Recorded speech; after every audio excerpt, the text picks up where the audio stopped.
Prologue. Far out in the uncharted backwaters of the unfashionable end of the western spiral arm of the galaxy lies a small, unregarded yellow sun.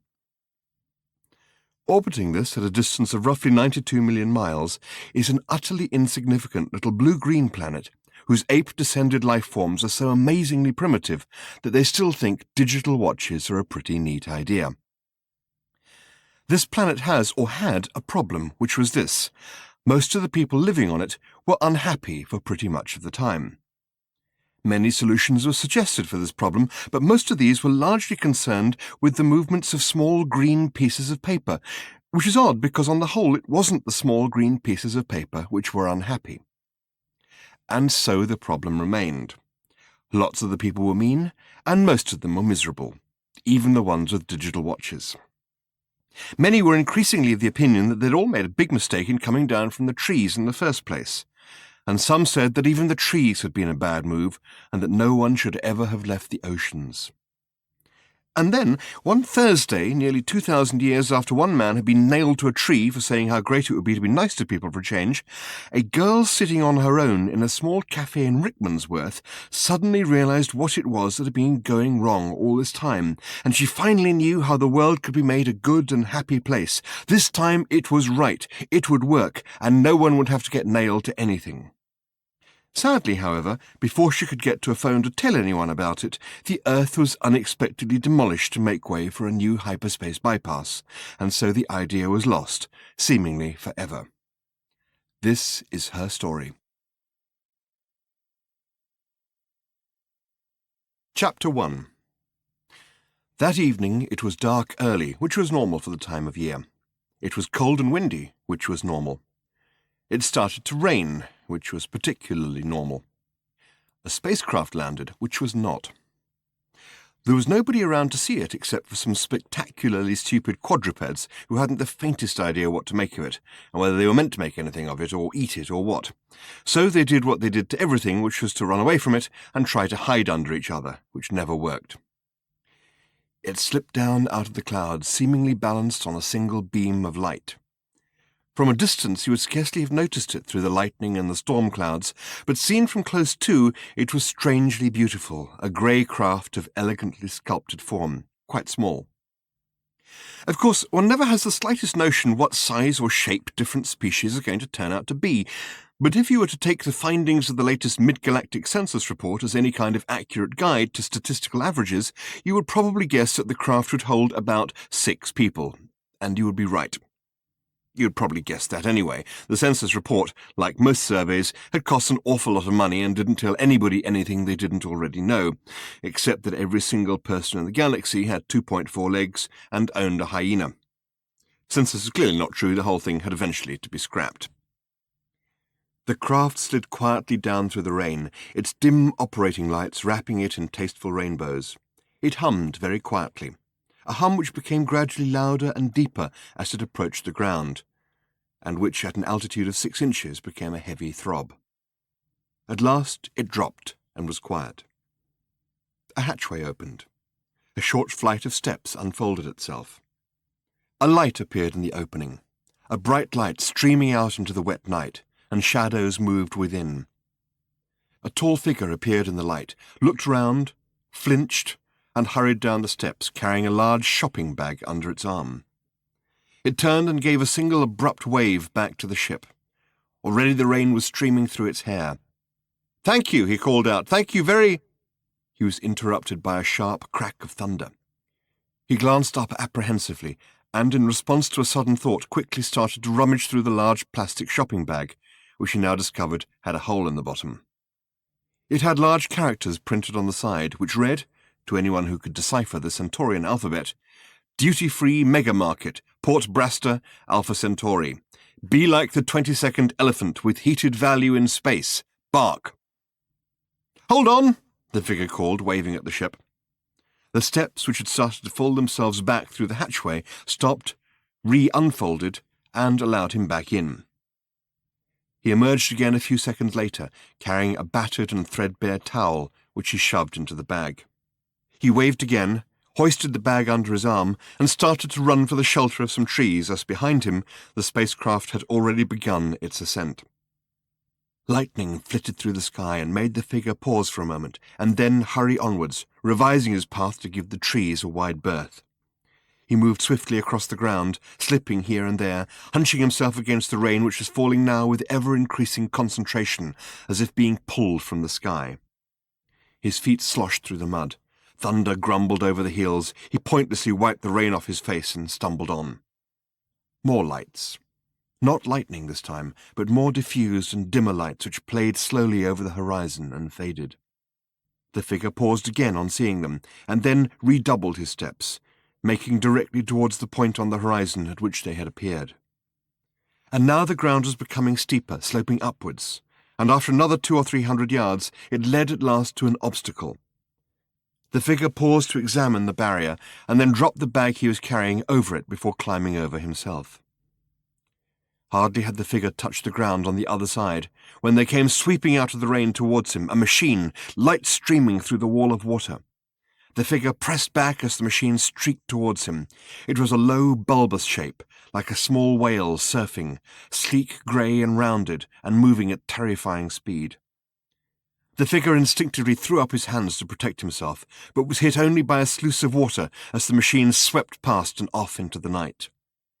It was illuminated briefly by another flicker of lightning crossing the sky, which allowed the soaked figure by the roadside a split second to read a small sign at the back of the machine before it disappeared. To the figure's apparent incredulous astonishment, the sign read, "My other car is also a Porsche." Chapter 2. Rob McKenna was a miserable bastard, and he knew it, because he'd had a lot of people pointed out to him over the years, and he saw no reason to disagree with them, except the obvious one, which was that he liked disagreeing with people, particularly people he disliked, which included, at the last count, everybody. He heaved a sigh and shoved down a gear. The hill was beginning to steepen, and his lorry was heavy with Danish thermostatic radiator controls. It wasn't that he was naturally predisposed to be so surly, at least he hoped not. It was just the rain which got him down, always the rain. It was raining now, just for a change. It was a particular type of rain that he particularly disliked, particularly when he was driving. He had a number for it. It was rain type 17. He had read somewhere that the Eskimos had over 200 different words for snow, without which their conversation would probably have got very monotonous. So they would distinguish between thin snow and thick snow, light snow and heavy snow, sludgy snow, brittle snow, snow that came in flurries, snow that came in drifts, snow that came in on the bottom of your neighbour's boots all over your nice clean igloo floor, the snows of winter, the snows of spring, the snows you remember from your childhood that were so much better than any of your modern snow, fine snow, feathery snow, hill snow, valley snow, snow that falls in the morning, snow that falls at night, snow that falls all of a sudden just when you're going out fishing, and snow that, despite all your efforts to train them, the huskies have pissed on.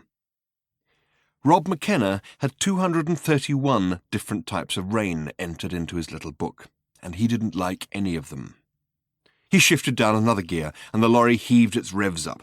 It grumbled in a comfortable sort of way about all the Danish thermostatic radiator controls it was carrying.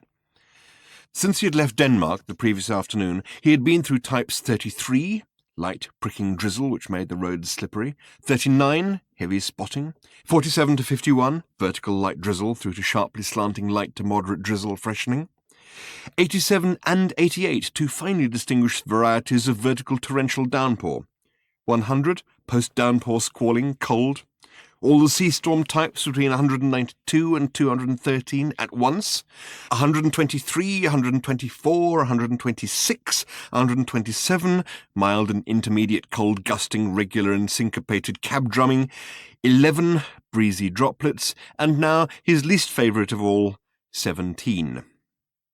Rain type 17 was a dirty blatter battering against his windscreen so hard that it didn't make much odds whether he had his wipers on or off. He tested this theory by turning them off briefly, but, as it turned out, the visibility did get quite a lot worse. It just failed to get better again when he turned them back on. In fact, one of the wiper blades began to flap off. Swish, swish, swish, flop, swish, swish, flop, swish, swish, flop, swish, flop, swish, flop, flop, flop, flop, scrape. He pounded his steering wheel, kicked the floor, thumped his cassette player till it suddenly started playing Barry Manilow, thumped it again till it stopped, and swore and swore and swore and swore and swore. It was at the very moment that his fury was peaking that there loomed swimmingly in his headlights, hardly visible through the blatter, a figure by the roadside. A poor bedraggled figure, strangely attired, wetter than an otter in a washing machine, and hitching. Poor miserable sod, thought Rob McKenna to himself, realizing that here was somebody with a better right to feel hard done by than himself. Must be chilled to the bone. Stupid to be out hitching on a filthy night like this. All you get is cold, wet, and lorries driving through puddles at you. He shook his head grimly, heaved another sigh, gave the wheel a turn, and hit a large sheet of water square on. See what I mean, he thought to himself as he ploughed swiftly through it. You get some right bastards on the road. Splattered in his rear mirror a couple of seconds later was the reflection of the hitchhiker, drenched by the roadside. For a moment he felt good about this. A moment or two later he felt bad about feeling good about it. Then he felt good about feeling bad about feeling good about it, and, satisfied, drove on into the night. At least it made up for having been finally overtaken by that Porsche he had been diligently blocking for the last 20 miles. And as he drove on, the rain clouds dragged down the sky after him, for though he did not know it, Rob McKenna was a rain god. All he knew was that his working days were miserable and he had a succession of lousy holidays. All the clouds knew was that they loved him and wanted to be near him, to cherish him, and to water him. Chapter 3. The next 2 lorries were not driven by rain gods, but they did exactly the same thing. The figure trudged, or rather sloshed, onwards till the hill resumed and the treacherous sheet of water was left behind. After a while the rain began to ease, and the moon put in a brief appearance from behind the clouds. A Renault drove by, and its driver made frantic and complex signals to the trudging figure to indicate that normally he would have been delighted to give the figure a lift, and he couldn't this time because he wasn't going in the direction that the figure wanted to go, whatever direction that might be, and he was sure the figure would understand. He concluded the signalling with a cheery thumbs-up sign, as if to say that he hoped the figure felt really fine about being cold and almost terminally wet, and he would catch him next time round. The figure trudged on. A Fiat passed and did exactly the same as the Renault. A Maxi passed on the other side of the road and flashed its lights at the slowly plodding figure, though whether this was meant to convey a hello, or a sorry we're going the other way, or a hey look there's someone in the rain, what a jerk, was entirely unclear. A green strip across the top of the windscreen indicated that whatever the message was, it came from Steve and Corolla. The storm had now definitely abated, and what thunder there was now grumbled over more distant hills, like a man saying, "And another thing," 20 minutes after admitting he's lost the argument. The air was clearer now, the night cold. Sound travelled rather well. The lost figure, shivering desperately, presently reached a junction where a side road turned off to the left. Opposite the turning stood a signpost, which the figure suddenly hurried to, and studied with feverish curiosity, only twisting away from it as another car passed suddenly. And another. The first whisked by with complete disregard. The second flashed meaninglessly. A Ford Cortina passed and put on its brakes.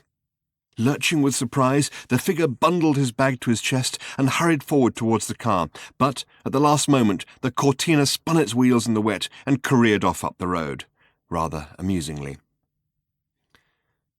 The figure slowed to a stop and stood there, lost and dejected.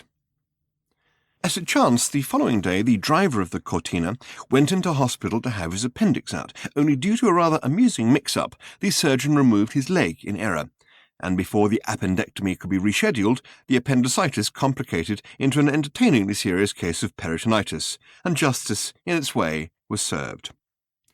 The figure trudged on. A Saab drew to a halt beside him. Its window wound down, and a friendly voice said, "Have you come far?" The figure turned towards it. He stopped and grasped the handle of the door. The figure, the car, and its door handle were all on a planet called the Earth, a world whose entire entry in the Hitchhiker's Guide to the Galaxy comprised the 2 words, "mostly harmless." The man who wrote this entry was called Ford Prefect, and he was at this precise moment on a far from harmless world, sitting in a far-from-harmless bar, recklessly causing trouble. Chapter 4. Whether it was because he was drunk, ill, or suicidally insane would not have been apparent to a casual observer, and indeed there were no casual observers in the Old Pink Dog Bar on the lower south side of Handold City, because it wasn't the sort of place you could afford to do things casually in if you wanted to stay alive. Any observers in the place would have been mean, hawk-like observers, heavily armed, with painful throbbings in their heads, which caused them to do crazy things when they observed things they didn't like. One of those nasty hushes had descended on the place, a sort of missile crisis sort of hush. Even the evil-looking bird perched on a rod in the bar had stopped screeching out the names and addresses of local contract killers, which was a service it provided for free. All eyes were on Ford Prefect. Some of them were on stalks. The particular way in which he was choosing to dice recklessly with death today was by trying to pay for a drinks bill the size of a small defense budget with an American Express card, which was not acceptable anywhere in the known universe. "What are you worried about?" he asked in a cheery kind of way. "The expiration date? Have you guys never heard of near relativity out here? There's a whole new area of physics which can take care of this sort of thing. Time dilation effects, temporal relostatics." "We are not worried about the expiration date," said the man to whom he addressed these remarks, who was a dangerous barman in a dangerous city. His voice was a low, soft purr, like the low, soft purr made by the opening of an ICBM silo. A hand like a side of meat tapped on the bar top, lightly denting it. "Well, that's good then," said Ford, packing his satchel and preparing to leave. The tapping finger reached out and rested lightly on the shoulder of Ford Prefect. It prevented him from leaving. Although the finger was attached to a slab-like hand and the hand was attached to a club-like forearm, the forearm wasn't attached to anything at all, except in the metaphorical sense that it was attached by a fierce dog-like loyalty to the bar which was its home. It had previously been more conventionally attached to the original owner of the bar, who, on his deathbed, had unexpectedly bequeathed it to medical science. Medical science had decided they didn't like the look of it and had bequeathed it right back to the Old Pink Dog Bar. The new barman didn't believe in this supernatural or poltergeist or anything kooky like that. He just knew a useful ally when he saw one. The hand sat on the bar. It took orders, it served drinks, it dealt murderously with people who behaved as if they wanted to be murdered. Ford Prefect sat still. "We are not worried about the expiration date," repeated the barman, satisfied that he now had Ford Prefect's full attention. "We are worried about the entire piece of plastic." "What?" said Ford. He seemed a little taken aback. "This," said the barman, holding out the card as if it was a small fish whose soul had 3 weeks earlier winged its way to the land where fish are eternally blessed. "We don't accept it." Ford wondered briefly whether to raise the fact that he didn't have any other means of payment on him, but decided for the moment to soldier on. The disembodied hand was now grasping his shoulder, lightly but firmly, between its finger and thumb. "But you don't understand," said Ford, his expression slowly ripening from a little taken-abackness into rank incredulity. "This is the American Express card. It is the finest way of settling bills known to man. Haven't you read their junk mail?" The cheery quality of Ford's voice was beginning to grate on the barman's ears. It sounded like someone relentlessly playing the kazoo during one of the more sombre passages of a war requiem. One of the bones in Ford's shoulder began to grate against another one of the bones in his shoulder in a way which suggested that the hand had learnt the principles of pain from a highly skilled chiropractor. He hoped he could get this business settled before the hand started to grate one of the bones in his shoulder against any of the bones in different parts of his body. Luckily, the shoulder it was holding was not the one he had his satchel slung over. The barman slid the card back across the bar at Ford. "We have never," he said with muted savagery, "heard of this thing." This was hardly surprising. Ford had only acquired it through a serious computer error towards the end of the 15-year sojourn he had spent on the planet Earth. Exactly how serious, the American Express Company had got to know very rapidly, and the increasingly strident and panic-stricken demands of its debt collection department were only silenced by the unexpected demolition of the entire planet by the Vogons to make way for a new hyperspace bypass. He'd kept it ever since because he found it useful to carry a form of currency that no one would accept. "Credit?" he said. "Ah!" These two words were usually coupled together in the old pink dog bar. "I thought," gasped Ford, "that this was meant to be a class establishment." He glanced around at the motley collection of thugs, pimps, and record company executives that skulked on the edges of the dim pools of light with which the dark shadows of the bar's inner recesses were pitted. They were all very deliberately looking in any direction but his now, carefully picking up the threads of their former conversations about murders, drug rings, and music publishing deals. They knew what would happen now and didn't want to watch in case it put them off their drinks. "You gonna die, boy," the barman murmured quietly at Ford Prefect. And the evidence was on his side. The bar used to have one of those signs hanging up which said, "Please don't ask for credit, as a punch in the mouth often offends." But in the interest of strict accuracy, this was altered to, "Please don't ask for credit because having your throat torn out by a savage bird while a disembodied hand smashes your head against the bar often offends." However, this made an unreadable mess of the notice, and anyway didn't have the same ring to it, so it was taken down again. It was felt that the story would get about of its own accord, and it had. "Let me look at the bill again," said Ford.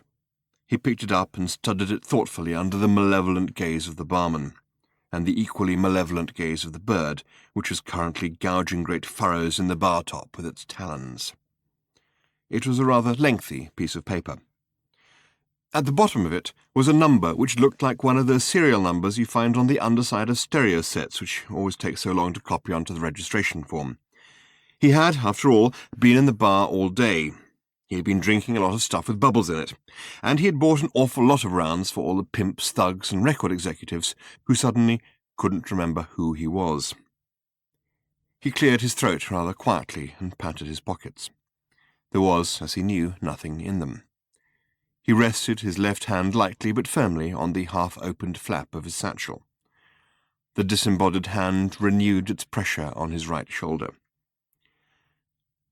"You see," said the barman, and his face seemed to wobble evilly in front of Ford's, "I have a reputation to think of. You see that, don't you?"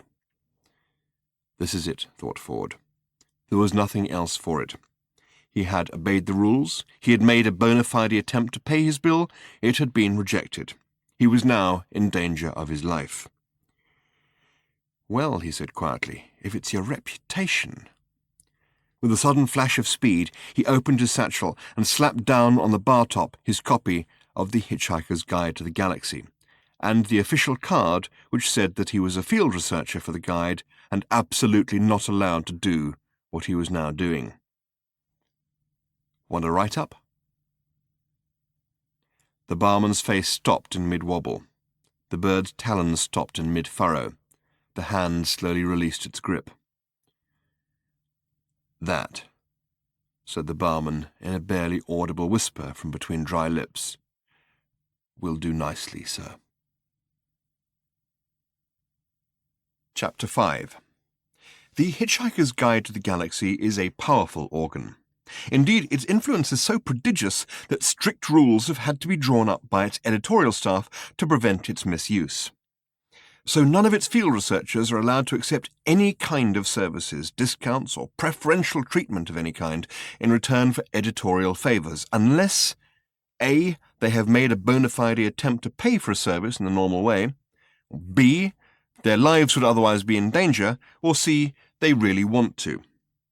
Since invoking the third rule always involved giving the editor a cut, Ford always preferred to muck about with the first two. He stepped out along the street, walking briskly. The air was stifling, but he liked it because it was stifling city air, full of excitingly unpleasant smells, dangerous music, and the distant sound of warring police tribes.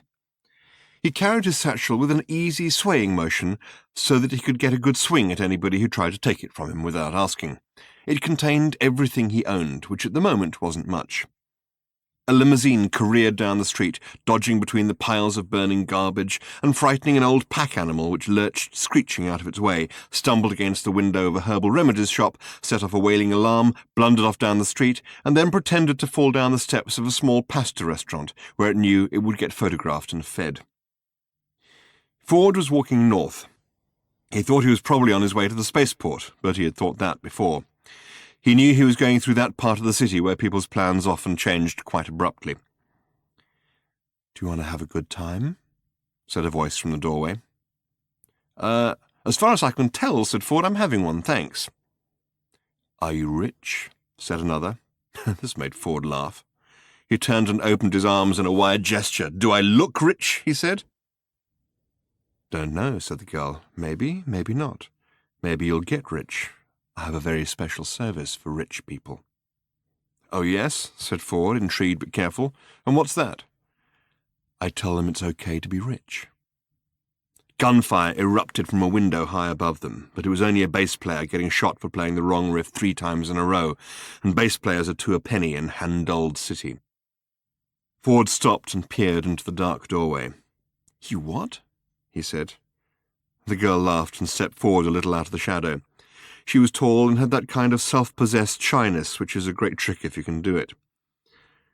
"It's my big number," she said. "I have a master's degree in social economics and can be very convincing. People love it, especially in this city." "Goosenarg," said Ford Prefect, which was a special Beetlejuicean word he used when he knew he should say something but didn't know what it should be. He sat on a step, took from his satchel a bottle of that old jank spirit and a towel. He opened the bottle and wiped the top of it with the towel, which had the opposite effect to the one intended, in that the old jank spirit instantly killed off millions of the germs that had been slowly building up quite a complex and enlightened civilization on the smellier patches of his towel. "Want some?" he said, after he'd had a swig himself. She shrugged and took the proffered bottle. They sat for a while, peacefully listening to the clamour of burglar alarms in the next block. "As it happens, I'm owed a lot of money," said Ford. "So if I ever get hold of it, can I come back and see you then, maybe?" "Sure, I'll be here," said the girl.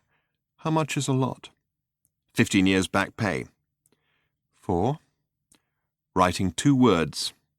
"Zarquon," said the girl. "Which one took the time?" "Oh, the first one. Once I got that, the second one just came one afternoon after lunch." A huge electronic drum kit hurtled through the window high above them and smashed itself to bits in the street in front of them. It soon became apparent that some of the burglar alarms on the next block had been deliberately set off by one police tribe in order to lay an ambush for the other. Cars with screaming sirens converged on the area, only to find themselves being picked off by copters which came thudding through the air between the city's mountainous tower blocks. "In fact," said Ford, having to shout now above the din, "it wasn't quite like that. I wrote an awful lot, but they just cut it down." He took his copy of the guide back out of his satchel.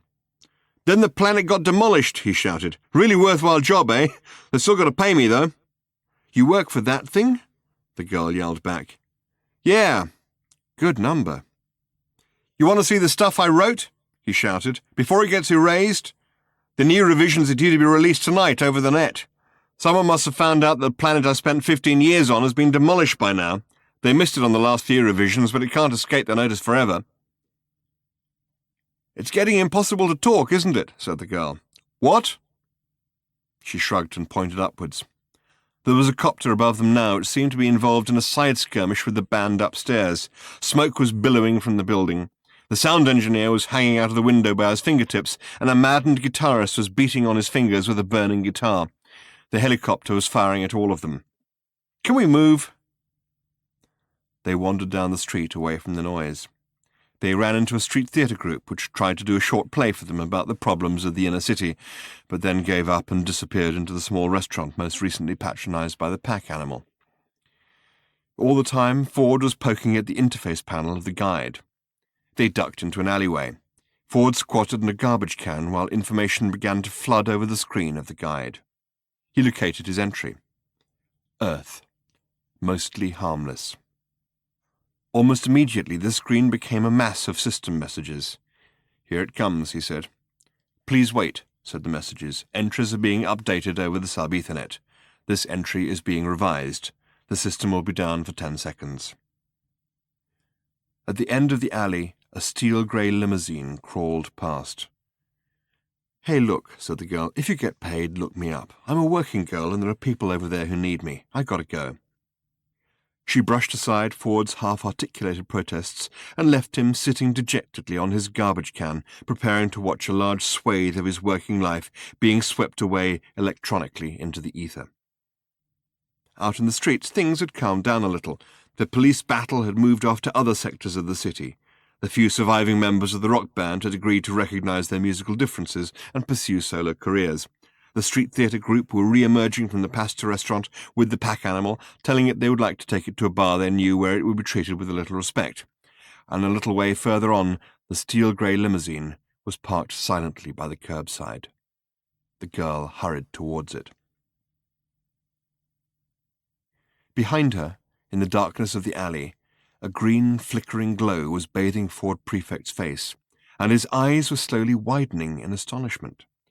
For where he had expected to find nothing, an erased, closed-off entry, there was instead a continuous stream of data, text, diagrams, figures and images, moving descriptions of surf on Australian beaches, yogurt on Greek islands, restaurants to avoid in Los Angeles, currency deals to avoid in Istanbul, weather to avoid in London, bars to go to everywhere.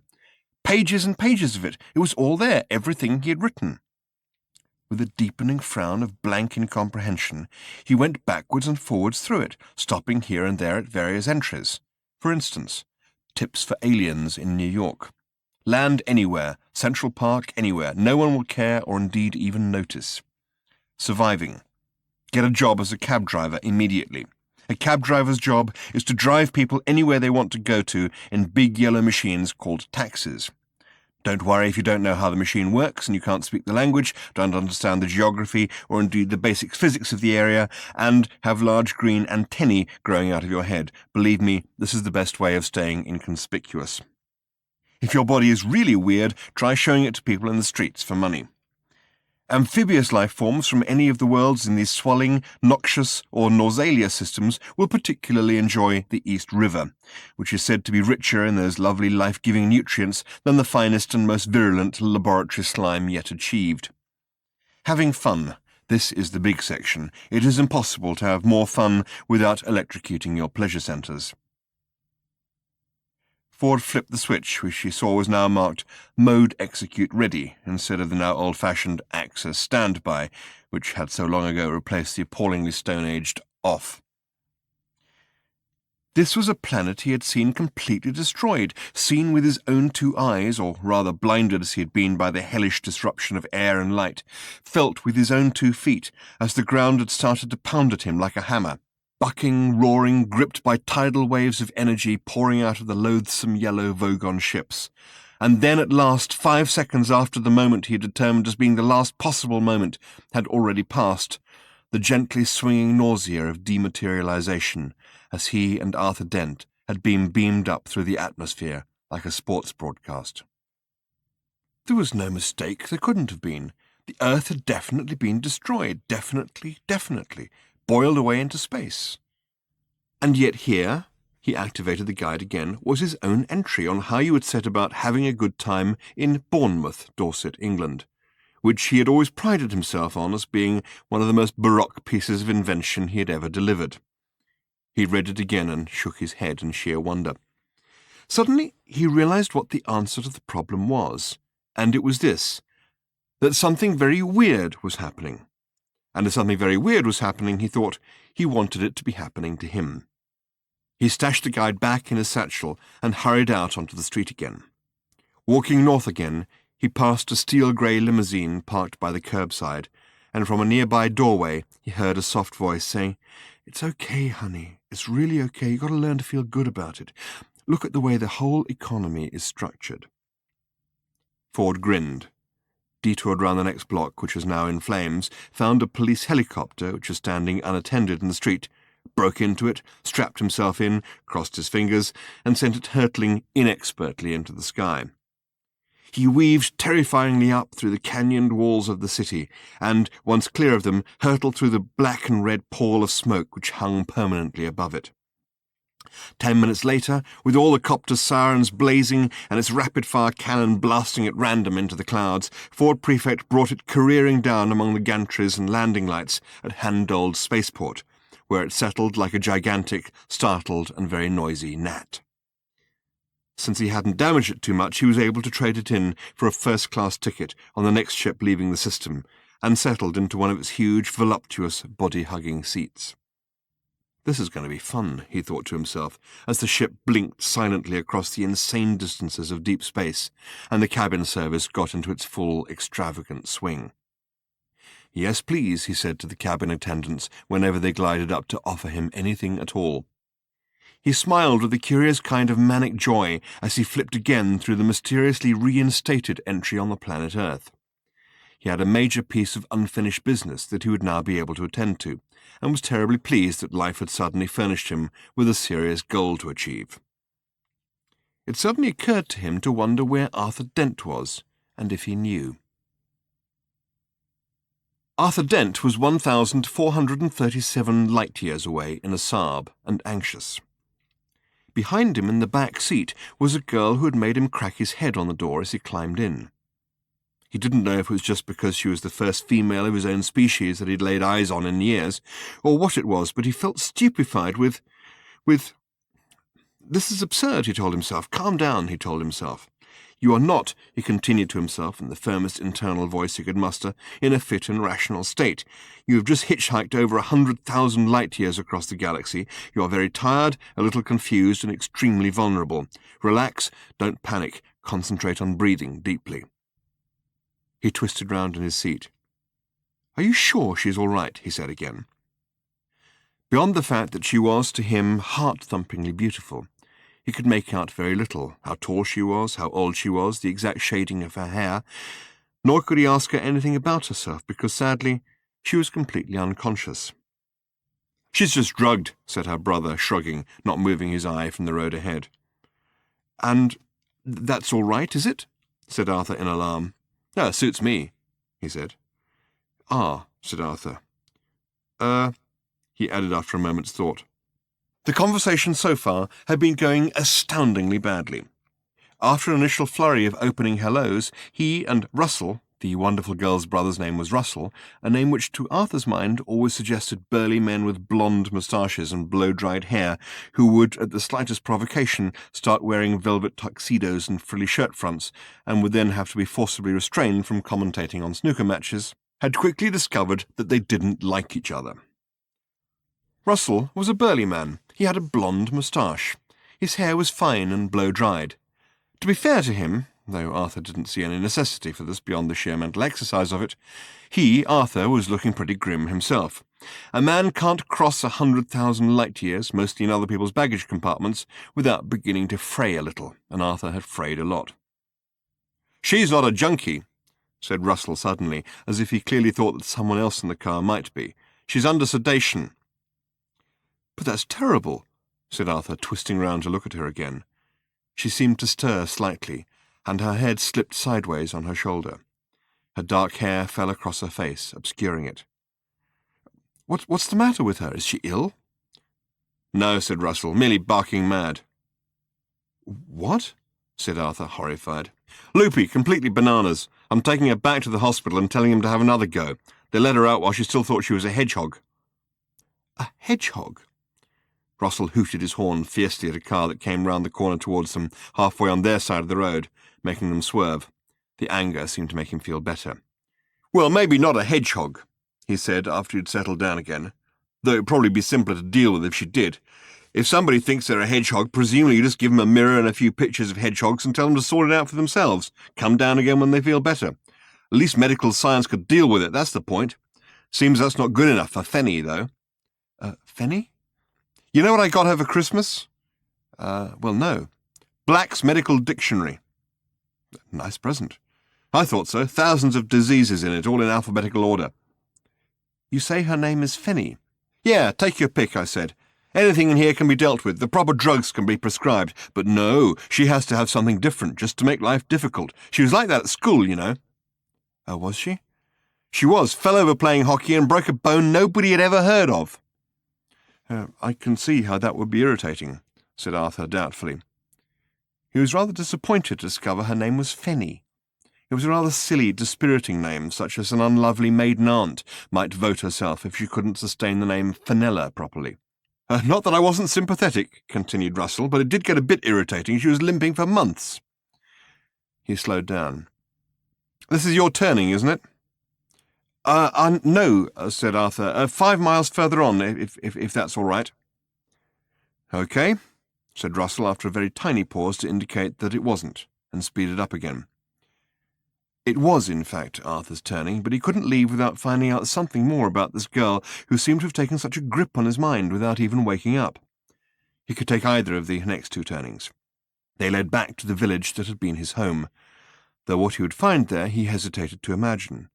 Familiar landmarks had been flitting by, ghost-like in the dark, giving rise to the shudders that only very, very normal things can create when seen where the mind is unprepared for them and in an unfamiliar light. By his own personal timescale, so far as he could estimate it, living as he had been under the alien rotations of distant suns, it was 8 years since he had left. But what time had passed here he could hardly guess. Indeed, what events had passed were beyond his exhausted comprehension, because this planet, his home, should not be here. 8 years ago, at lunchtime, this planet had been demolished, utterly destroyed, by the huge, yellow Vogon ships which had hung in the lunchtime sky as if the law of gravity was no more than a local regulation, and breaking it no more than a parking offence. Delusions, said Russell. What? Said Arthur, startled out of his train of thought.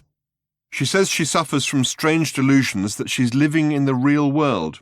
It's no good telling her she is living in the real world, because she just tells you that's why the delusions are so strange. Don't know about you, but I find that kind of conversation pretty exhausting. Give her the tablets and piss off for a beer is my answer. I mean, you can only muck about so much, can't you? Arthur frowned, not for the first time. Well, and all this dreams and nightmare stuff, and the doctor's going on about strange jumps in her brainwave patterns. Jumps? This, said Fenny. Arthur whirled round in his seat and stared into her suddenly open but utterly vacant eyes. Whatever she was looking at wasn't in the car. Her eyes fluttered, her head jerked once, and then she was sleeping peacefully. What did she say? He asked anxiously. She said this. This what? This what? How the heck should I know? This hedgehog, that chimney pot, the other pair of Don Alfonso's tweezers? She's barking mad. I thought I'd mentioned that. You don't seem to care very much. Arthur tried to say it as matter-of-factly as possible, but it didn't seem to work. Look, Buster. OK, I'm sorry, it's none of my business. I didn't mean it to sound like that, said Arthur. I know you care a lot, obviously, he added, lying. I know that you have to deal with it somehow. You'll have to excuse me, I just hitched from the other side of the Horsehead Nebula. He stared furiously out of the window. He was astonished that of all the sensations fighting for room in his head on this night, as he returned to the home that he thought had vanished into oblivion forever, the one that was compelling him was an obsession with this bizarre girl of whom he knew nothing, other than that she had said this to him, and that he wouldn't wish her brother on a Vogon. So, what were the jumps, these jumps you mentioned? He went on to say as quickly as he could. Look, this is my sister. I don't even know why I'm talking to you about... OK, I'm sorry. Perhaps you'd better let me out. This is... At the moment he said it, it became impossible, because the storm, which had passed them by, suddenly erupted again.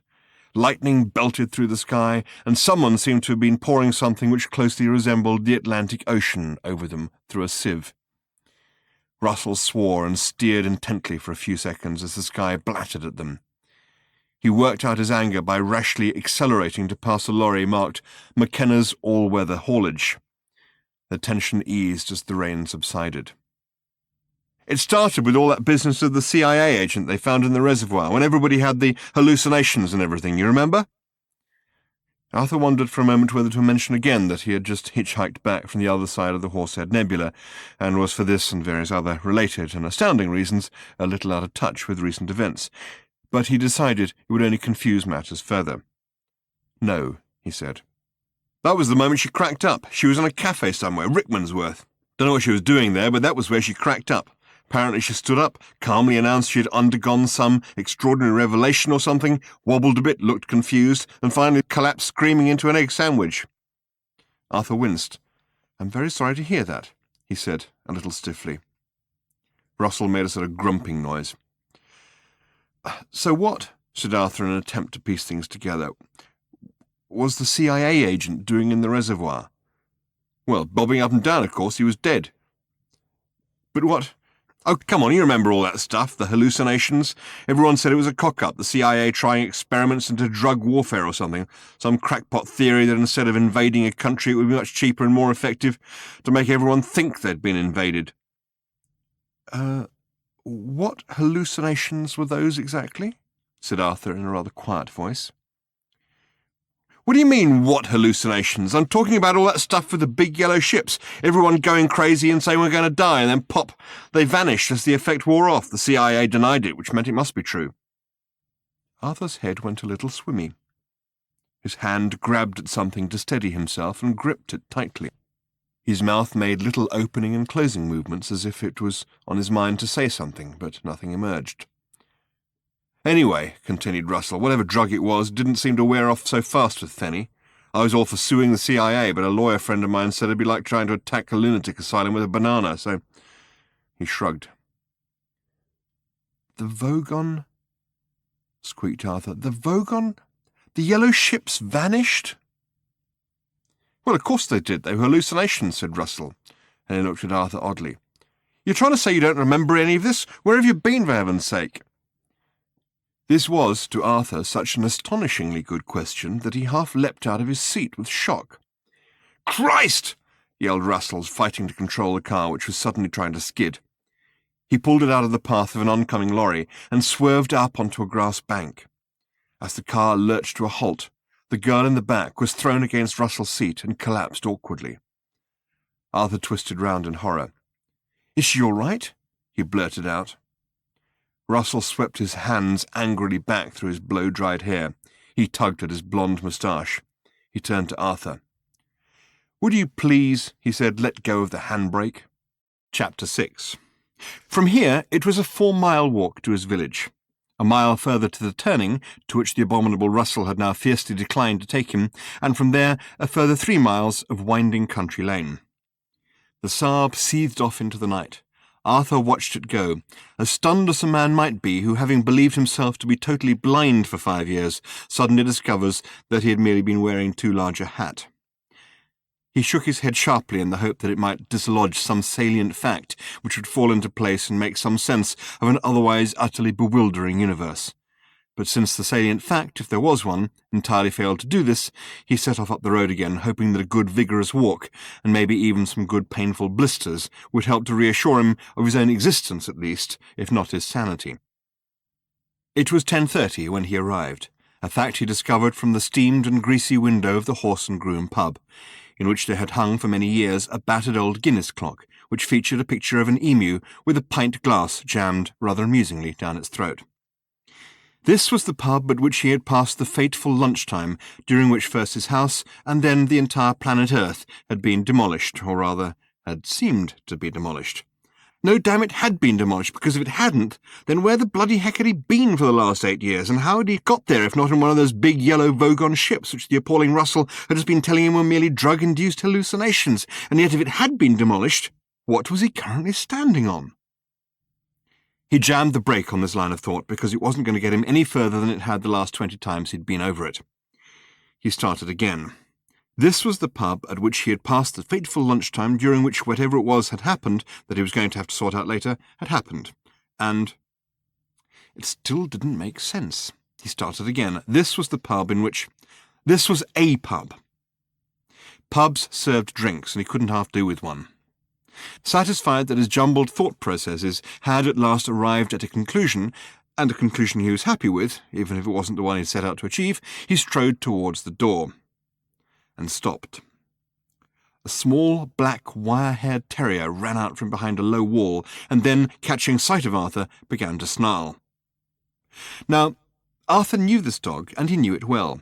It belonged to an advertising friend of his, and was called Know-Nothing Bozo, because the way its hair stood up on its head reminded people of the President of the United States of America.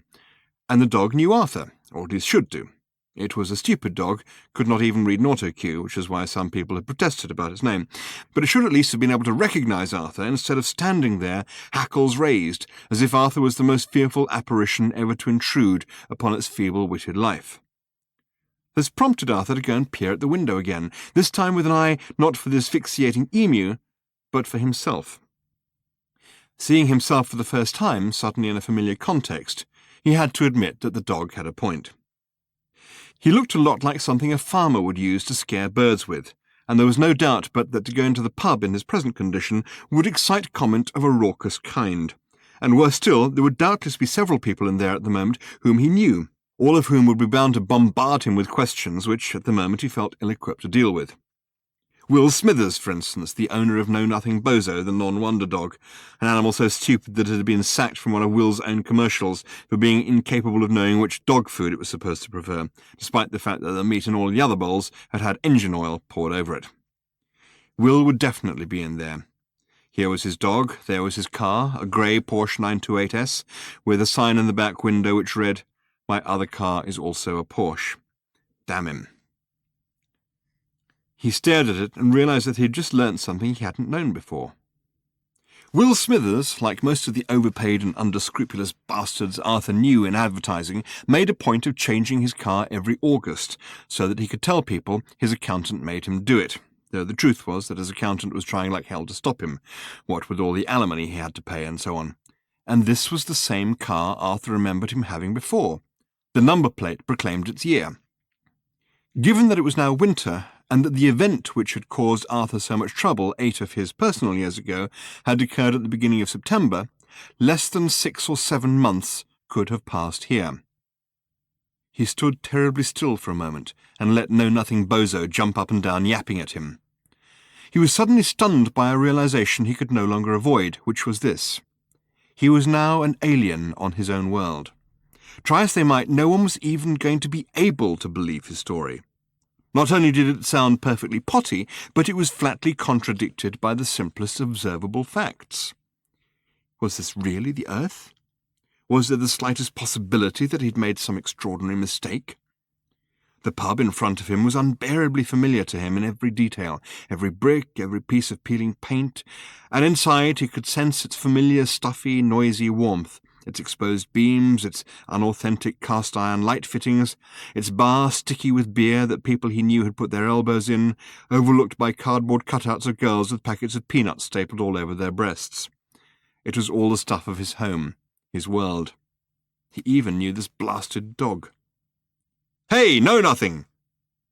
The sound of Will Smithers' voice meant he had to decide what to do quickly.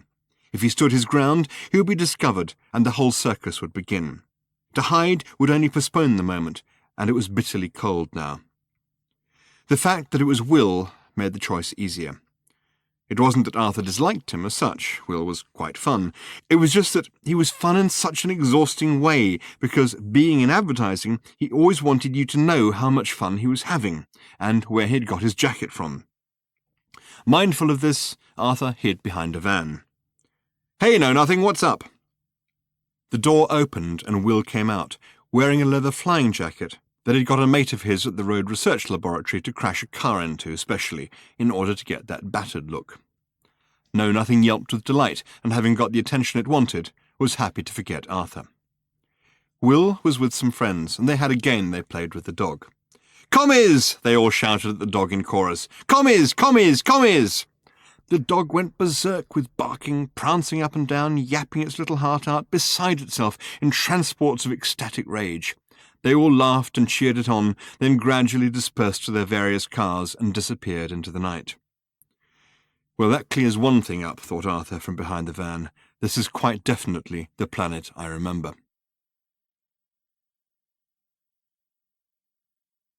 Chapter 7. His house was still there. How or why, he had no idea. He had decided to go and have a look while he was waiting for the pub to empty, so that he could go and ask the landlord for a bed for the night when everyone else had gone. And there it was. He hurriedly let himself in with a key he kept under a stone frog in the garden, because Astoundingly, the phone was ringing. He had heard it faintly all the way up the lane and started to run as soon as he realized where the sound was coming from. The door had to be forced open because of the astonishing accumulation of junk mail on the doormat. It jammed itself stuck on what he would later discover were 14 identical, personally addressed invitations to apply for a credit card he already had. 17 identical threatening letters for non-payment of bills on a credit card he didn't have, 33 identical letters saying that he personally had been specially selected as a man of taste and discrimination who knew what he wanted and where he was going in today's sophisticated jet-setting world, and would he therefore like to buy some grotty wallet, and also a dead tabby kitten.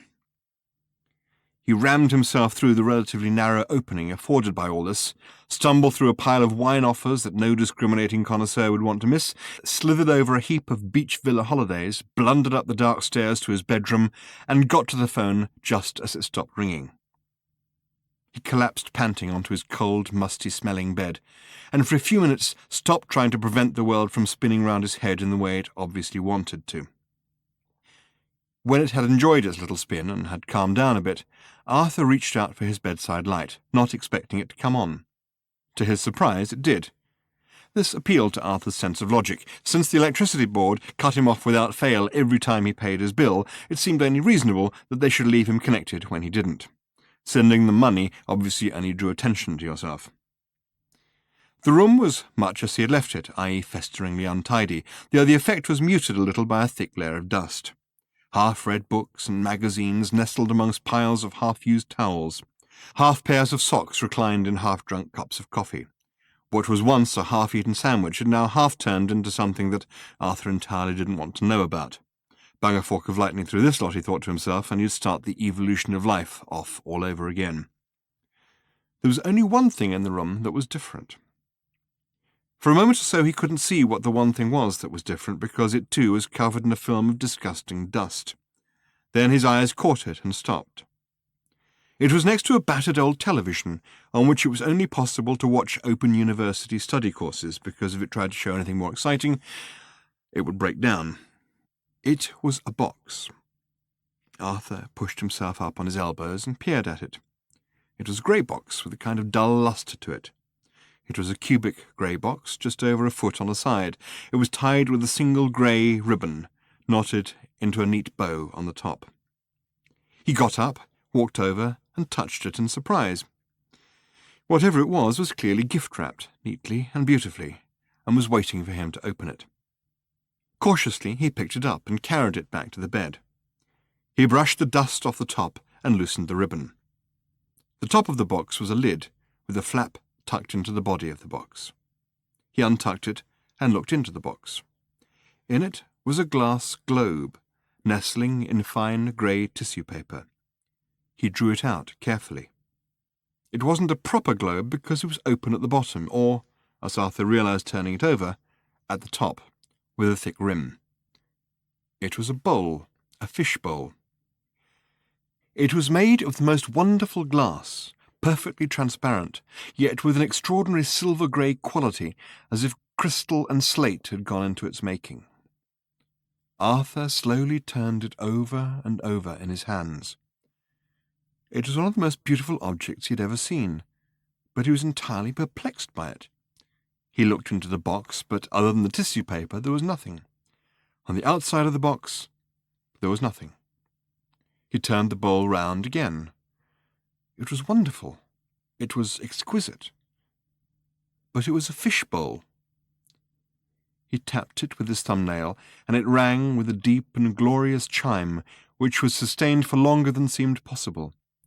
And when at last it faded, seemed not to die away, but to drift off into other worlds, as into a deep-sea dream. Entranced, Arthur turned it round yet again, and this time the light from the dusty little bedside lamp caught it at a different angle, and glittered on some fine abrasions on the fishbowl's surface.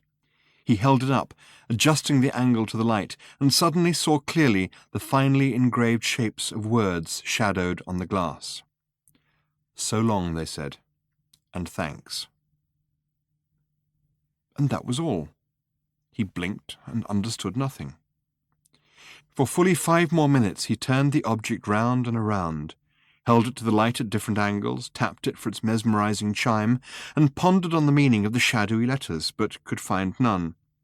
Finally, he stood up, filled the bowl with water from the tap, and put it back on the table next to the television. He shook the little babelfish from his ear and dropped it, wriggling into the bowl. He wouldn't be needing it anymore, except for watching foreign movies. He returned to lie on his bed and turned out the light. He lay still and quiet. He absorbed the enveloping darkness, slowly relaxed his limbs from end to end, eased and regulated his breathing, gradually cleared his mind of all thought, closed his eyes, and was completely incapable of getting to sleep. The night was uneasy with rain. The rain clouds themselves had now moved on, and were currently concentrating their attention on a small transport cafe just outside Bournemouth. But the sky through which they had passed had been disturbed by them, and now wore a damply ruffled air, as if it didn't know what else it might not do if further provoked. The moon was out in a watery way. It looked like a ball of paper from the back pocket of jeans that have just come out from the washing machine, and which only time and ironing would tell if it was an old shopping list or a £5 note.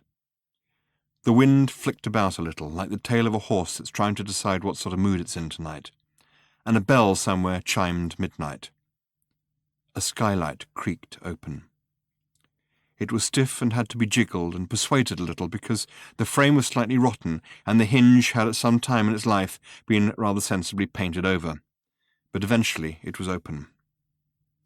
A strut was found to prop it, and a figure struggled out into the narrow gully between the opposing pitches of the roof. It stood and watched the sky in silence. The figure was completely unrecognizable as the wild-looking creature who had burst crazily into the cottage a little over an hour ago. Gone was the ragged, threadbare dressing gown, smeared with the mud of 100 worlds, stained with junk food condiment from 100 grimy spaceports. Gone was the tangled mane of hair, gone the long and knotted beard, flourishing ecosystem and all. Instead, there was Arthur Dent, the smooth and casual, in corduroys and a chunky sweater. His hair was cropped and washed, his chin clean-shaven. Only the eyes still said that whatever it was the universe thought it was doing to him, he would still like it pleased to stop. They were not the same eyes with which he had last looked out at this particular scene, and the brain which interpreted the images the eyes resolved was not the same brain. There had been no surgery involved, just the continual wrenching of experience. The night seemed like an alive thing to him at this moment, the dark earth around him a being in which he was rooted. He could feel like a tingle on distant nerve ends the flood of a far river, the roll of invisible hills, the knot of heavy rain clouds parked somewhere away to the south. He could sense, too, the thrill of being a tree, which was something he hadn't expected. He knew that it felt good to curl your toes in the earth, but he'd never realized it could feel quite as good as that. He could sense an almost unseemly wave of pleasure reaching out to him all the way from the New Forest. He must try the summer, he thought, and see what having leaves felt like. From another direction, he felt the sensation of being a sheep startled by a flying saucer, but it was virtually indistinguishable from the feeling of being a sheep startled by anything else it ever encountered, for they were creatures who learnt very little on their journey through life, and would be startled to see the sun rising in the morning, and astonished by all the green stuff in the field. He was surprised to find that he could feel the sheep being startled by the sun that morning, and the morning before, and being startled by a clump of trees the day before that. He could go further and further back, but it got dull because all it consisted of was sheep being startled by things they had been startled by the day before. He left the sheep and let his mind drift outwards sleepily in developing ripples. It felt the presence of other minds, hundreds of them, thousands in a web, some sleepy, some sleeping, some terribly excited, one fractured. One fractured. He passed it fleetingly and tried to feel for it again, but it eluded him like the other card with an apple on it in Pelmanism. He felt a spasm of excitement because he knew instinctively who it was, or at least knew who it was he wanted it to be, and once you know what it is you want to be true, instinct is a very useful device for enabling you to know that it is. He instinctively knew that it was Fenny, and that he wanted to find her. But he could not. By straining too much for it, he could feel he was losing the strange new faculty, so he relaxed the search and let his mind wander more easily once more. and again he felt the fracture. Again he couldn't find it. This time, whatever his instinct was busy telling him it was all right to believe, he wasn't certain that it was Fenny, or perhaps it was a different fracture this time. It had the same disjointed quality, but it seemed a more general feeling of fracture, deeper, not a single mind, maybe not a mind at all. It was different. He let his mind sink slowly and widely into the earth, rippling, seeping, sinking. He was following the earth through its days, drifting with the rhythms of its myriad pulses, seeping through the webs of its life, swelling with its tides, turning with its weight. Always the fracture kept returning, a dull, disjointed, distant ache. And now he was flying through a land of light. The light was time. The tides of it were days receding. The fracture he had sensed, the second fracture, lay in the distance before him, across the land, the thickness of a single hair, across the dreaming landscape of the days of earth. And suddenly he was upon it. He danced dizzily over the edge as the dreamland dropped sheer away beneath him, a stupefying precipice into nothing, him wildly twisting, clawing at nothing, flailing in horrifying space, spinning, falling. Across the jagged chasm had been another land, another time, an older world, not fractured from, but hardly joined. Two earths. He woke. A cold breeze brushed the feverish sweat standing on his forehead. The nightmare was spent, and so he felt was he. His shoulders dropped. He gently rubbed his eyes with the tips of his fingers. At last he was sleepy as well as very tired. As to what it meant, if it meant anything at all, he would think about it in the morning, for now he would go to bed and sleep, his own bed, his own sleep. He could see his house in the distance, and wondered why this was. It was silhouetted against the moonlight, and he recognized its rather dull, blockish shape. He looked about him, and noticed that he was about 18 inches above the rose bushes of one of his neighbours, John Ainsworth. His rose bushes were carefully tended, pruned back for the winter, strapped to canes and labelled, and Arthur wondered what he was doing above them. He wondered what was holding him there, and when he discovered that nothing was holding him there, he crashed awkwardly to the ground. He picked himself up, brushed himself down, and hobbled back to his house on a sprained ankle. He undressed and toppled into bed. While he was asleep, the phone rang again.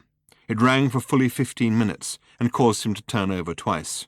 It never, however, stood a chance of waking him up. Chapter 8.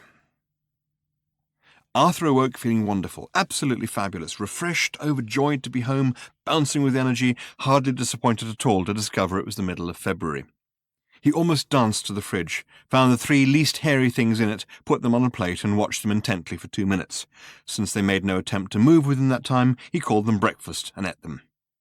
Between them, they killed a virulent space disease he had picked up without knowing it in the Phlargothan gas swamps a few days earlier, which otherwise would have killed off half the population of the Western Hemisphere, blinded the other half, and driven everyone else psychotic and sterile, so the Earth was lucky there. He felt strong, he felt healthy. He vigorously cleared away the junk mail with a spade and then buried the cat. Just as he was finishing that, the phone went, but he let it ring while he maintained a moment's respectful silence. Whoever it was would ring back if it was important. He kicked the mud off his shoes and went back inside. There had been a small number of significant letters in the piles of junk. Some documents from the council, dated 3 years earlier, relating to the proposed demolition of his house, and some other letters about the setting up of a public inquiry into the whole bypass scheme in the area. There was also an old letter from Greenpeace, the ecological pressure group to which he occasionally made contributions, asking for help with their scheme to release dolphins and orcas from captivity, and some postcards from friends vaguely complaining that he never got in touch these days. He collected these things together and put them in a cardboard file, which he marked Things to Do. Since he was feeling so vigorous and dynamic that morning, he even added the word urgent. He unpacked his towel and a few other odd bits and pieces from the plastic bag he had acquired at the Port Brasta megamarket. The slogan on the side was a clever and elaborate pun in lingua centauri, which was completely incomprehensible in any other language, and therefore entirely pointless for a duty-free shop at a spaceport. The bag also had a hole in it, so he threw it away. He realized with a sudden twinge that something else must have dropped out in the small spacecraft that had brought him to Earth, kindly going out of its way to drop him right beside the A303. He had lost his battered and space-worn copy of the thing which had helped him find his way across the unbelievable wastes of space he had traversed. He had lost the Hitchhiker's Guide to the Galaxy. Well, he told himself, this time I really won't be needing it again. He had some calls to make. He had decided how to deal with the massive contradictions his return journey precipitated, which was that he would simply brazen it out. He phoned the BBC and asked to be put through to his department head. "Oh, hello, Arthur Dent here. Look, sorry I haven't been in for 6 months, but I've gone mad." "Oh, not to worry," said his department head. "Thought it was probably something like that. Happens here all the time. How soon can we expect you?" When do hedgehogs stop hibernating?" "Sometime in the spring, I think." "Well, I'll be in shortly after that." "Righty-ho." He flipped through the yellow pages and made a short list of numbers to try. "Oh, hello, is that the Old Elms Hospital?" "Yes, I was just phoning to see if I could have a word with Fenella. Fenella... good Lord, silly me, I'll forget my own name next. Fenella... isn't this ridiculous? A patient of yours, dark-haired girl, came in last night." "I'm afraid we don't have any patients called Fenella." "Oh, don't you?" I meant Fiona, of course. We just call her Fen." "I'm sorry, goodbye." Click. 6 conversations along these lines began to take their toll on his mood of vigorous, dynamic optimism, and he decided that before it deserted him entirely, he would take it down to the pub and parade it a little. He had had the perfect idea for explaining away every inexplicable weirdness about himself at a stroke, and he whistled to himself as he pushed open the door which had so daunted him last night. "Arthur!" He grinned cheerfully at the boggling eyes that stared at him from all corners of the pub, and told them all what a wonderful time he'd had in Southern California. Chapter 9. He accepted another pint and took a pull at it. "Of course I had my own personal alchemist, too." "You what?" He was getting silly, and he knew it. Exuberance and Hall & Woodhouse Best Bitter was a mixture to be wary of, but one of the first effects it has is to stop you being wary of things, and the point at which Arthur should have stopped and explained no more was the point at which he started instead to get inventive. "Oh, yes," he insisted with a happy glazed smile. "It's why I've lost so much weight." "What?" said his audience. "Oh, yes," he said again. "The Californians have rediscovered alchemy. Oh, yes." He smiled again. "Only," he said, "it's a much more useful form than that which in—" He paused thoughtfully to let a little grammar assemble itself in its head.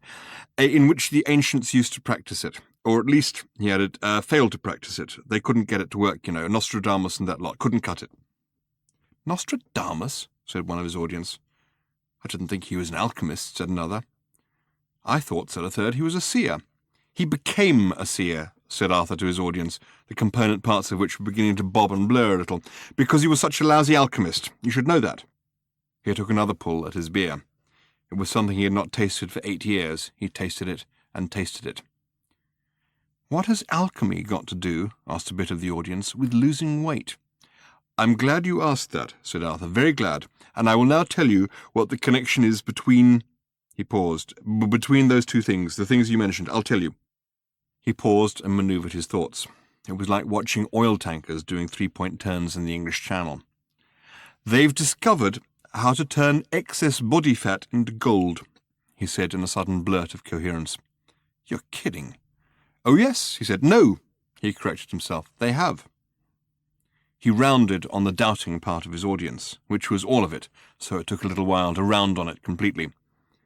"Have you been to California?" he demanded. "Do you know the sort of stuff they do there?" 3 members of his audience said they had, and that he was talking nonsense. "You haven't seen anything," insisted Arthur. "Oh, yes," he added, because someone was offering to buy another round. "The evidence," he said, pointing at himself and not missing by more than 2 inches, "is before your eyes. 14 hours in a trance," he said. "In a tank, in a trance. I was in a tank. I think," he added after a thoughtful pause, "I already said that." He waited patiently until the next round was duly distributed. He composed the next bit of the story in his mind, which is going to be something about the tank needing to be oriented along a line dropped perpendicularly from the pole star to a baseline drawn between Mars and Venus, and was about to start trying to say it when he decided to give it a miss. "Long time," he said instead. In a tank, in a trance. He looked round severely at his audience to make sure it was all following attentively. He resumed. Where was I? He said. In a trance, said one. In a tank, said another. Oh, yes, said Arthur. Thank you. And slowly, he said, pressing onwards, slowly, slowly, slowly, all your excess body fat turns to, he paused for effect, subtuque, he paused for breath, subcutaneous gold, which you can have surgically removed. Getting out of the tank is hell. What did you say? I was just clearing my throat. I think you doubt me. I was clearing my throat. She was clearing her throat, confirmed a significant part of the audience in a low rumble. Oh, yes, said Arthur. All right. And you then split the proceeds, he paused again for a maths break, 50-50 with the alchemist. Make a lot of money. He looked swayingly around at his audience and could not help but be aware of an air of scepticism about their jumbled faces. He felt very affronted by this. How else, he demanded, could I afford to have my face dropped? Friendly arms began to help him home. Listen, he protested as the cold February breeze brushed his face. Looking lived in is all the rage in California at the moment. You've got to look as if you've seen the galaxy. Life, I mean. You've got to look as if you've seen life. That's what I got, a face drop. Give me 8 years, I said. I hope being 30 doesn't come back into fashion or I've wasted a lot of money. He lapsed into silence for a while as the friendly arms continued to help him along the lane to his house. Got in yesterday, he mumbled. I'm very, very, very happy to be home, or somewhere very like it. Jet lag, muttered one of his friends. Long trip from California. Really mucks you up for a couple of days. I don't think he's been there at all, muttered another. I wonder where he has been, and what's happened to him. After a little sleep, Arthur got up and pottered around the house a bit. He felt woozy and a little low, still disoriented by the journey. He wondered how he was going to find Fenny. He sat and looked at the fishbowl. He tapped it again, and despite being full of water and a small yellow babelfish, which was gulping its way round rather dejectedly, it still chimed its deep and resonant chime as clearly and mesmerically as before. Someone is trying to thank me, he thought to himself. He wondered who and for what. Chapter 10. At the third stroke it will be 1, 32, and 20 seconds. Beep, beep, beep. Ford Prefect suppressed a little giggle of evil satisfaction, realized that he had no reason to suppress it, and laughed out loud, a wicked laugh. He switched the incoming signal through from the sub-Ethernet to the ship's superb hi-fi system, and the odd, rather stilted sing-song voice spoke out with remarkable clarity round the cabin. At the third stroke, it will be 1, 32, and 30 seconds. Beep, beep, beep. He tweaked the volume up just a little, while keeping a careful eye on a rapidly changing table of figures on the ship's computer display. For the length of time he had in mind, the question of power consumption became significant. He didn't want a murder on his conscience.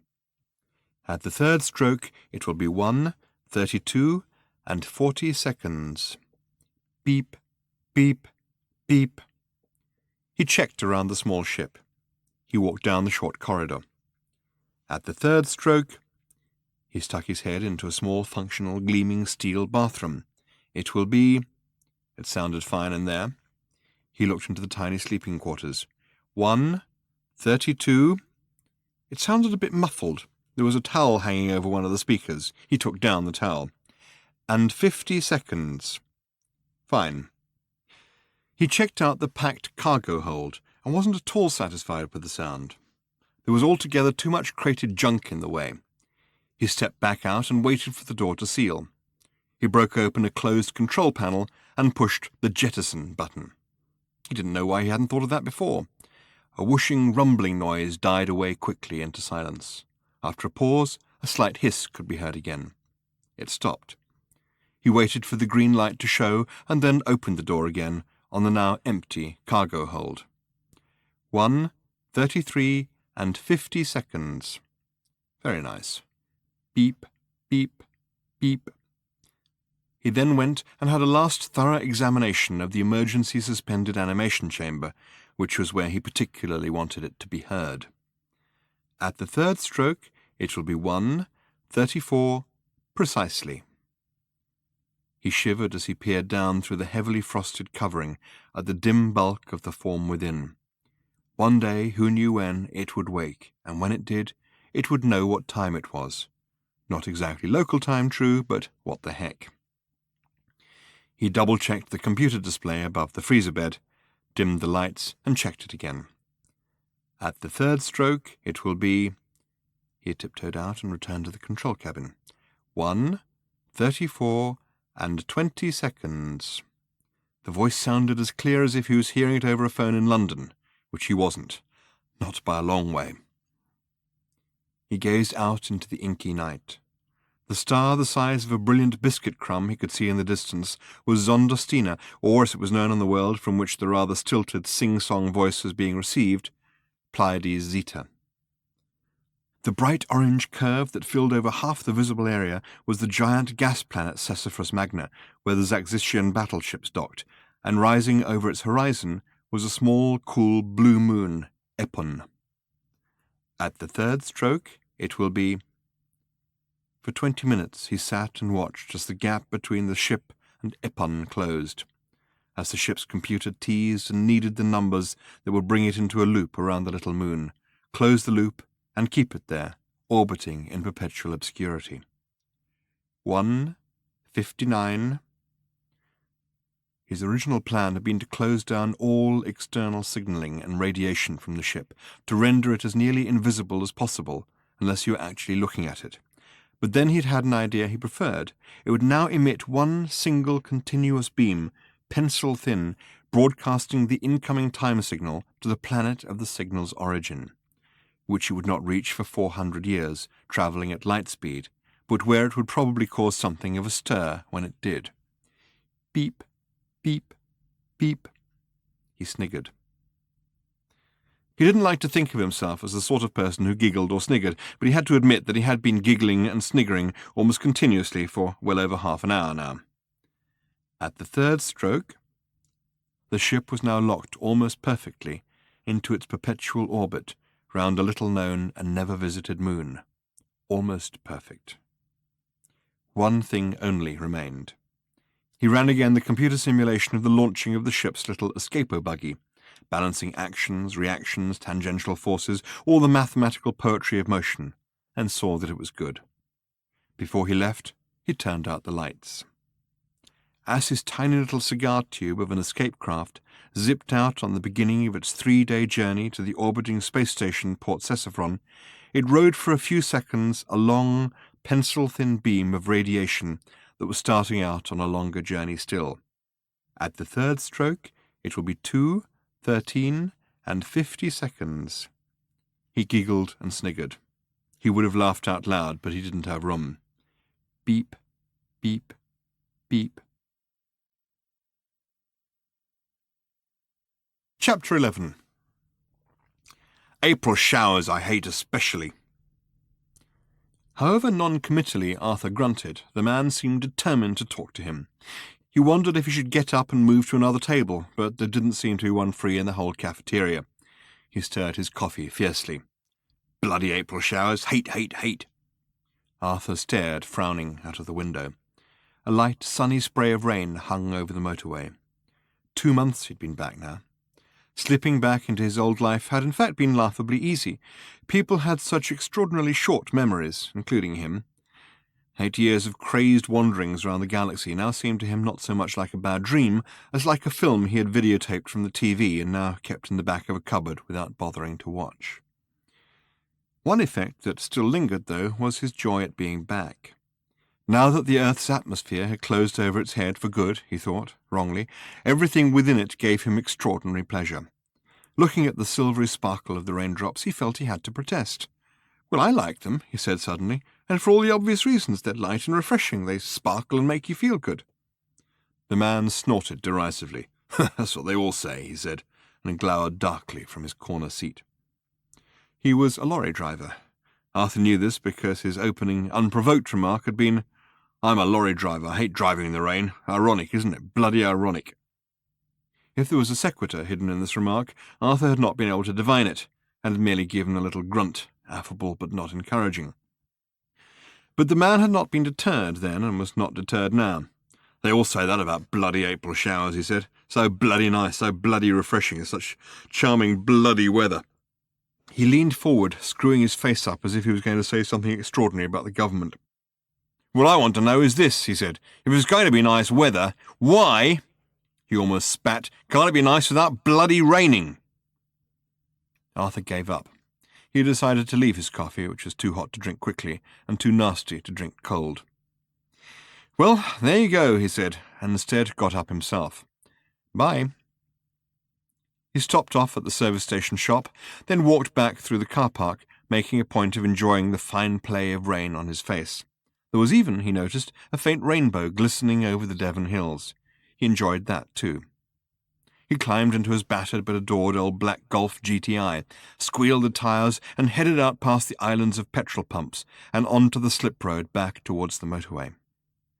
He was wrong in thinking that the atmosphere of the earth had closed finally and forever above his head.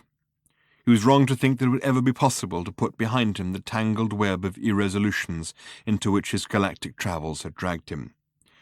He was wrong to think he could now forget that the big, hard, oily, dirty, rainbow-hung earth on which he lived was a microscopic dot on a microscopic dot, lost in the unimaginable infinity of the universe. He drove on, humming, being wrong about all these things. The reason he was wrong was standing by the slip road under a small umbrella. His jaw sagged. He sprained his ankle against the brake pedal and skidded so hard he very nearly turned the car over. "Fanny!" he shouted. Having narrowly avoided hitting her with the actual car, he hit her instead with the car door as he leant across and flung it open at her. It caught her hand and knocked away her umbrella, which then bowled wildly away across the road. "Shit!" yelled Arthur as helpful as he could, leapt out of his own door, narrowly avoided being run down by McKenna's all-weather haulage, and watched in horror as it ran down Fenny's umbrella instead.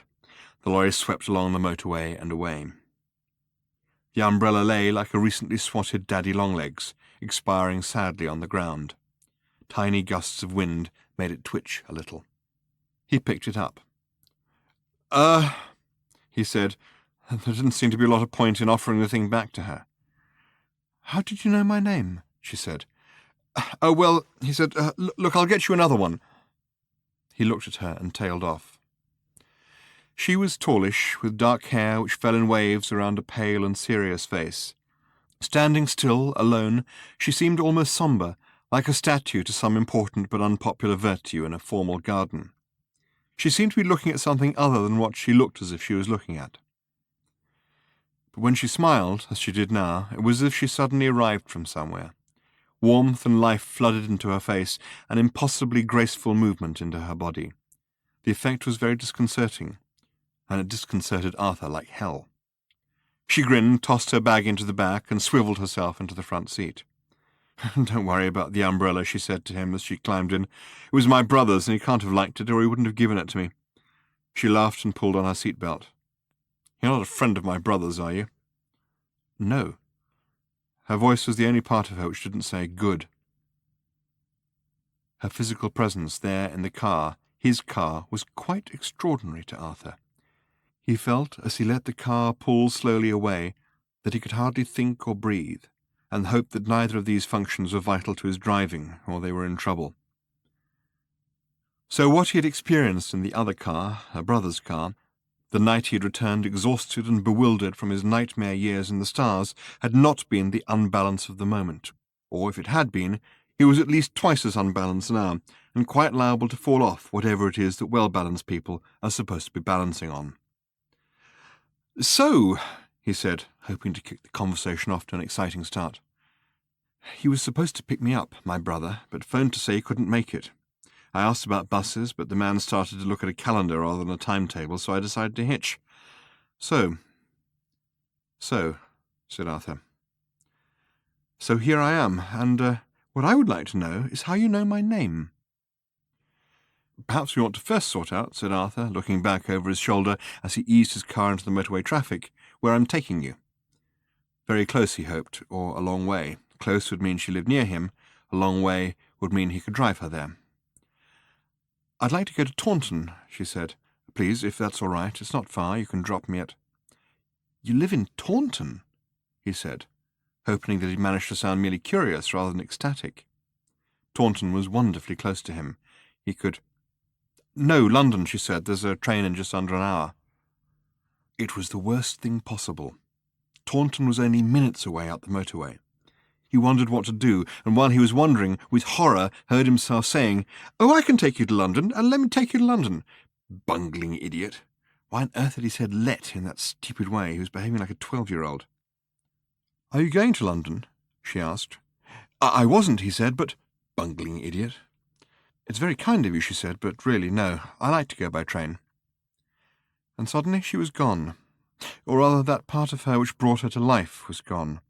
She looked rather distantly out of the window and hummed lightly to herself. He couldn't believe it. 30 seconds into the conversation, and already he'd blown it. Grown men, he told himself, in flat contradiction of centuries of accumulated evidence about the way grown men behave, do not behave like this. "Taunton, 5 miles, said the signpost. He gripped the steering wheel so tightly the car wobbled. He was going to have to do something dramatic. "Fenny," he said. She glanced round sharply at him. "You haven't told me how—" "Listen," said Arthur, I will tell you that the story is rather strange. Very strange." She was still looking at him, but said nothing. "Listen. You said that." "Did I? Oh, there are things I must talk to you about, and things I must tell you, a story I must tell you which would—" He was thrashing about. He wanted to say something along the lines of, "Thy knotted and combined locks to part, and each particular hair to stand on end like quills upon the fretful porpentine," but didn't think he could carry it off, and didn't like the hedgehog reference. "Which would take more than 5 miles, he settled for in the end, rather lamely, he was afraid. "Well?" "Just supposing," he said, "just supposing—" He didn't know what was coming next, so he thought he'd just sit back and listen.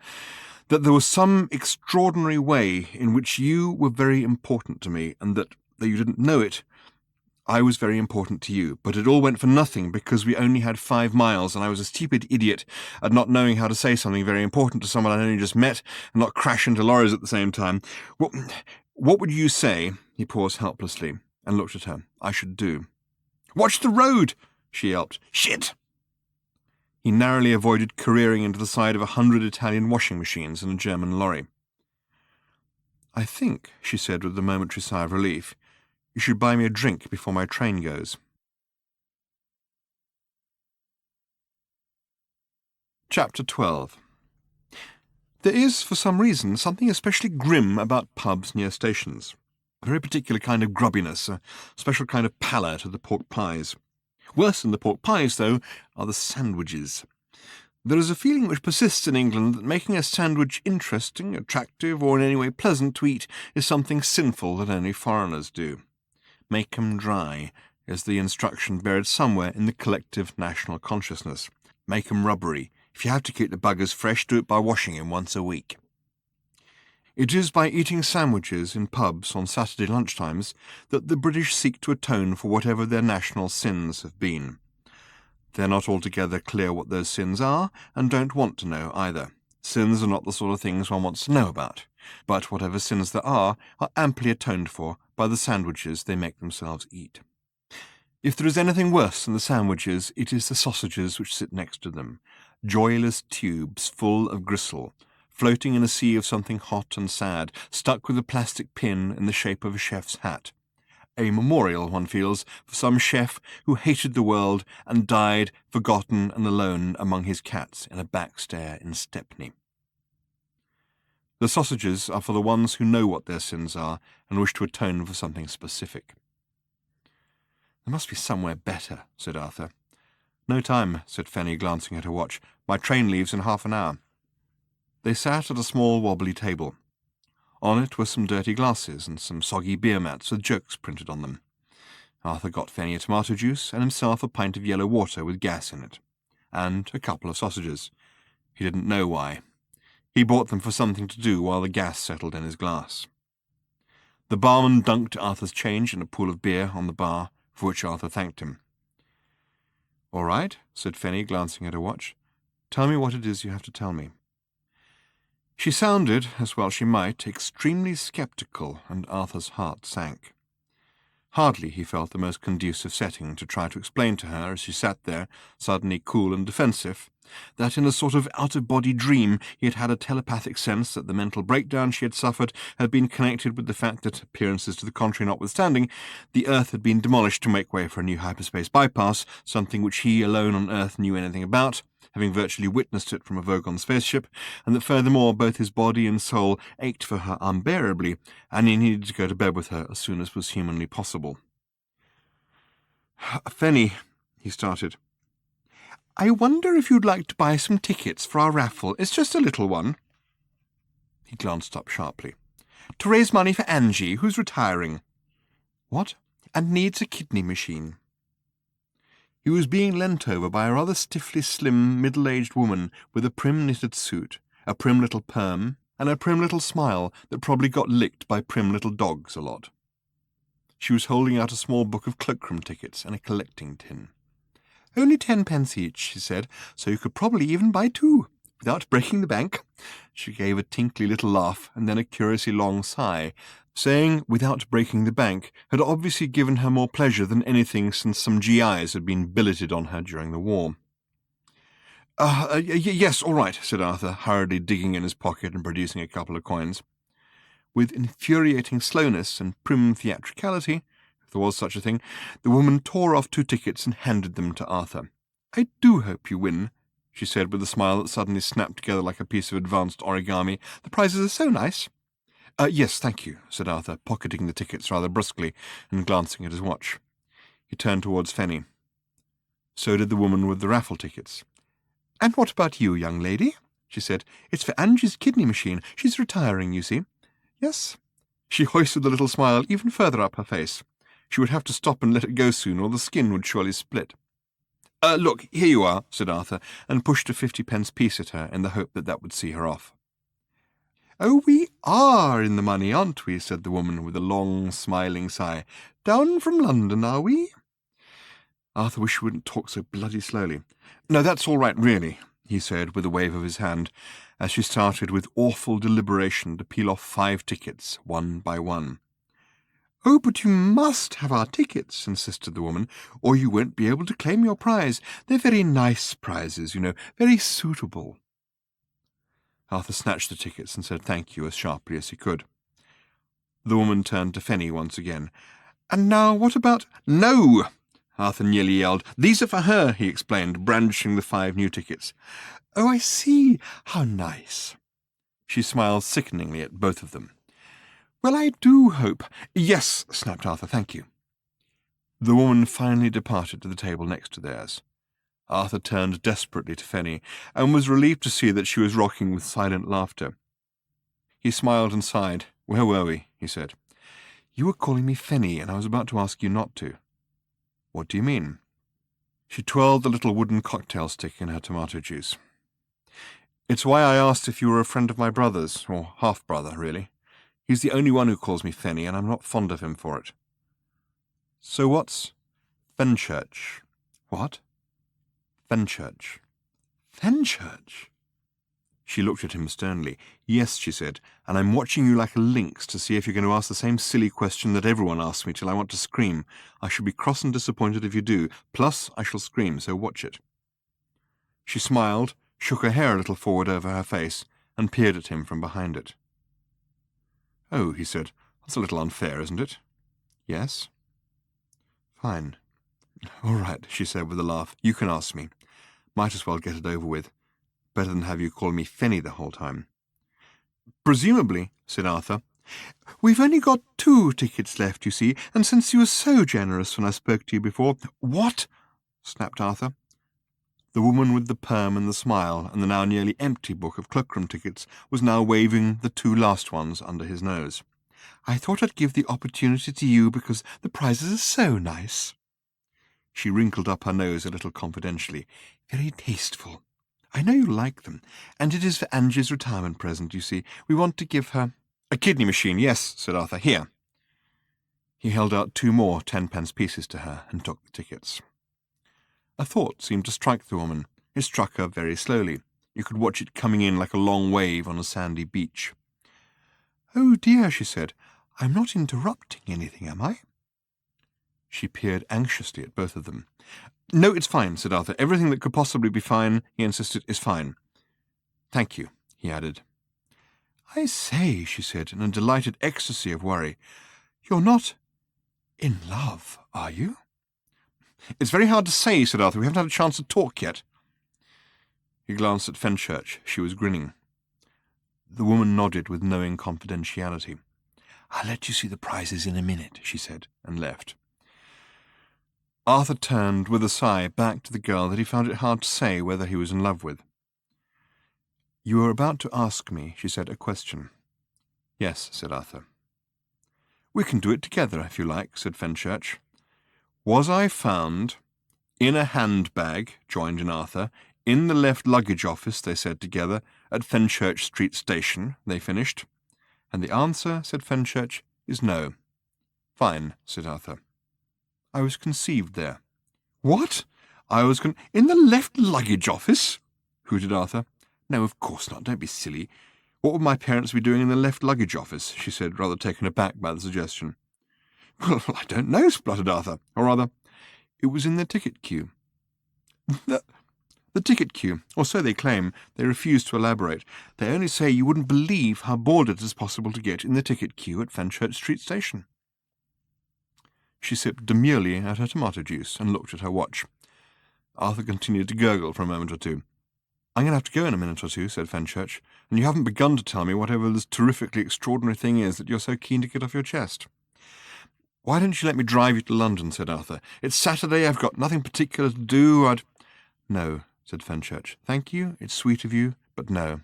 I need to be by myself for a couple of days." She smiled and shrugged. "But you can tell me another time. I'll give you my number."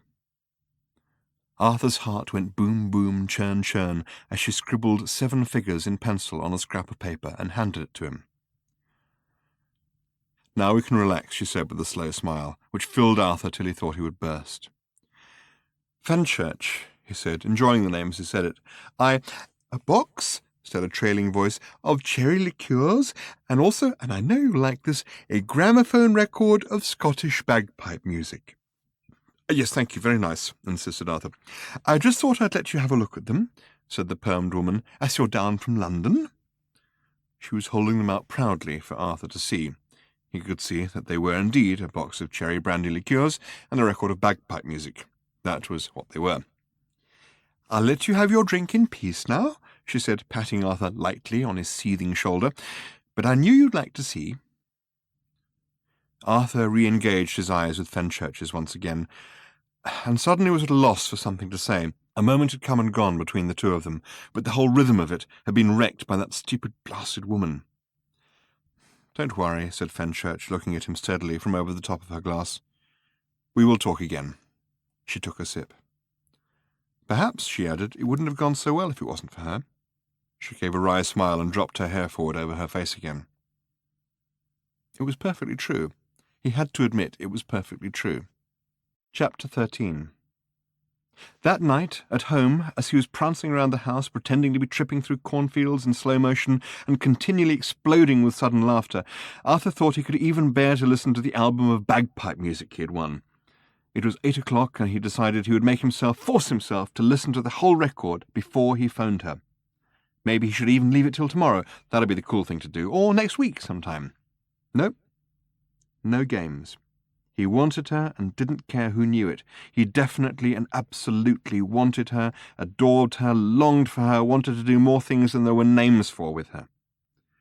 He actually caught himself saying things like "Yippee!" as he pranced ridiculously round the house. Her eyes, her hair, her voice, everything. He stopped. He would put on the record of bagpipe music. Then he would call her. Would he, perhaps, call her first? No. What he would do was this. He would put on the record of bagpipe music, he would listen to it, every last banshee wail of it, then he would call her. That was the correct order. That was what he would do.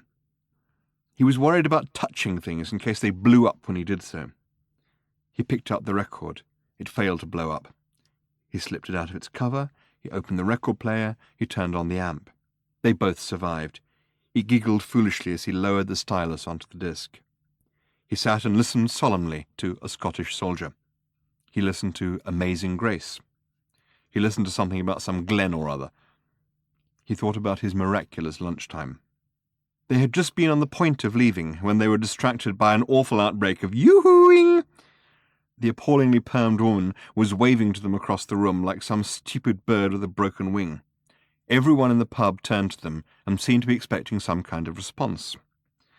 They hadn't listened to the bit about how pleased and happy Angie was going to be about the £4.30 that everyone had helped to raise towards the cost of her kidney machine, had been vaguely aware that someone from the next table had won a box of cherry brandy liqueurs, and took a moment or two to cotton on to the fact that the yoo-hooing lady was trying to ask them if they had ticket number 37. Arthur discovered that he had. He glanced angrily at his watch. Fenchurch gave him a push. "Go on," she said. "Go and get it. Don't be bad-tempered. Give him a nice speech about how pleased you are, and you can give me a call and tell me how it went. I'll want to hear the record. Go on." She flicked his arm and left. The regulars thought his acceptance speech a little over-effusive. It was, after all, merely an album of bagpipe music. Arthur thought about it and listened to the music, and kept on breaking into laughter. Chapter 14. Ring, ring. Ring, ring. Ring, ring. "Hello, yes? Yes, that's right. Yes, you'll have to speak up. There's an awful lot of noise in here." "What?" "No, I only do the bar in the evenings. It's Yvonne who does lunch, and Jim, he's the landlord. No, I wasn't on." "What?" "You'll have to speak up." "What?" "No, I don't know anything about no raffle." "What?" "No, I don't know nothing about it. Hold on, I'll call Jim." The barmaid put her hand over the receiver and called over the noisy bar. "Here, Jim, bloke on the phone says something about he's won a raffle. He keeps on saying it's ticket 37 and he's won." "No, there was a guy in the pub here won," shouted back the barman. "He says, have we got the ticket?" "Well, how can he think he's won if he hasn't even got a ticket?" "Jim says, how can you think you've won if you haven't got a ticket?" "What?" She put her hand over the receiver again. "Jim, he keeps effing and blinding at me, says there's a number on the ticket." "Of course there's a number on the ticket. It's a bloody raffle ticket, wasn't it?" "He says he means it's a telephone number on the ticket." "I'll put the phone down and serve the bloody customers, will you?" Chapter 15. 8 hours west sat a man alone on a beach, mourning an inexplicable loss. He could only think of his loss in little packets of grief at a time, because the whole thing was too great to be borne. He watched the long, slow Pacific waves come in along the sand, and waited for the nothing that he knew was about to happen. As the time came for it not to happen, it duly didn't happen, and so the afternoon wore itself away, and the sun dropped beneath the long line of the sea, and the day was gone. The beach was a beach we shall not name, because his private house was there, but it was a small sandy stretch somewhere along the hundreds of miles of coastline that first runs west from Los Angeles, which is described in the new edition of The Hitchhiker's Guide to the Galaxy, in one entry as junky, wonky, lunky, stunky, and what's that other word, and all kinds of bad stuff, woo, and in another, written only hours later, as being like several thousand square miles of American Express junk mail, but without the same sense of moral depth. Plus the air is, for some reason, yellow. The coastline runs west and then turns north up to the misty bay of San Francisco, which the guide describes as a good place to go. It's very easy to believe that everyone you meet there is also a space traveller. Starting a new religion for you is just their way of saying hi. Until you settled in and got the hang of the place, it is best to say no to 3 questions out of any given 4 that anyone may ask you, because there are some very strange things going on there, some of which an unsuspecting alien could die of.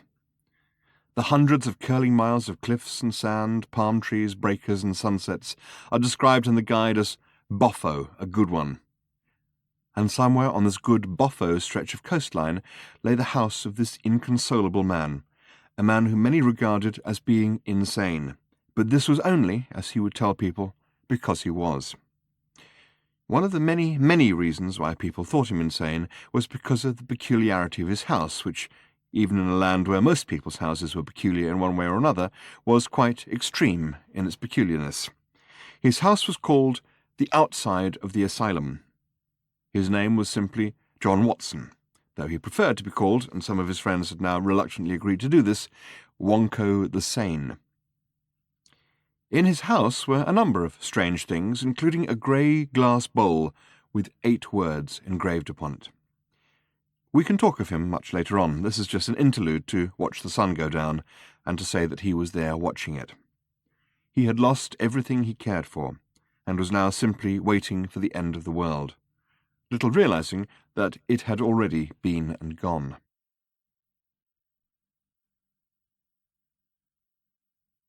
Chapter 16. After a disgusting Sunday spent emptying rubbish bins behind a pub in Taunton and finding nothing, no raffle ticket, no telephone number, Arthur tried everything he could to find Fenchurch, and the more things he tried, the more weeks passed. He raged and railed against himself, against fate, against the world and its weather. He even, in his sorrow and his fury, went and sat in the motorway service station cafeteria where he had been just before he met her. "It's the drizzle that makes me particularly morose." "Please shut up about the drizzle," snapped Arthur. "I would shut up if it would shut up drizzling.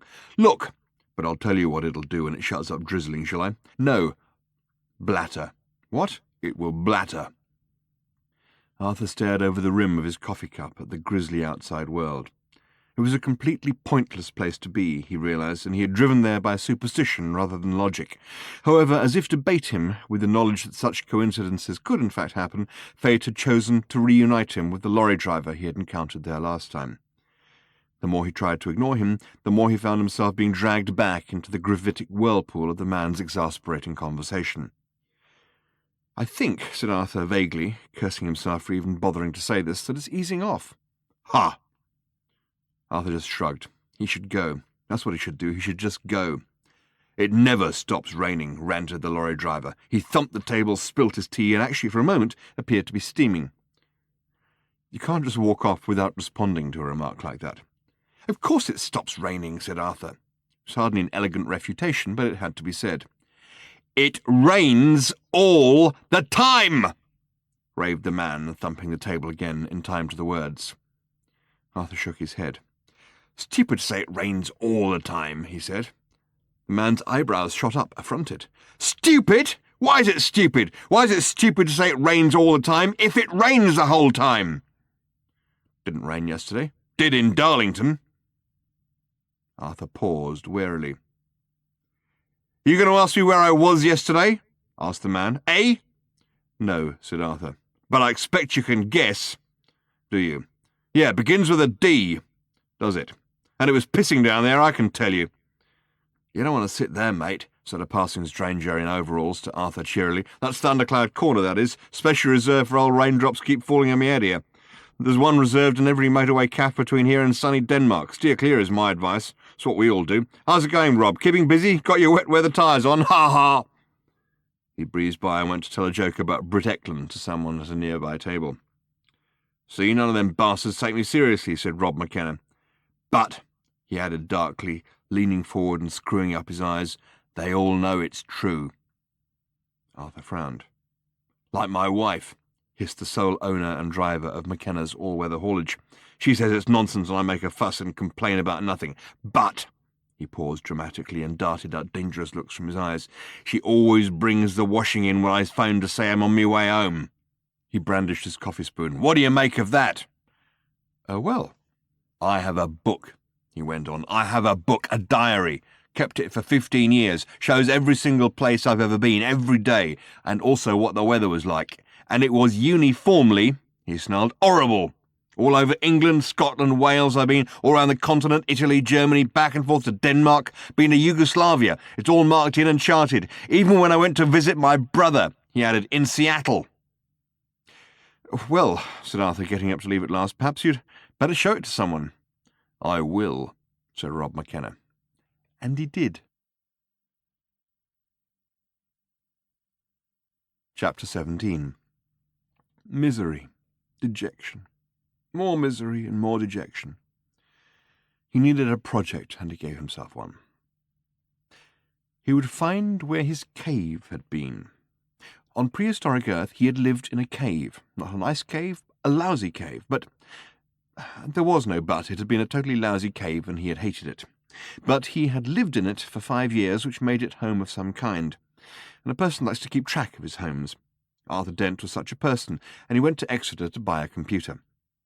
That was what he really wanted, of course, a computer, but he felt he ought to have some serious purpose in mind before he simply went and lashed out a lot of readies on what people might otherwise mistake as being just a thing to play with.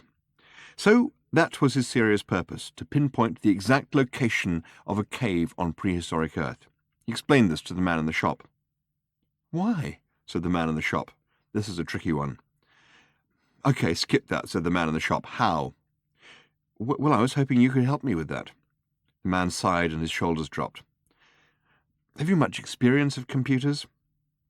Arthur wondered whether to mention Eddie, the shipboard computer on the Heart of Gold, who would have done the job in a second, or Deep Thought, but he decided he wouldn't. "No," he said.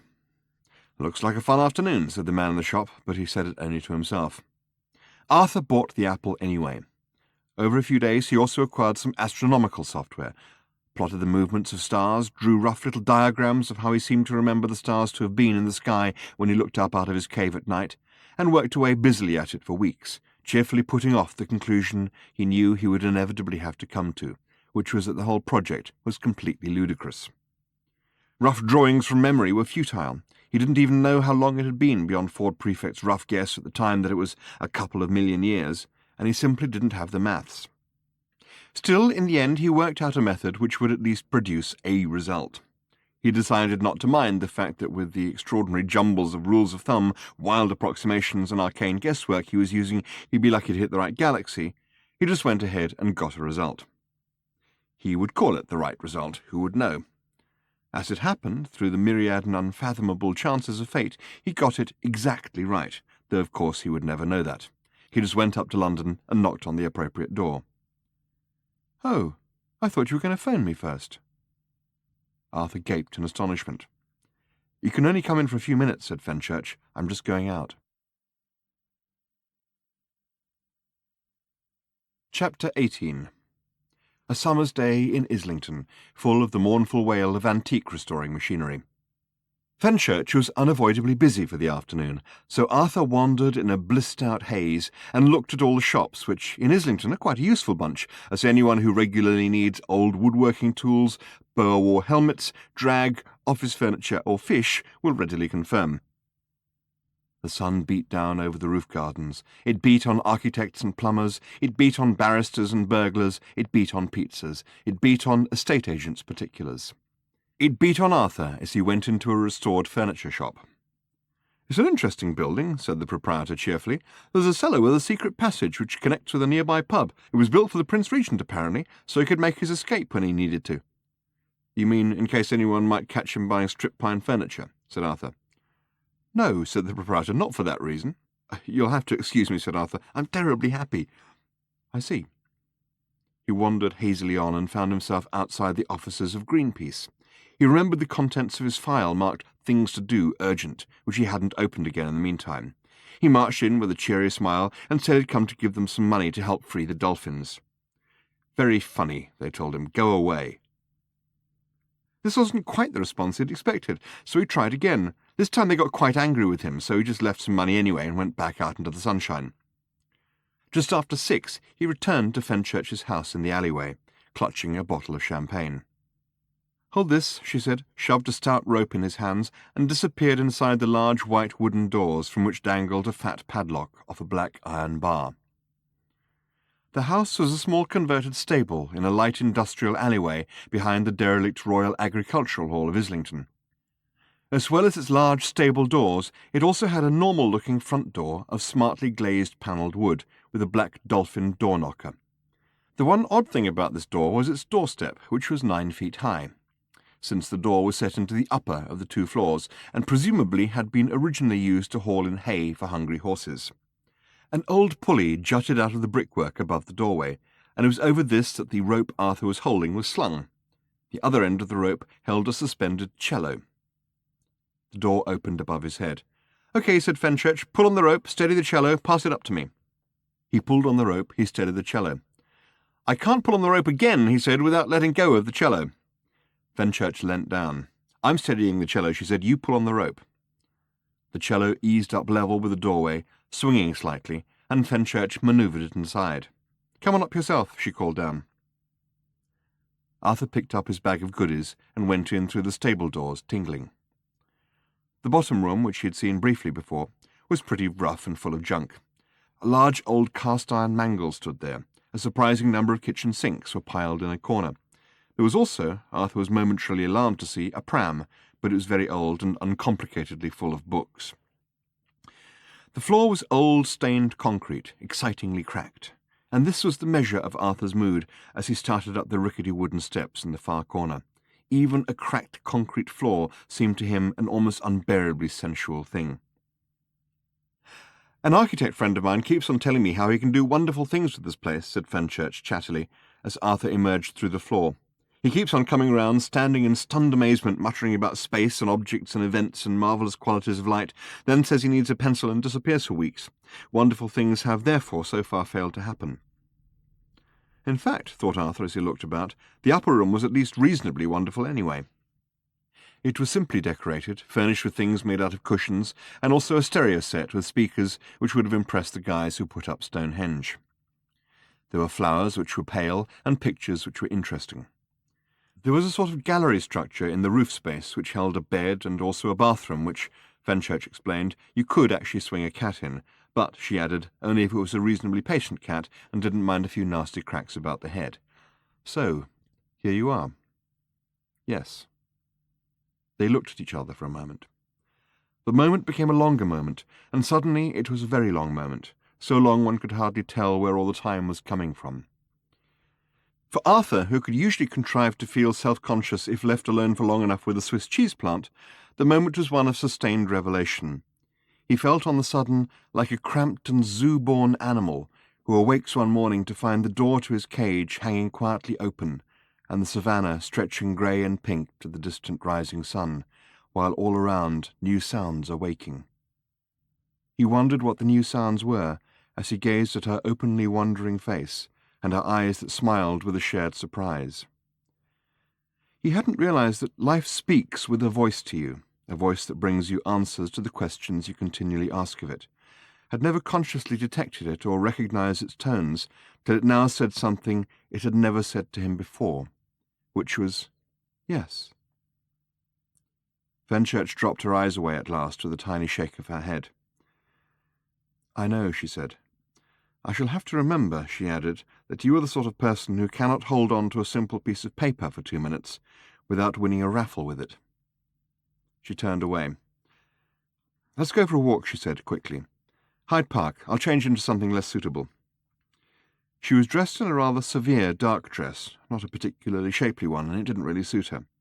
"I wear it especially for my cello teacher," she said.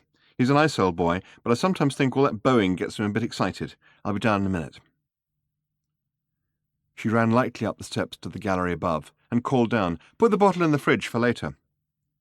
He noticed, as he slipped the champagne bottle into the door, that it had an identical twin to sit next to. He walked over to the window and looked out.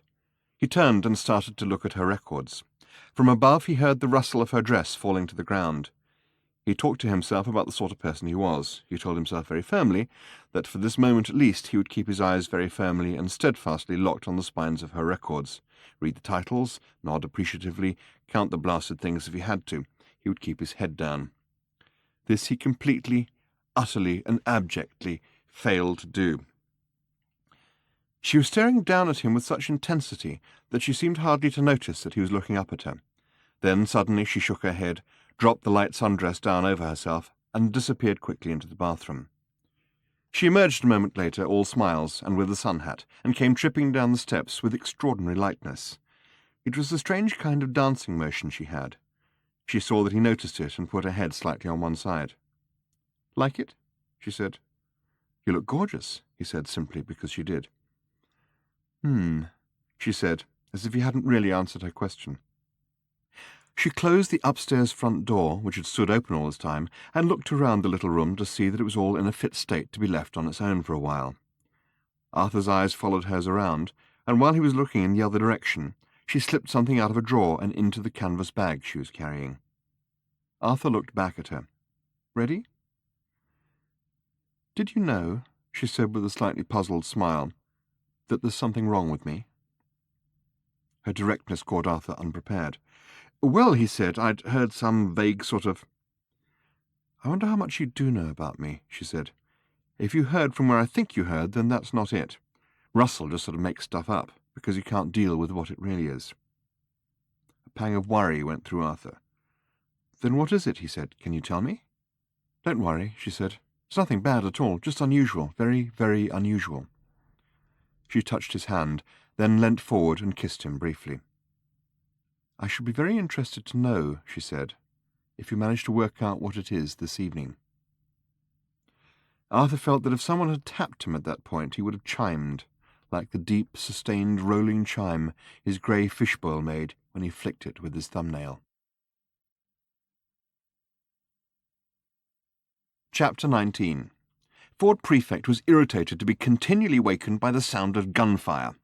He slid himself out of the maintenance hatchway, which he had fashioned into a bunk for himself by disabling some of the noisier machinery in its vicinity and padding it with towels.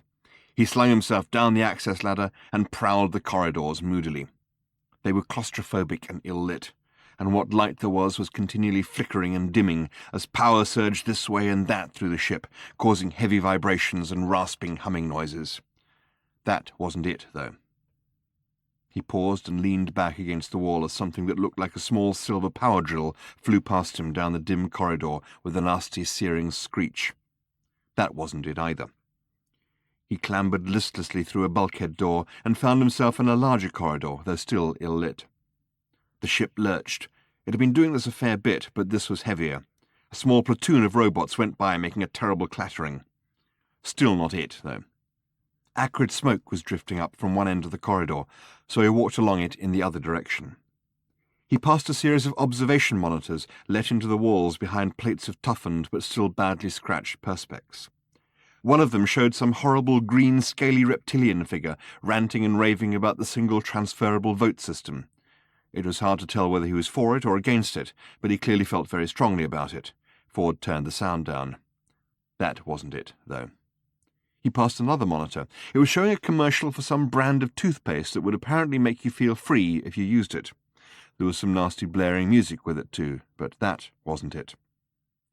He came upon another, much larger, three-dimensional screen that was monitoring the outside of this vast silver Xaxition ship. As he watched, 1,000 horribly beweaponed Zersler robot star cruisers came searing round the dark shadow of a moon, silhouetted against the blinding disk of the star's axis, and the ship simultaneously unleashed a vicious blaze of hideously incomprehensible forces from all its orifices against them. That was it! Ford shook his head irritably and rubbed his eyes. He slumped on the wrecked body of a dull silver robot which clearly had been burning earlier on, but had now cooled down enough to sit on. He yawned and dug his copy of The Hitchhiker's Guide to the Galaxy out of his satchel. He activated the screen and flicked idly through some Level 3 entries and some Level 4 entries. He was looking for some good insomnia cures. He found rest, which was what he reckoned he needed. He found rest and recuperation, and was about to pass on when he suddenly had a better idea. He looked up at the monitor screen. The battle was raging more fiercely every second, and the noise was appalling. The ship juddered, screamed, and lurched as each new bolt of stunning energy was delivered or received. He looked back down at the guide again, and flipped through a few likely locations. He suddenly laughed, and then rummaged in his satchel again.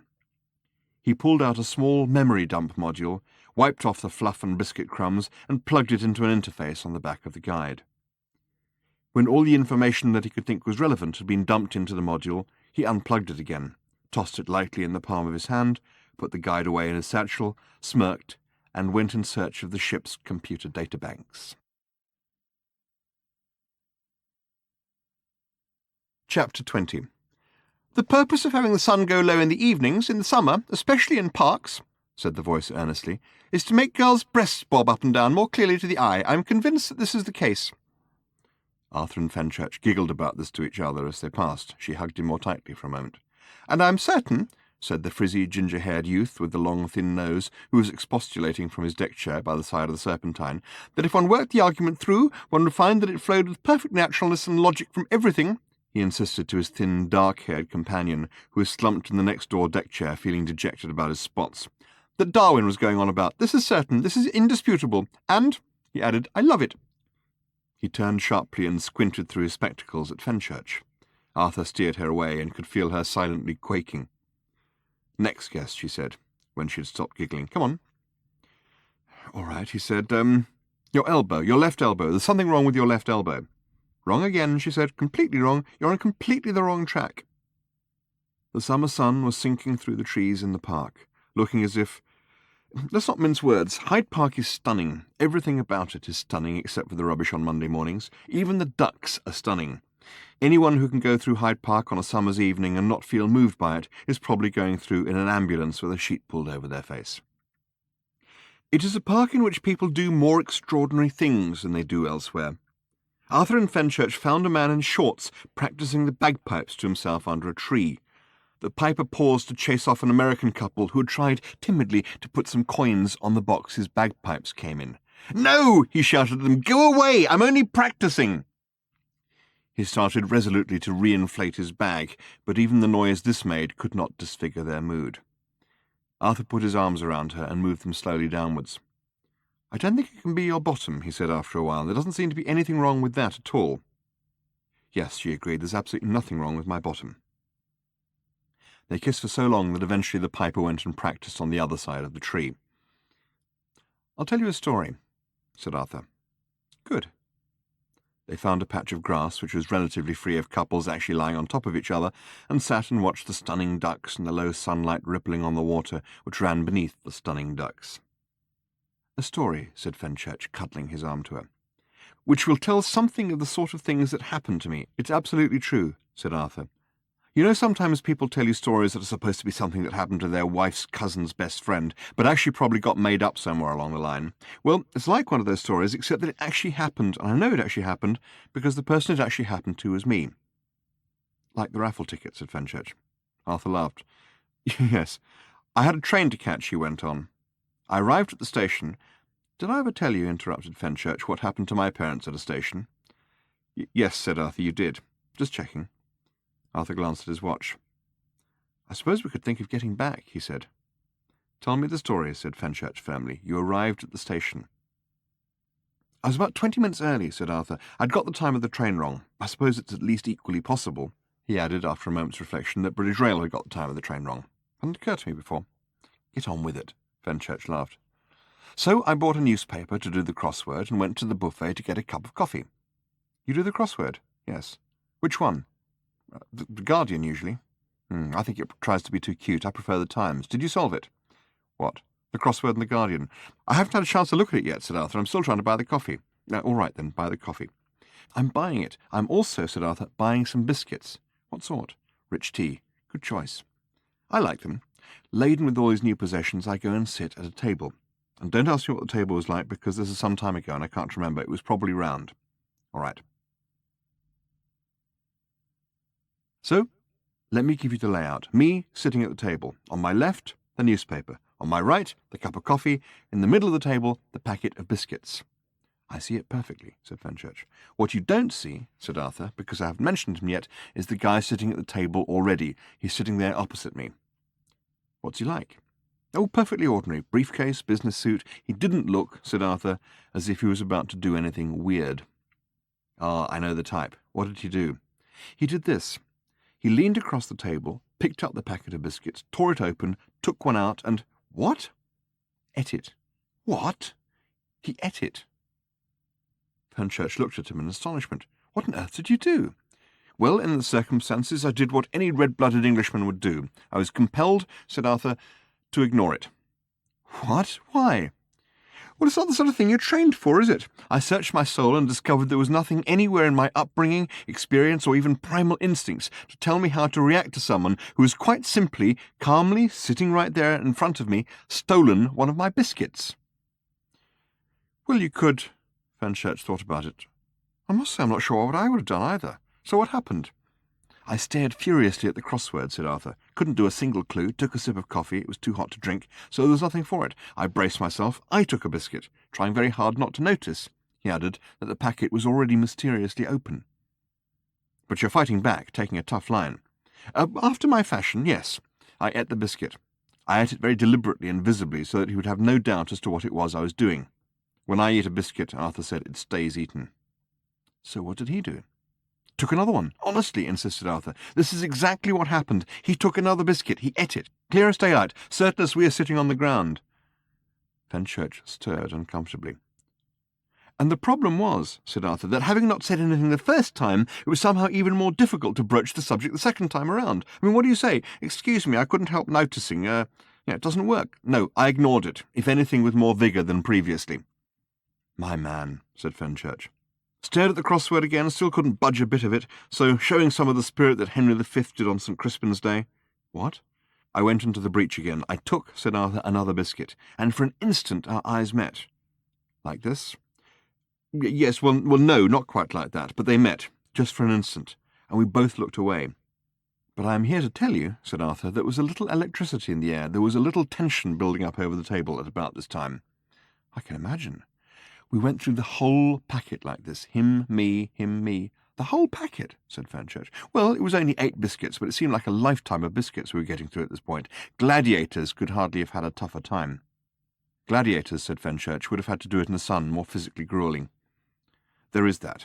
So, when the empty packet was lying dead between us, the man at last got up, having done his worst, and left. I heaved a sigh of relief, of course. As it happened, my train was announced a moment or two later, so I finished my coffee, stood up, picked up the newspaper, and underneath the newspaper, yes, were my biscuits. What, said Fenchurch? What? True. No! She gasped and tossed herself back on the grass, laughing. She sat up again. You complete nitwit, she hooted. You almost completely and utterly foolish person. She pushed him backwards, rolled over him, kissed him, and rolled off again. He was surprised at how light she was. Now you tell me a story, said Arthur. I thought, she said, putting on a low, husky voice, that you were very keen to get back. No hurry, he said airily. I want you to tell me a story. She looked out over the lake and pondered. All right, she said. It's only a short one and not funny like yours, but, anyway. She looked down. Arthur could feel that it was one of those sorts of moments. The air seemed to stand still around them, waiting. Arthur wished that the air would go away and mind its own business. When I was a kid, she said. These stories always start like this, don't they? When I was a kid. Anyway, this is the bit where the girl suddenly goes when I was a kid and starts to unburden herself. We have got to that bit. When I was a kid, I had this picture hanging over the foot of my bed. What do you think of it so far? I like it, said Arthur. I think it's moving well. You're getting the bedroom interest in nice and early. We could probably do some development with the picture. It was one of those pictures that children are supposed to like, she said, but don't. Full of endearing little animals doing endearing things, you know? I know, I was plagued with them too, rabbits in waistcoats.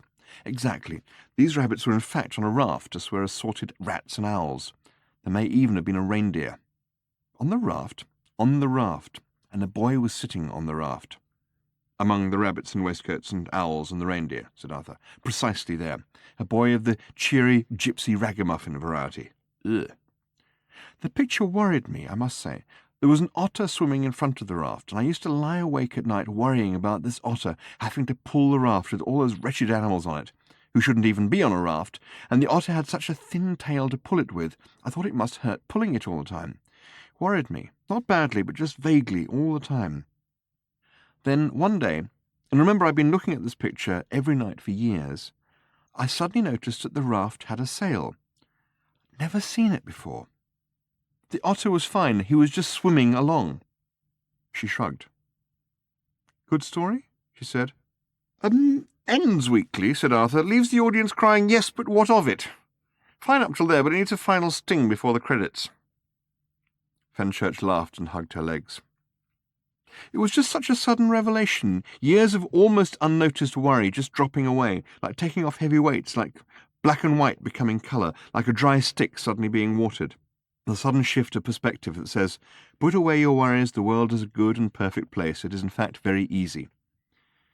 You probably think I'm saying that because I'm going to say I felt like that this afternoon or something, don't you? Well, said Arthur, his composure suddenly shattered. Well, it's all right, she said. I did. That's exactly what I felt. But you see, I felt that before, even stronger, incredibly strongly. I'm afraid I'm a bit of a one, she said, gazing off into the distance, for sudden, startling revelations. Arthur was at sea, could hardly speak, and felt it wiser, therefore, for the moment not to try. It was very odd, she said, much as one of the pursuing Egyptians might have said that the behaviour of the Red Sea when Moses waved his rod at it was a little on the strange side. Very odd, she repeated. For days before, the strangest feeling had been building in me, as if I was going to give birth.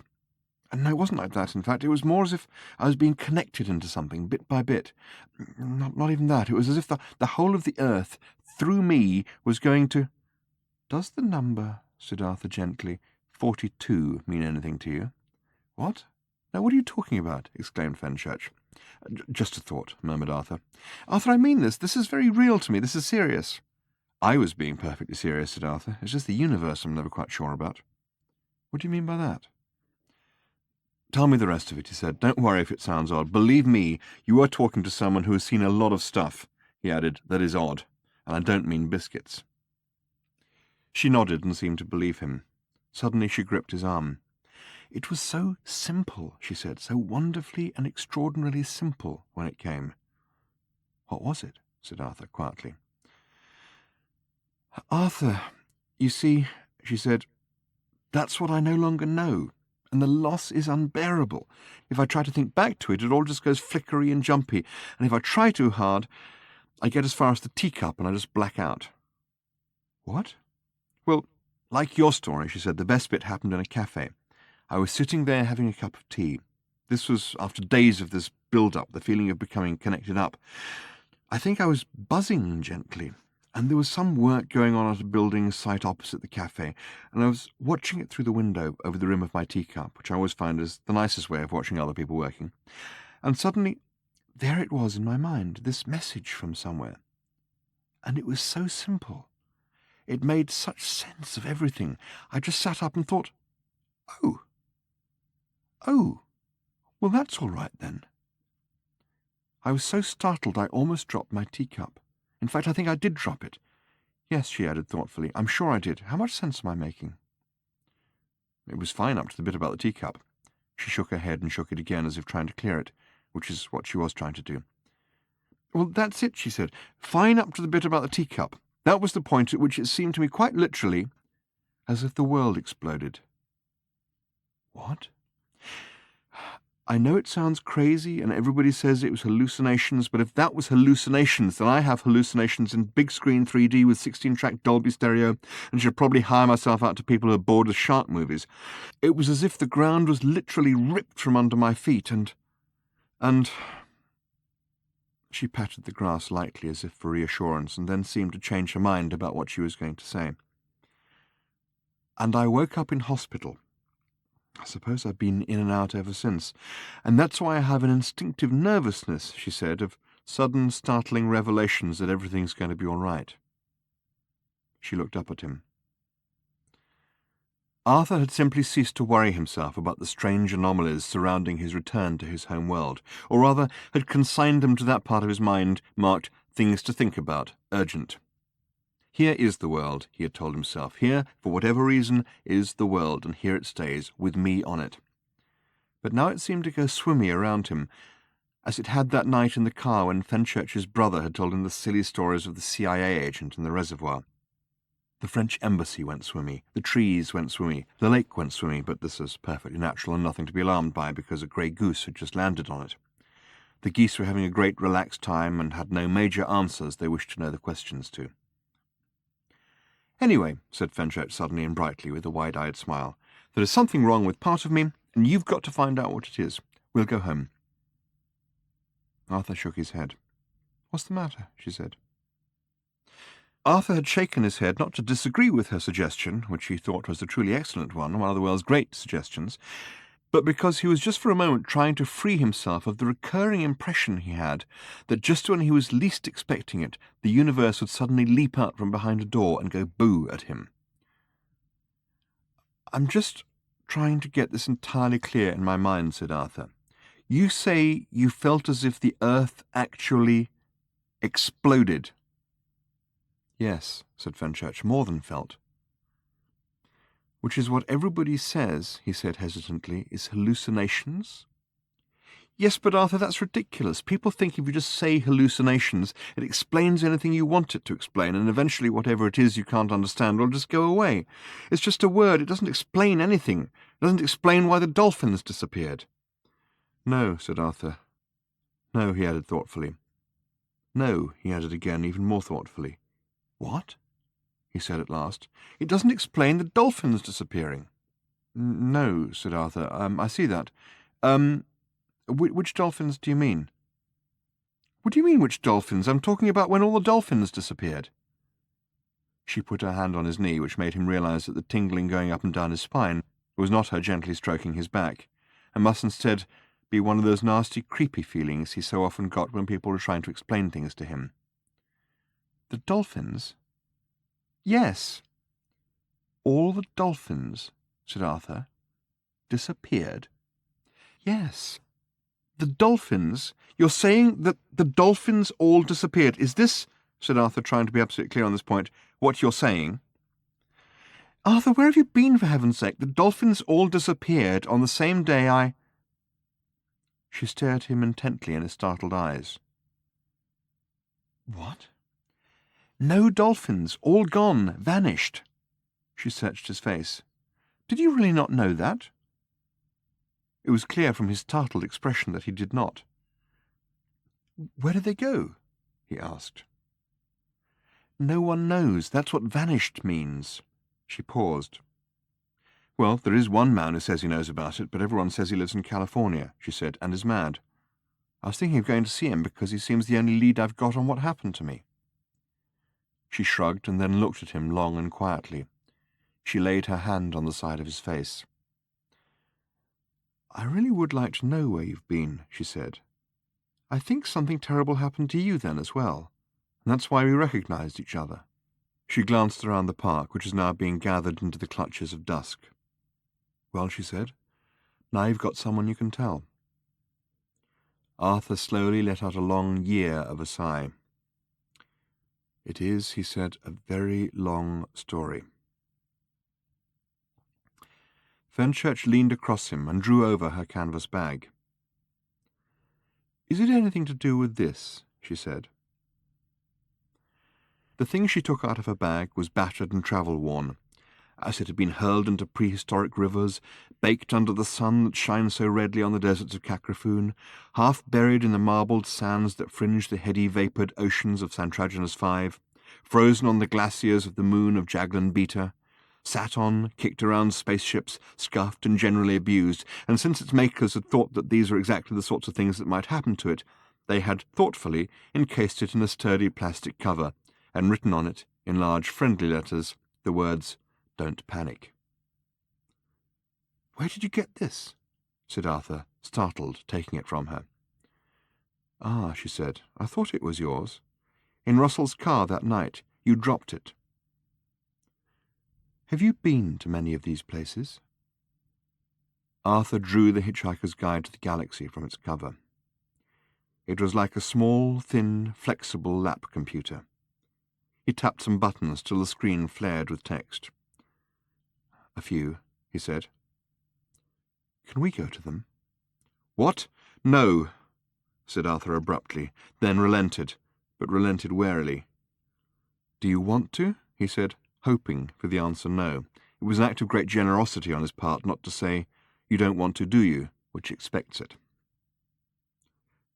Yes, she said. I want to know what the message was that I lost and where it came from. Because I don't think, she added, standing up and looking around the increasing gloom of the park, that it came from here. I'm not even sure, she further added, slipping her arm around Arthur's waist, that I know where here is. Chapter 21. The Hitchhiker's Guide to the Galaxy is, as has been remarked before, often and accurately, a pretty startling kind of a thing. It is essentially, as the title implies, a guidebook. The problem is, or rather one of the problems, for there are many, a sizable proportion of which are continually clogging up the civil, commercial and criminal courts in all areas of the galaxy, and especially, where possible, the more corrupt ones, this. The previous sentence makes sense. That is not the problem. This is. Change. Read it through again and you'll get it.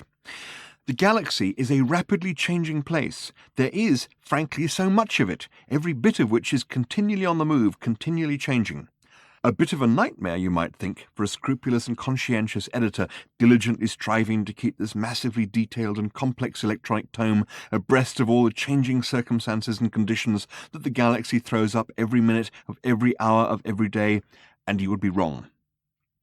Where you would be wrong will be in failing to realize that the editor, like all the editors the guide has ever had, has no real grasp of the meanings of the words scrupulous, conscientious, or diligent, and tends to get his nightmares through a straw. Entries tend to get updated or not across the sub-Ethernet according to if they read good. Take, for example, the case of Brequinder on the Foth of Avalars, famed in myth, legend, and stultifyingly dull tri-D miniseries as the home of the magnificent and magical Forlornis fire dragon. In ancient days, before the advent of the Sorth of Bragadox, when Fragilis sang, and Saxoquin of the Quenelux held sway, when the air was sweet and the nights fragrant, but everyone somehow managed to be, or so they claimed, though how on earth they could have thought that anyone was even remotely likely to believe such a preposterous claim, what with all the sweet air and fragrant nights and what not is anyone's guess, virgins, it was not possible to heave a brick on Brequinder in the Foth of Avalars without hitting at least half a dozen Forlornis fire dragons. Whether you would want to do that is another matter. Not that fire dragons weren't an essentially peace-loving species, because they were. They adored it to bits, and this wholesale adoring of things to bits was often in itself the problem. One so often hurts the one loves, especially if one is a Forlornis fire dragon with breath like a rocket booster and teeth like a park fence. Another problem was that once they were in the mood, they often went on to hurt quite a lot of the ones that other people loved as well. Add to all that the relatively small number of madmen who actually went around the place heaving bricks, and you end up with quite a lot of people on Brequinder and the Foth of Avalars getting seriously hurt by dragons. But did they mind? They did not. Were they heard to bemoan their fate? No. The Forlornis fire dragons were revered throughout the lands of Brequinder and the Foth of Avalars for their savage beauty, their noble ways, and their habit of biting people who didn't revere them. Why was this? The answer was simple. Sex. There is, for some unfathomed reason, something almost unbearably sexy about having huge fire-breathing magical dragons flying low about the sky on moonlit nights, which were already dangerously on the sweet and fragrant side. Why this should be so, the romance-besotted people of Brequinder and the Foth of Avalars could not have told you, and would not have stopped to discuss the matter once the effect was up and going, for no sooner would a flock of half a dozen silk-winged, leather-bodied Forlornis fire dragons heave into sight across the evening horizon, than half the people of Brequinder are scurrying off into the woods with the other half, there to spend a busy, breathless night together, and emerge with the first rays of dawn, all smiling and happy, and still claiming, rather endearingly, to be virgins, if rather flushed and sticky virgins. Pheromones, some researchers said. Something sonic, others claimed. The place was always stiff with researchers trying to get to the bottom of it all, and taking a very long time about it. Not surprisingly, the guide's graphically enticing description of the general state of affairs on this planet has proved to be astonishingly popular amongst hitchhikers who allow themselves to be guided by it, and so it has simply never been taken out, and it is therefore left to latter-day travellers to find out for themselves that today's modern Brequinder and the city-state of Avalars is now little more than concrete, strip joints, and dragon burger bars. Chapter 22. The night in Islington was sweet and fragrant. There were, of course, no Forlornis fire dragons about in the alley, but if any had chanced by, they might just as well have sloped off across the road for a pizza, for they were not going to be needed.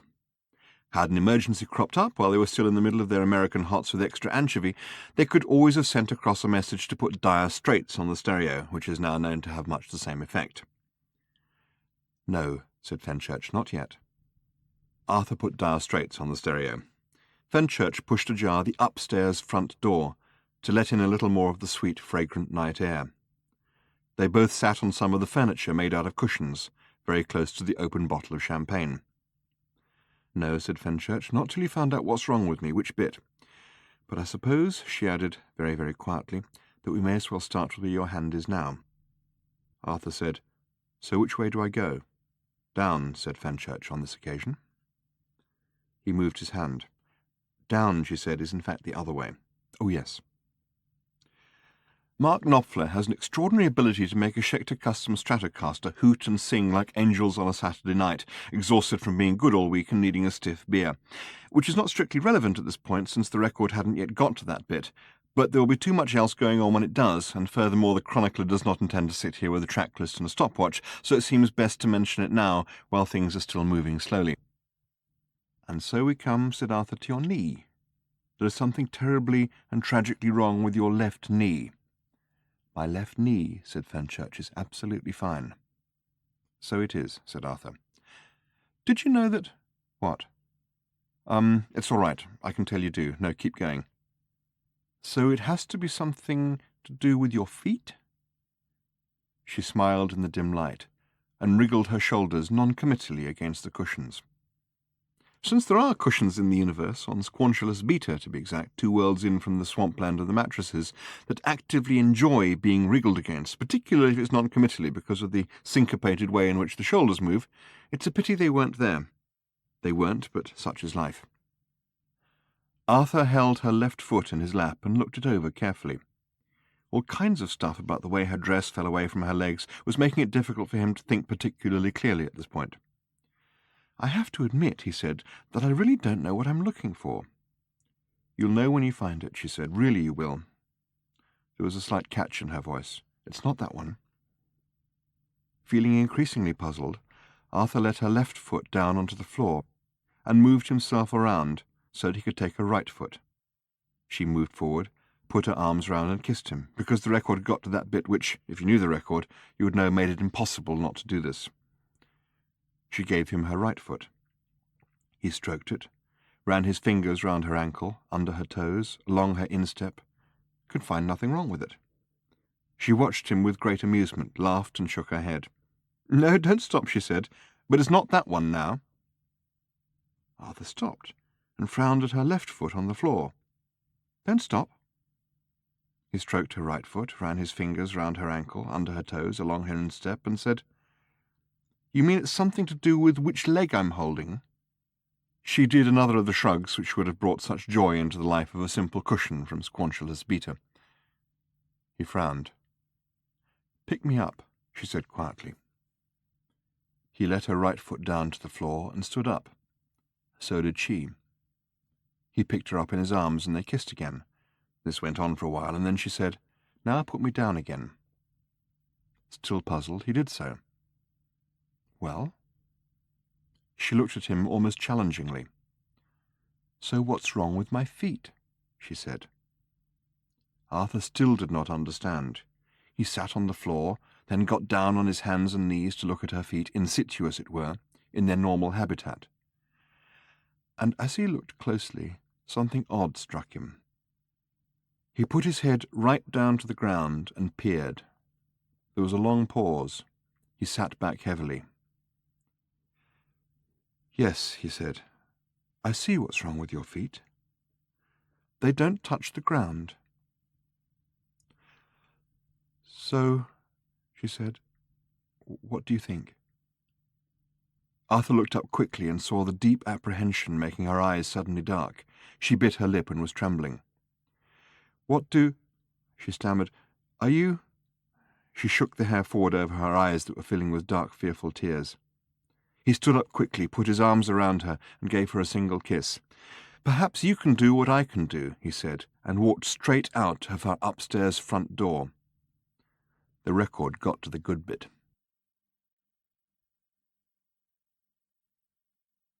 Chapter 23. The battle raged on about the Star of Zaxis. Hundreds of the fierce and horribly beweaponed Zersler ships had now been smashed and wrenched to atoms by the withering forces the huge silver Zaxitian ship was able to deploy. Part of the moon had gone too, blasted away by those same blazing force guns that ripped the very fabric of space as they passed through it. The Zersler ships that remained, horribly beweaponed though they were now hopelessly outclassed by the devastating power of the Zaxitian ship, and were fleeing for cover behind the rapidly disintegrating moon, when the Zaxitian ship, in hurtling pursuit behind them, suddenly announced that it needed a holiday, and left the field of battle. All was redoubled fear and consternation for a moment, but the ship was gone. With the stupendous powers at its command, it flitted across vast tracts of irrationally shaped space, quickly, effortlessly, and above all, quietly. Deep in his greasy, smelly bunk, fashioned out of a maintenance hatchway, Ford Prefect slept among his towels, dreaming of old haunts. He dreamed at one point of his slumbers in New York. In his dream he was walking late at night along the east side, beside the river which had become so extravagantly polluted that new life forms are now emerging from it spontaneously, demanding welfare and voting rights. One of these now floated past, waving. Ford waved back. The thing thrashed to the shore and struggled up the bank. Hi, it said. I've just been created. I'm completely new to the universe in all respects. Is there anything you can tell me? Phew, said Ford, a little nonplussed. I can tell you where some bars are, I guess. What about love and happiness? I sense deep needs for things like that, it said, waving its tentacles. Got any leads there? You can get something like what you require, said Ford, on 7th Avenue. I instinctively feel, said the creature urgently, that I need to be beautiful. Am I? You're pretty direct, aren't you? Well, no point in mucking about. Now, am I? The thing was oozing all over the place now, squelching and blubbering. A nearby wino was getting interested. To me, said Ford, no. But listen, he added after a moment, most people make out, you know. Are there any like you down there? Search me, Buster, said the creature. As I said, I'm new here. Life is entirely strange to me. What's it like? Here was something that Ford felt he could speak about with authority. Life, he said, is like a grapefruit. How so? Well, it's sort of orangey yellow and dimpled on the outside, wet and squidgy in the middle. It's got pips inside too. Oh, and some people have half a one for breakfast. Is there anyone else out there I can talk to? I expect so, said Ford. Ask a policeman. Deep in his bunk, Ford Prefect wriggled and turned on to his other side. It wasn't his favourite type of dream, because it didn't have eccentric Golumbits, the triple-breasted whore of Eroticon 6 in it, whom many of his dreams did feature, but at least it was a dream. At least he was asleep. Chapter 24. Luckily, there was a strong updraft in the alley, because Arthur hadn't done this sort of thing for a while, at least not deliberately, and deliberately is exactly the way you are not meant to do it. He swung down sharply, nearly catching himself a nasty crack on the jaw with the doorstep, and tumbled through the air, so suddenly stunned with what a profoundly stupid thing he had just done that he completely forgot the bit about hitting the ground, and didn't. A nice trick, he thought to himself, if you can do it. The ground was hanging menacingly above his head. He tried not to think about the ground, what an extraordinarily big thing it was, and how much it would hurt him if it decided to stop hanging there and suddenly fell on him. He tried to think nice thoughts about lemurs instead, which was exactly the right thing to do, because he couldn't at that moment remember precisely what a lemur was.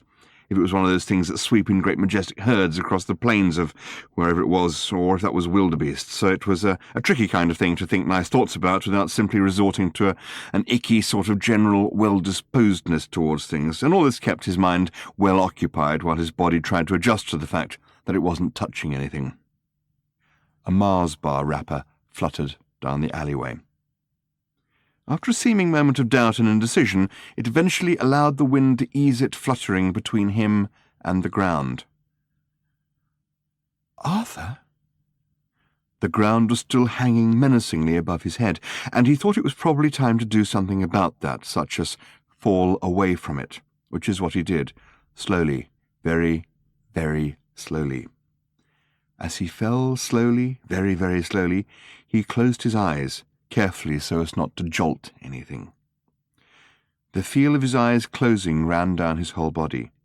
Once it had reached his feet, and the whole of his body was alerted to the fact that his eyes were now closed and was not panicked by it, he slowly, very, very slowly, revolved his body one way and his mind the other.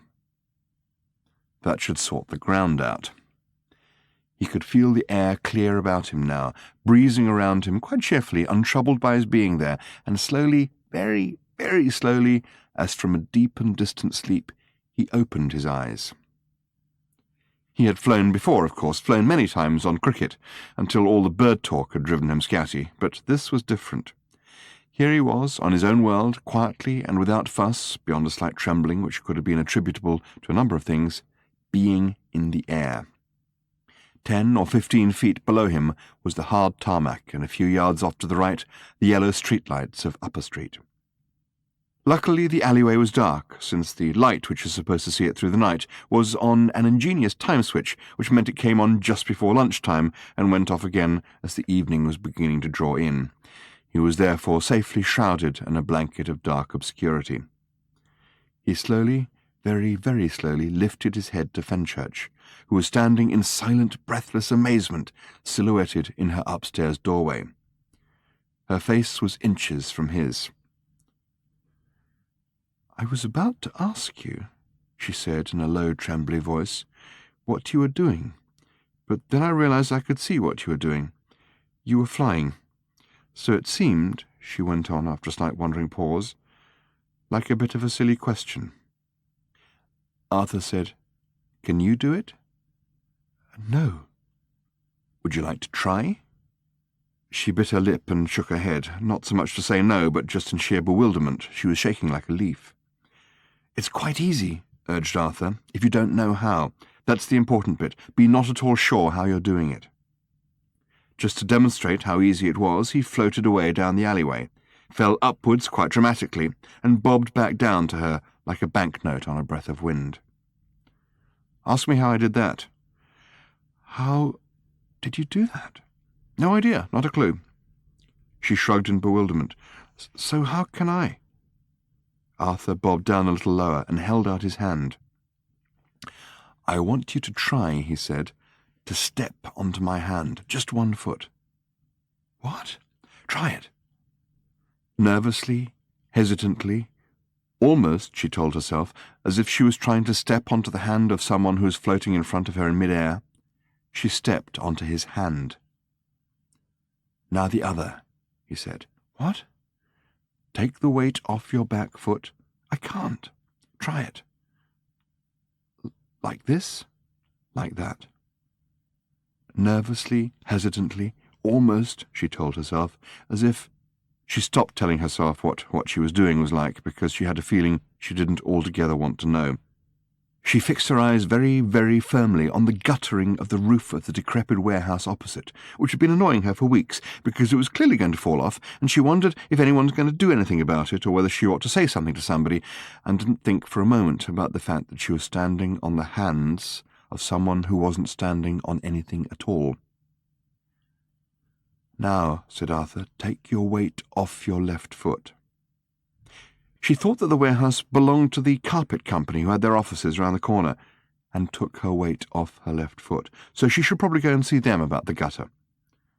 "Now," said Arthur, "take the weight off your right foot." "I can't." "Try." She hadn't seen the guttering from quite this angle before, and it looked to her now as if, as well as the mud and gunge up there might also be a bird's nest. If she leaned forward just a little and took her weight off her right foot, she could probably see it more clearly. Arthur was alarmed to see that someone down in the alley was trying to steal her bicycle. He particularly didn't want to get involved in an argument at the moment, and hoped that the guy would do it quietly and not look up. He had the quiet, shifty look of someone who habitually stole bicycles in alleys, and habitually didn't expect to find their owners hovering several feet above them. He was relaxed by both these habits and went about his job with purpose and concentration, and when he found that the bike was unarguably bound by hoops of tungsten carbide to an iron bar embedded in concrete, he peacefully bent both its wheels and went on his way. Arthur let out a long-held breath.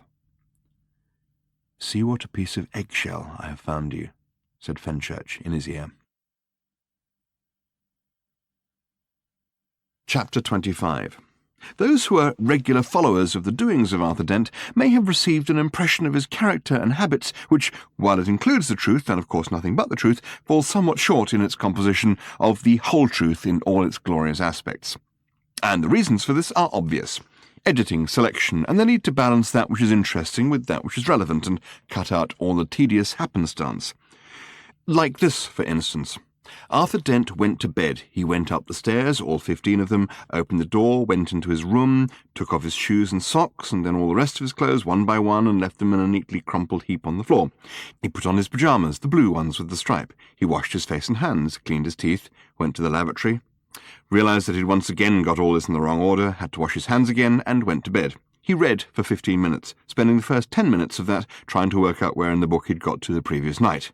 Then he turned out the light, and within a minute or so was asleep. It was dark.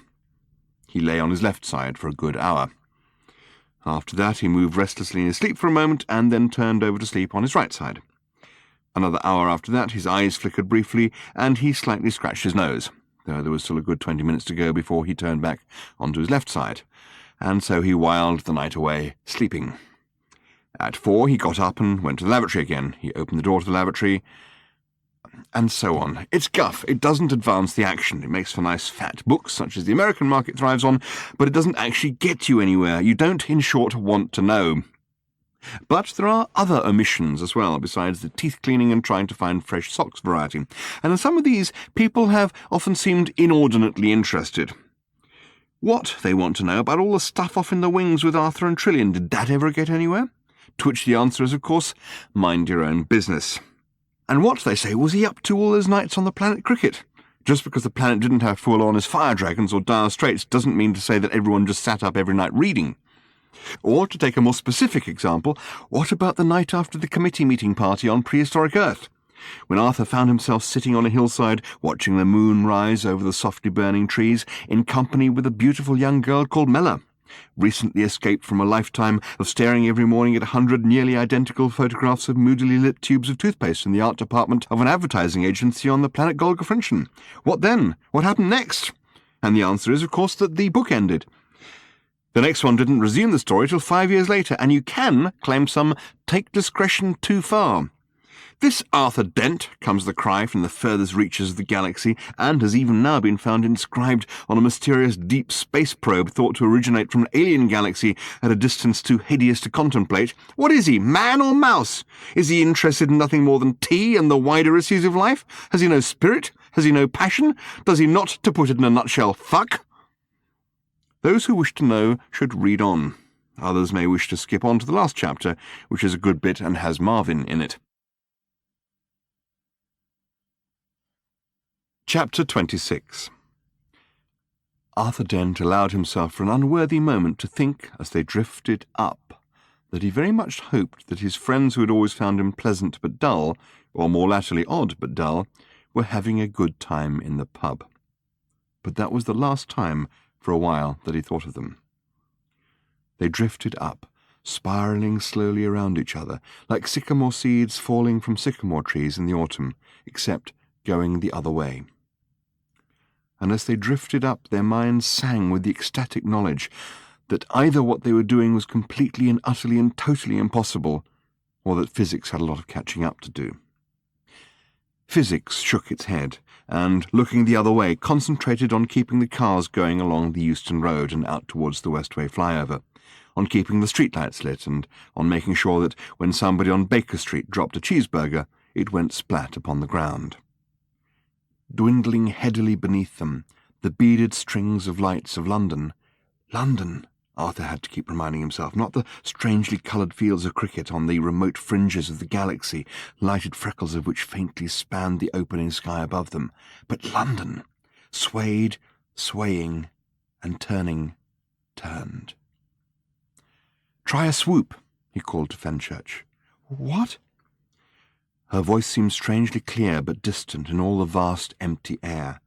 It was breathy and faint with disbelief, all those things clear, faint, distant, breathy, all at the same time. "We're flying," she said.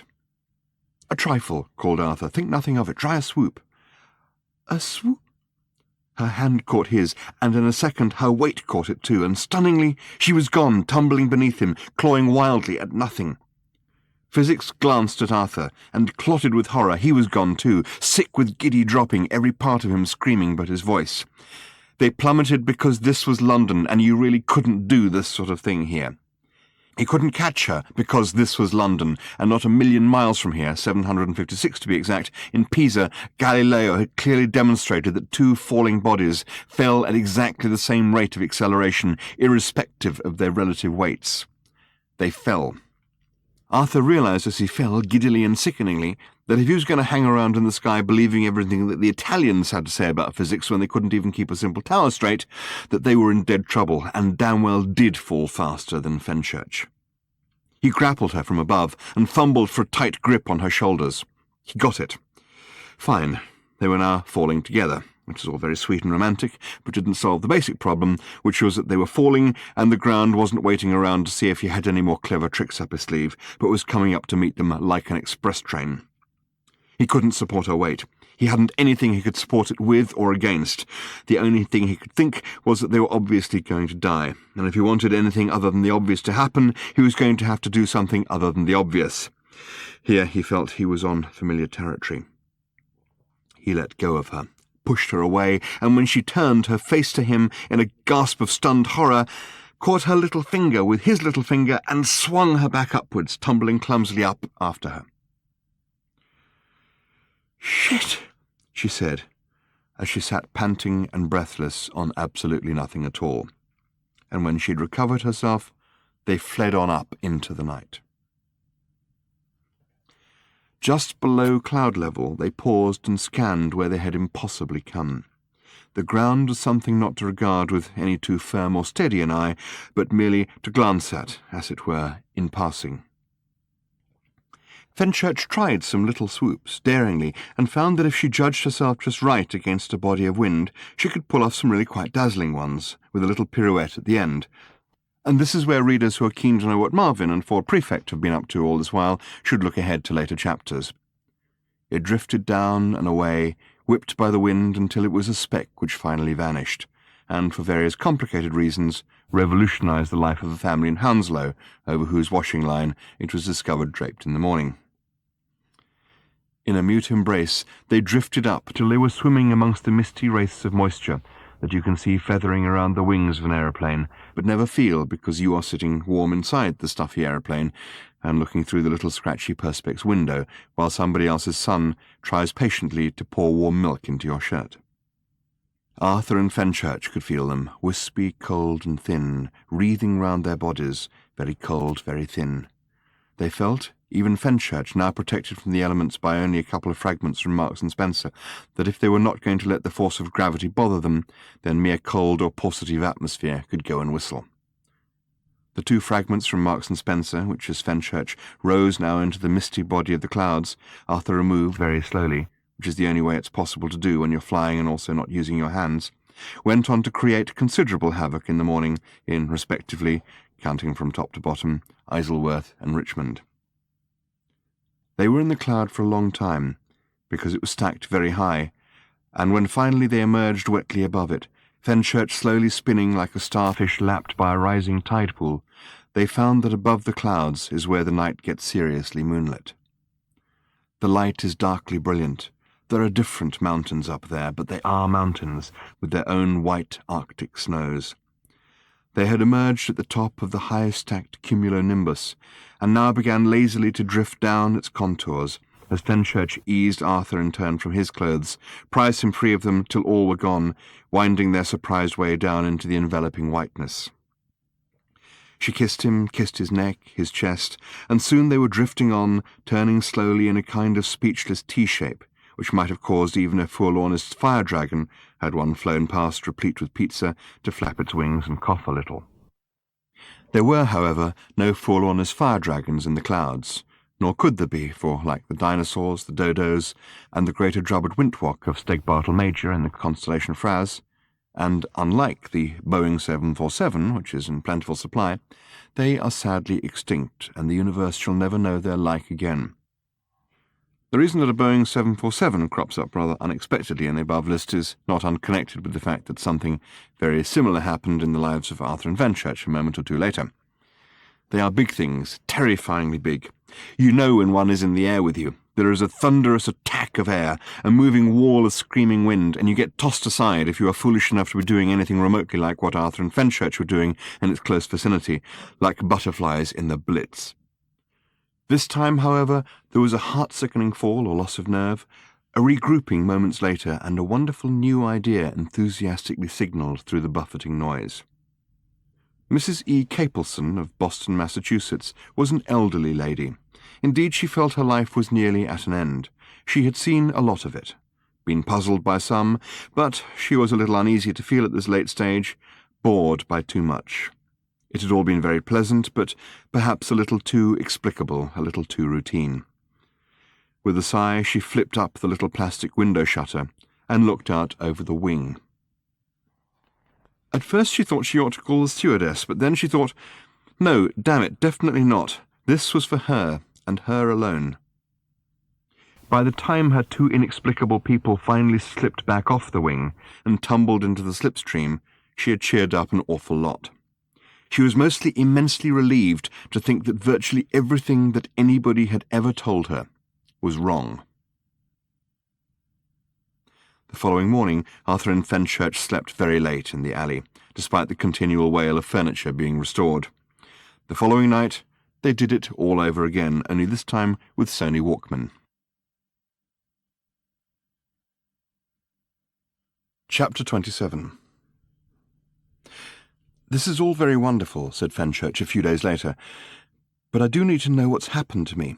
You see, there's this difference between us, that you lost something and found it again, and I found something and lost it.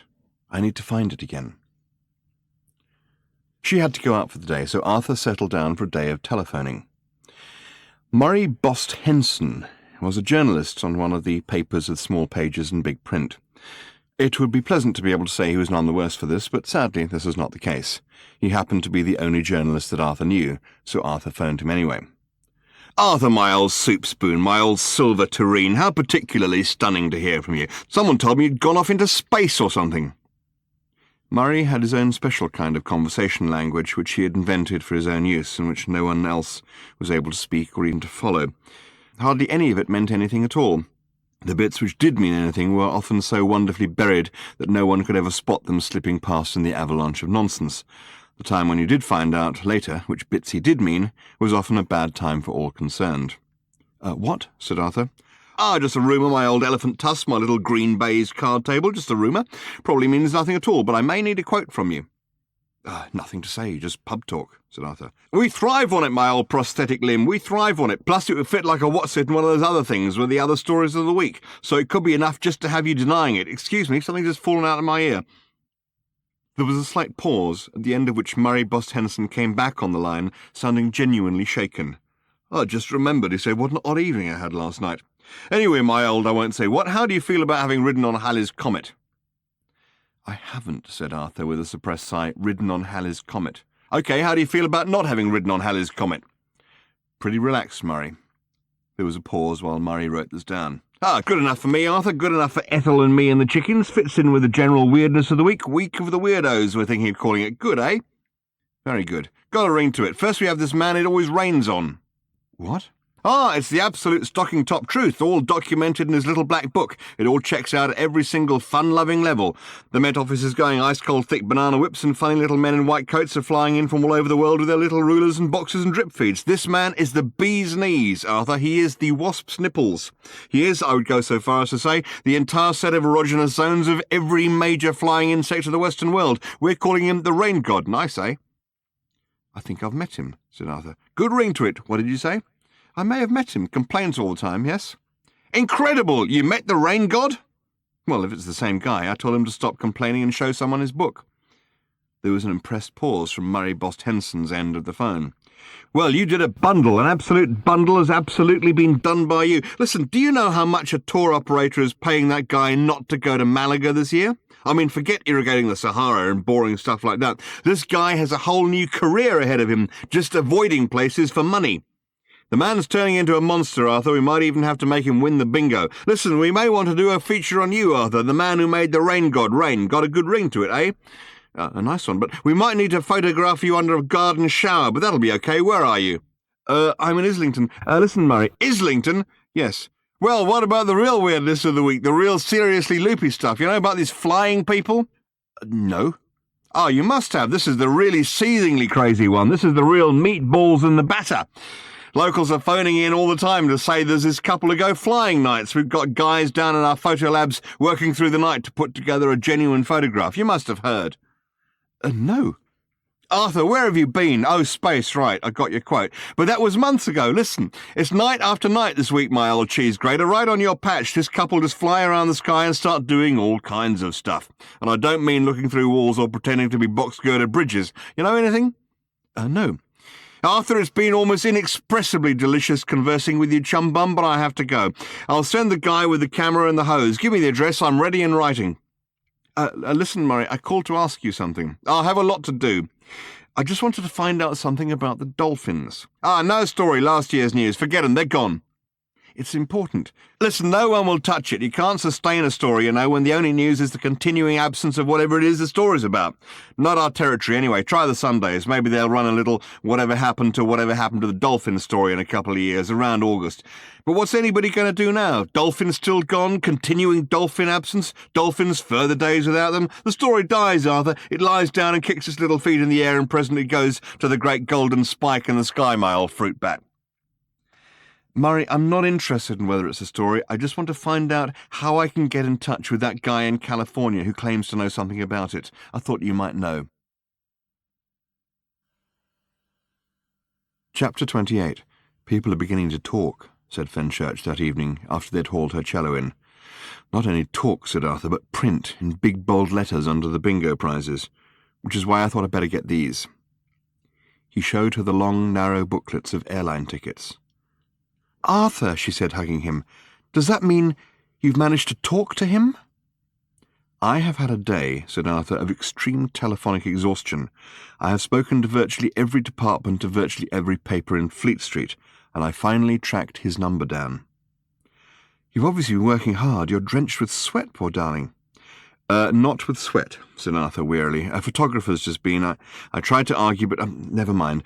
The point is, yes. You spoke to him? I spoke to his wife. She said he was too weird to come to the phone right now and I should call back. He sat down heavily, realized he was missing something, and went to the fridge to find it. Want a drink? Would commit murder to get one. I always know I'm in for a tough time when my cello teacher looks me up and down and says, "Oh, yes, my dear, I think a little Tchaikovsky today."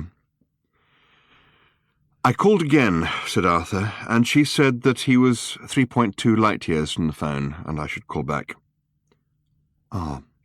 I called again. She said the situation had improved. He was now a mere 2.6 light years from the phone, but it was still a long way to shout. You don't suppose, said Fenchurch doubtfully, that there's anyone else we can talk to? It gets worse, said Arthur. I spoke to someone on the Science magazine who actually knows him, and he said that John Watson will not only believe, but will actually have absolute proof, often dictated to him by angels with golden beards and green wings and Dr. Skull footwear, that the month's most fashionable silly theory is true. For people who question the validity of these visions, he will triumphantly produce the clogs in question, and that's as far as you get. Oh, I didn't realise it was that bad, said Fenchurch quietly. She fiddled listlessly with the tickets.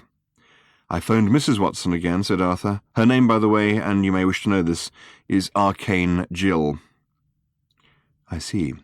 I'm glad you see. I thought you mightn't believe any of this, so when I called her this time I used the telephone answering machine to record the call. He went across to the telephone machine and fiddled and fumed with all its buttons for a while, because it was the one that was particularly recommended by Witch magazine and is almost impossible to use without going mad. Here it is, he said at last, wiping the sweat from his brow. The voice was thin and crackly with its journey to a geostationary satellite and back, but was also hauntingly calm.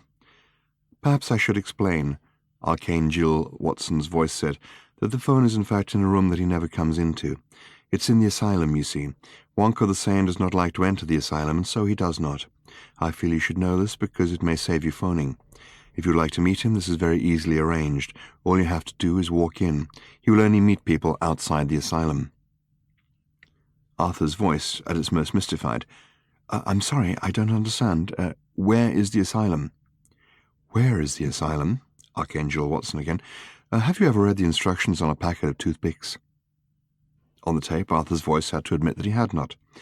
You may want to do that. You may find that it clarifies things for you a little. You may find that it indicates to you where the asylum is. Thank you. The sound of the phone line went dead. Arthur turned the machine off. Well, I suppose we regard that as an invitation, he said with a shrug. I actually managed to get the address from the guy on the science magazine. Fenchurch looked at him again with a thoughtful frown and looked at the tickets again. Do you think it's worth it? She said. Well, said Arthur, the one thing that everyone I spoke to agreed on, apart from the fact that they all thought he was barking mad, is that he does know more than any man living about dolphins. Chapter 29. This is an important announcement. This is Flight 121 to Los Angeles. If your travel plans today do not include Los Angeles, now will be the perfect time to disembark. Chapter 30. They rented a car in Los Angeles from one of the places that rents out cars that other people have thrown away. Getting it to go around corners is a bit of a problem, said the guy behind the sunglasses as he handed them the key. Sometimes it's simpler just to get out and find a car that's going in that direction. They stayed for one night in a hotel on Sunset Boulevard, which someone had told them they would enjoy being puzzled by. Everyone there is either English or odd or both. They've got a swimming pool where you can go and watch English rock stars reading Language, Truth and Logic for the photographers. It was true. There was one, and that was exactly what he was doing. The garage attendant didn't think much of their car, but that was fine because they didn't either. Late in the evening they drove through the Hollywood Hills along Mulholland Drive, and stopped to look out first over the dazzling sea of floating light that is Los Angeles, and later stopped to look across the dazzling sea of floating light that is the San Fernando Valley. They agreed that the sense of dazzle stopped immediately at the back of their eyes and didn't touch any other part of them, and came away strangely unsatisfied by the spectacle. As dramatic seas of light went, it was fine, but light is meant to illuminate something, and having driven through what this particular dramatic sea of light was illuminating, they didn't think much of it. They slept late and restlessly and awoke at lunchtime when it was stupidly hot. They drove out along the freeway to Santa Monica for their first look at the Pacific Ocean, the ocean which Wonko the Sane spent all his days and a good deal of his nights looking at. Someone told me, said Fenchurch, that they once overheard two old ladies on this beach doing what we're doing, looking at the Pacific Ocean for the first time in their lives, and apparently, after a long pause, one of them said to the other, "You know, it's not as big as I expected." Gradually their mood lifted as they walked along the beach in Malibu and watched all the millionaires in their chic shanty huts, carefully keeping an eye on each other to check how rich they were each getting. Their mood lifted further as the sun began to move down the western half of the sky, and by the time they were back in their rattling car and driving towards a sunset that no one of any sensibility would dream of building a city like Los Angeles in front of, they were suddenly feeling astonishingly and irrationally happy, and didn't even mind that the terrible old car radio would only play 2 stations, and those simultaneously. So what, they were both playing good rock and roll. "I know that he'll be able to help us," said Fenchurch determinedly. "I know he will. What's his name again that he likes to be called?" "Wonko the Sane. I know that he will be able to help us." Arthur wondered if he would, and hoped that he would, and hoped that what Fenchurch had lost could be found here, on this earth, whatever this earth might prove to be. He hoped, as he had hoped continually and fervently since the time they had talked together on the banks of the Serpentine, that he would not be called upon to try and remember something that he had very firmly and deliberately buried in the furthest recesses of his memory, where he hoped it would cease to nag at him.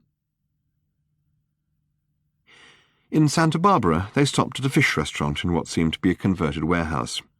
Fenchurch had red mullet and said it was delicious. Arthur had a swordfish steak and said it made him angry. He grabbed a passing waitress by the arm and berated her. "Why is this fish so bloody good?" he demanded angrily. "Please excuse my friend," said Fenchurch to the startled waitress. "I think he's having a nice day at last." Chapter 31.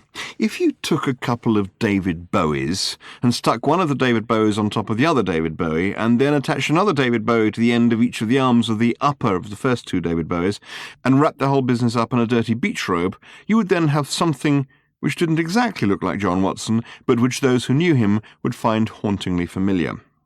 He was tall and he gangled. When he sat in his deck chair gazing at the Pacific, not so much with any kind of wild surmise any longer as with a peaceful, deep dejection, it was a little difficult to tell exactly where the deck chair ended and he began, and you would hesitate to put your hand on, say, his forearm, in case the whole structure suddenly collapsed with a snap and took your thumb off. But his smile, when he turned it on you, was quite remarkable. It seemed to be composed of all the worst things that life can do to you, but which, when he briefly reassembled them in that particular order on his face, made you suddenly feel, "Oh, well, that's all right, then." When he spoke, you were glad that he used the smile that made you feel like that pretty often. "Oh, yes," he said. "They come and see me. They sit right here. They sit right here where you're sitting." He was talking of the angels with the golden beards and green wings and Dr. Scholl's sandals. "They eat nachos, which they say they can't get where they come from. They do a lot of coke and are very wonderful about a whole range of things." "Do they?" said Arthur. "Are they? When is this, then? When do they come?" He gazed out at the Pacific as well. There were little sandpipers running along the margin of the shore which seemed to have this problem. They needed to find their food in the sand which a wave had just washed over, but they couldn't bear to get their feet wet. To deal with this problem, they ran with an odd kind of movement, as if they'd been constructed by someone very clever in Switzerland. Fenchurch was sitting on the sand, idly drawing patterns in it with her fingers. "Weekends, mostly," said Wonko the Sane, "on little scooters. They are great machines." He smiled. "I see," said Arthur, "I see." A tiny cough from Fenchurch attracted his attention, and he looked round at her. She had scratched a little stick figure drawing in the sand of the two of them in the clouds. For a moment he thought she was trying to get him excited. Then he realized that she was rebuking him. "Who are we," she was saying, "to say that he's mad?" His house was certainly peculiar, and since this is the first thing that Fenchurch and Arthur had encountered, it would help to know what it was like. What it was like was this. It was inside out. Actually inside out, to the extent that they had to park on the carpet. All along what one would normally call the outer wall, which was decorated in a tasteful interior designed pink, were bookshelves. Also a couple of those odd three-legged tables with semicircular tops, which stand in such a way as to suggest that someone had just dropped the wall straight through them, and pictures which were clearly designed to soothe. Where it got really odd was the roof.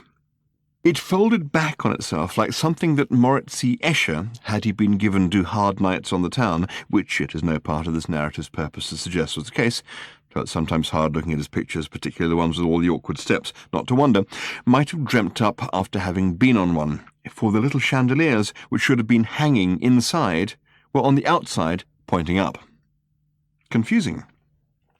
The sign above the front door said, "Come outside," and so, nervously, they had. Inside, of course, was where the outside was. Rough brickwork, nicely done pointing, guttering in good repair, a garden path, a couple of small trees, some rooms leading off.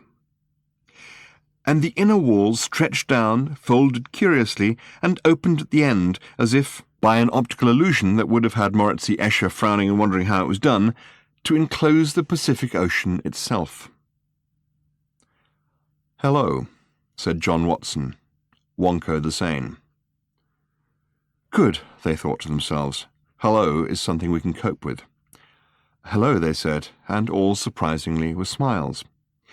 For quite a while he seemed curiously reluctant to talk about the dolphins, looking oddly distracted and saying, "I forget," whenever they were mentioned, and had shown them quite proudly round the eccentricities of his house. "It gives me pleasure," he said, in a curious kind of way, and does nobody any harm, he continued, that a competent optician couldn't correct. They liked him. He had an open, engaging quality, and seemed able to mock himself before anybody else did. "Your wife," said Arthur, looking round, "mentioned some toothpicks?" He said it with a hunted look, as if he was worried that she might suddenly leap out from behind the door and mention them again. Wonko the Sane laughed.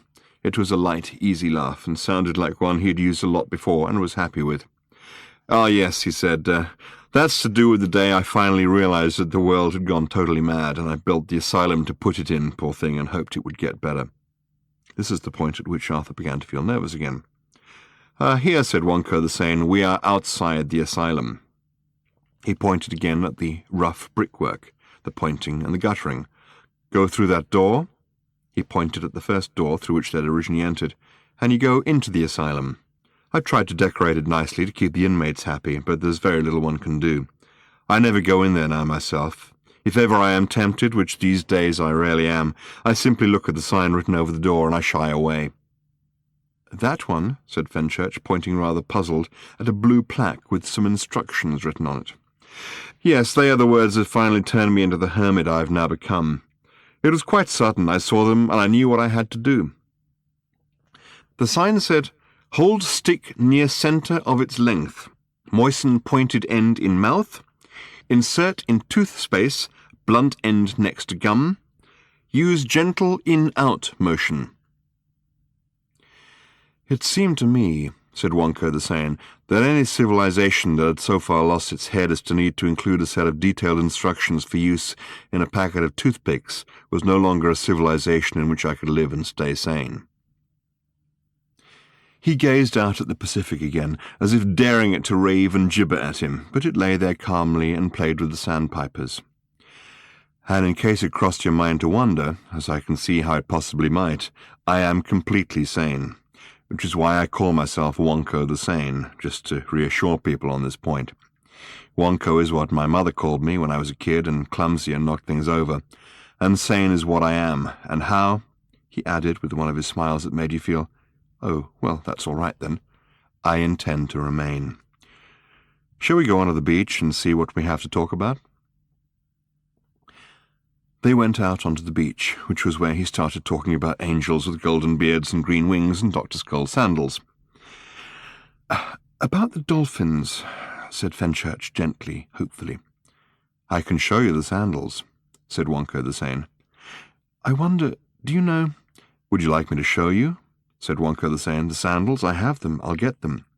They are made by the Dr. Skull Company, and the angels say they particularly suit the terrain they have to work in. They say they run a concession stand by the message. When I say I don't know what that means, they say, no, you don't, and laugh. Well, I'll get them anyway. As he walked back towards the inside, or the outside, depending on how you looked at it, Arthur and Fenchurch looked at each other in a wondering and slightly desperate sort of way. Then each shrugged and idly drew figures in the sand. How are the feet today? Said Arthur quietly. Okay, it doesn't feel so odd in the sand, or in the water. The water touches them perfectly. I just think this isn't our world. She shrugged. What do you think he meant, she said, by the message? I don't know, said Arthur, though the memory of a man called Prack, who laughed at him continuously, kept nagging at him. When Wonko returned, he was carrying something that stunned Arthur. Not the sandals, they were perfectly ordinary wooden-bottomed sandals. I just thought you'd like to see, he said, what angels wear on their feet. Just out of curiosity, I'm not trying to prove anything, by the way. I'm a scientist and I know what constitutes proof, but the reason I call myself by my childhood name is to remind myself that a scientist must be absolutely like a child. If he sees a thing, he must say that he sees it, whether it was what he thought he was going to see or not. See first, think later, then test. But always see first, otherwise you'll only see what you were expecting. Most scientists forget that. I'll show you something to demonstrate that later. So the other reason I call myself Wonko the Sane is so that people will think that I'm a fool. That allows me to see what I see when I see it. You can't possibly be a scientist if you mind people thinking that you're a fool. Anyway, I also thought you might like to see this. This was the thing that Arthur had been stunned to see him carrying, for it was a wonderful silver-grey glass fishbowl, seemingly identical to the one in Arthur's bedroom. Arthur had been trying for some 30 seconds now, without success, to say, "Where did you get that?" sharply, and with a gasp in his voice. Finally his time had come, but he missed it by a millisecond. "Where did you get that?" said Fenchurch sharply and with a gasp in her voice. Arthur glanced at Fenchurch sharply and with a gasp in his voice said, What? Have you seen one of these before? Yes, she said, I've got one, or at least did have. Russell nicked it to put his golf balls in. I don't know where it came from, just that I was angry with Russell for nicking it. Why, have you got one? Yes, it was... They both became aware that Wonko the Sane was glancing sharply backwards and forwards between them and trying to get a gasp in edgeways. You have one of these too? He said to both of them. Yes, they both said it. He looked long and calmly at each of them, then he held up the bowl to catch the light of the Californian sun. The bowl seemed almost to sing with the sun, to chime with the intensity of its light, and cast darkly brilliant rainbows around the sand and upon them. He turned it and turned it.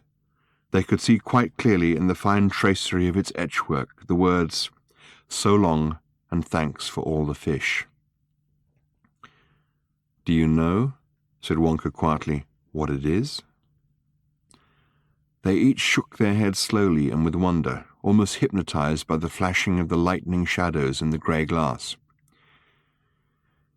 "It is a farewell gift from the dolphins," said Wonko in a low, quiet voice. "The dolphins whom I loved and studied and swam with and fed with fish, and even tried to learn their language, a task which they seemed to make impossibly difficult, considering the fact that I now realize they were perfectly capable of communicating in ours if they decided they wanted to." He shook his head with a slow, slow smile, and then looked again at Fenchurch and then at Arthur. "Have you?" he said to Arthur. What have you done with yours? May I ask you that?" I keep a fish in it," said Arthur, slightly embarrassed. I happened to have this fish I was wondering what to do with, and there was this bowl." He tailed off. "You've done nothing else?" "No," he said. "If you had, you would know." He shook his head again. "My wife kept wheat germ in ours," resumed Wonko with some new tone in his voice, "until last night." "What," said Arthur slowly and hushedly, "happened last night?" "We ran out of wheat germ," said Wonko evenly. "My wife," he added, "has gone to get some more." He seemed lost in his own thoughts for a moment. "And what happened then?" said Fenchurch in the same breathless tone. "I washed it," said Wonko. "I washed it very carefully, very, very carefully, removing every last speck of wheat germ.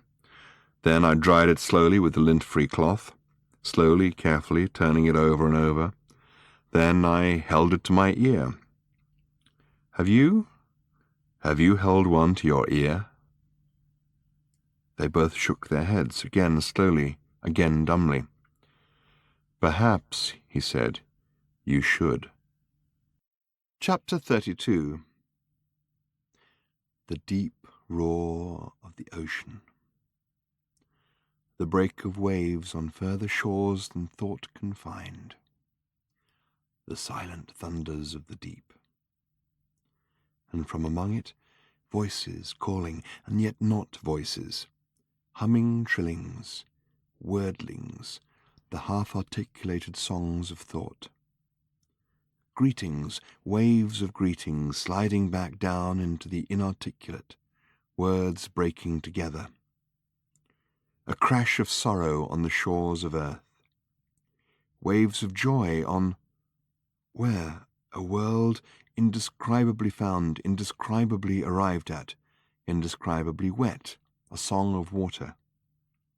A fugue of voices now, clamouring explanations of a disaster unavertible, a world to be destroyed, a surge of helplessness, a spasm of despair, a dying fall, again the break of words. And then the fling of hope, the finding of a shadow earth in the implications of enfolded time, submerged dimensions, the pull of parallels, the deep pull, the spin of will, the hurl and split of it, the flight. A new earth pulled into replacement, the dolphins gone. Then stunningly, a single voice, quite clear. "This bowl was brought to you by the Campaign to Save the Humans. We bid you farewell." And then the sound of long, heavy, perfectly grey bodies rolling away into an unknown, fathomless deep, quietly giggling. Chapter 33. That night they stayed outside the asylum and watched TV from inside it. "This is what I wanted you to see," said Wonko the Sane when the news came around again. "An old colleague of mine. He's over in your country running an investigation. Just watch." It was a press conference. "I'm afraid I can't comment on the name Rain God at the present time, and we are calling him an example of a spontaneous paracausal meteorological phenomenon." "Can you tell us what that means?" "I'm not altogether sure. Let's be straight here. If we find something we can't understand, we like to call it something you can't understand, or indeed pronounce. I mean, if we just let you go around calling him a rain god, then that suggests you know something we don't, and I'm afraid we couldn't have that. Now, first we have to call it something which says it's ours, not yours. Then we set about finding some way of proving it's not what you said it is, but something we say it is. And if it turns out that you're right, you'll still be wrong, because we will simply call him a supernormal, not paranormal or supernatural, because you think you know what those mean now. No, a supernormal's incremental precipitation inducer. We'll probably want to shove a quasi in there somewhere to protect ourselves. Rain god, never heard such nonsense in my life. Admittedly, you wouldn't catch me going on holiday with him. Thanks, that'll be all for now, other than to say hi to Wonko if he's watching." Chapter 34. On the way home, there was a woman sitting next to them on the plane who was looking at them rather oddly. They talked quietly to themselves. "I still have to know," said Fenchurch, "and I strongly feel that you know something you're not telling me." Arthur sighed and took out a piece of paper. "Do you have a pencil?" he said. She dug around and found one. "What are you doing, sweetheart?" she said, after he had spent 20 minutes frowning, chewing the pencil, scribbling on the paper, crossing things out, scribbling again, chewing the pencil again, and grunting irritably to himself. "Trying to remember an address someone once gave me." "Your life would be an awful lot simpler," she said, "if you bought yourself an address book." Finally he passed the paper to her. "You look after it," he said. She looked at it. Among all the scratchings and crossings out were the words Quentulus Quasgar Mountains, Sevelbiupstri, Planet of Prilliumtan, Sun Zas, Galactic Sector QQZ Active J Gamma. "And what's there?" "Apparently," said Arthur, "it's God's final message to his creation." "That sounds a bit more like it," said Fenchurch. "How do we get there?" "You really—" "Yes," said Fenchurch firmly, "I really want to know." Arthur looked out of the scratchy little perspex window at the open sky outside. Excuse me," said the woman who'd been looking at them rather oddly suddenly. "I hope you don't think I'm rude. I get so bored in these long flights. It's nice to talk to somebody. My name's Enid Capelson. I'm from Boston. Tell me, do you fly a lot?" Chapter 35. They went to Arthur's house in the West Country, shoved a couple of towels and stuff in a bag, and then sat down to do what every galactic hitchhiker ends up spending most of his time doing. They waited for a flying saucer to come by. "A friend of mine did this for 15 years, said Arthur one night as they sat forlornly watching the sky. "Who was that?" "Called Ford Prefect." He caught himself doing something he'd never really expected to do again. He wondered where Ford Prefect was. By an extraordinary coincidence, the following day there were 2 reports in the paper, one concerning the most astonishing incident with the flying saucer, and the other about a series of unseemly riots in pubs. Ford Prefect turned up the day after that, looking hungover and complaining that Arthur never answered the phone. In fact, he looked extremely ill, not merely as if he had been pulled through a hedge backwards, but as if the hedge was being simultaneously pulled backwards through a combine harvester. He staggered into Arthur's sitting room, waving aside all offers of support, which was an error, because the effort of waving caused himself to lose his balance altogether, and Arthur eventually had to drag him to the sofa. "Thank you," said Ford. "Thank you very much. Have you—" he said, and fell asleep for 3 hours. "The faintest idea," he continued suddenly when he revived, "how hard it is to tap into the British phone system from the Pleiades? I can see that you haven't, so I'll tell you," he said, "over that very large mug of black coffee you're about to make me." He followed Arthur wobblily into the kitchen. "Stupid operators keep asking you where you're calling from, and you try and tell them Letchworth, and they say you couldn't be if you're coming in on that circuit. What are you doing?" "Making you some black coffee." "Oh." Ford seemed oddly disappointed. He looked about the place forlornly. "What's this?" he said. "Rice Krispies." "And this?" "Paprika." "I see." said Ford solemnly, and put the two items back down, one on top of the other. But that didn't seem to balance properly, so he put the other on top of the one, and that seemed to work.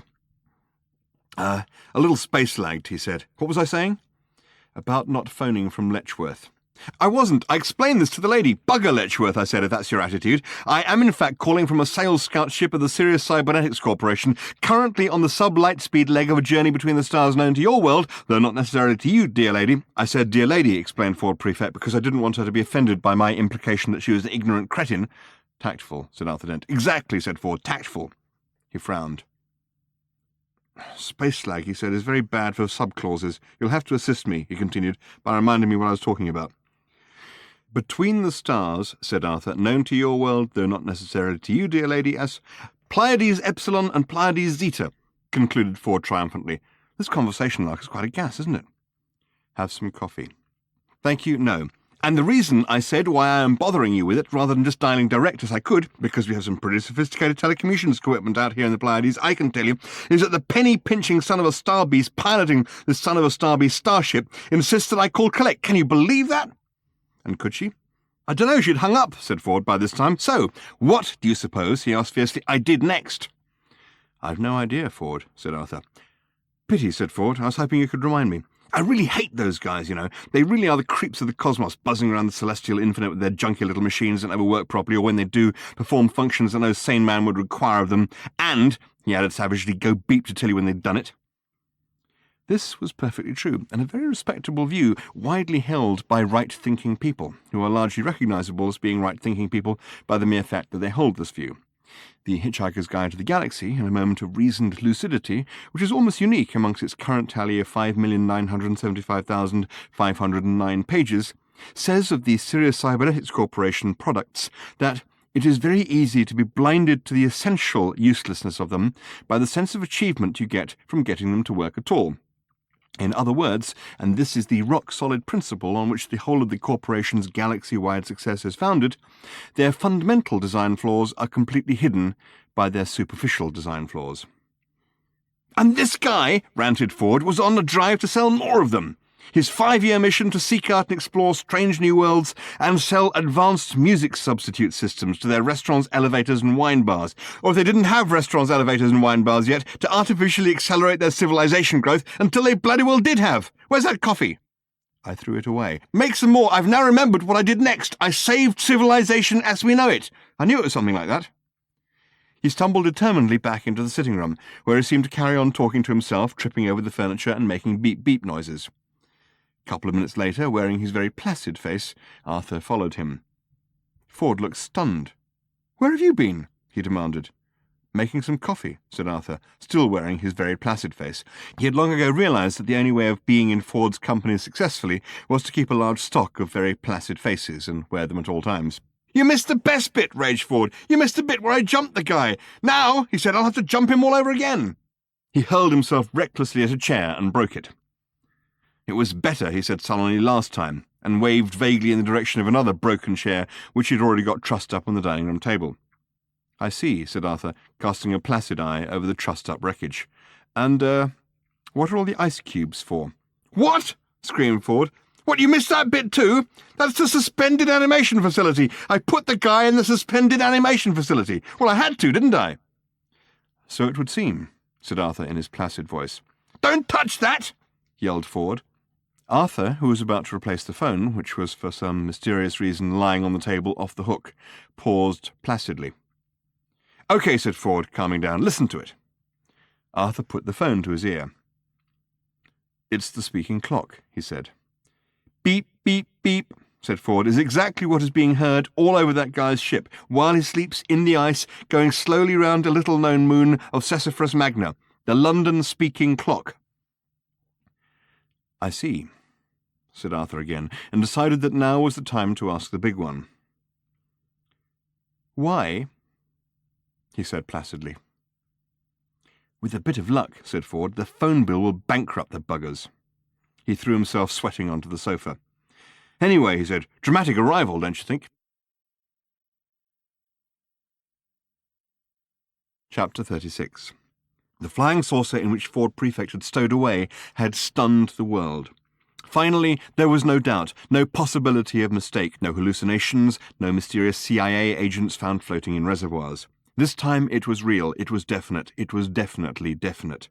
It had come down with a wonderful disregard for anything beneath it, and crushed a large area of some of the most expensive real estate in the world, including much of Harrods.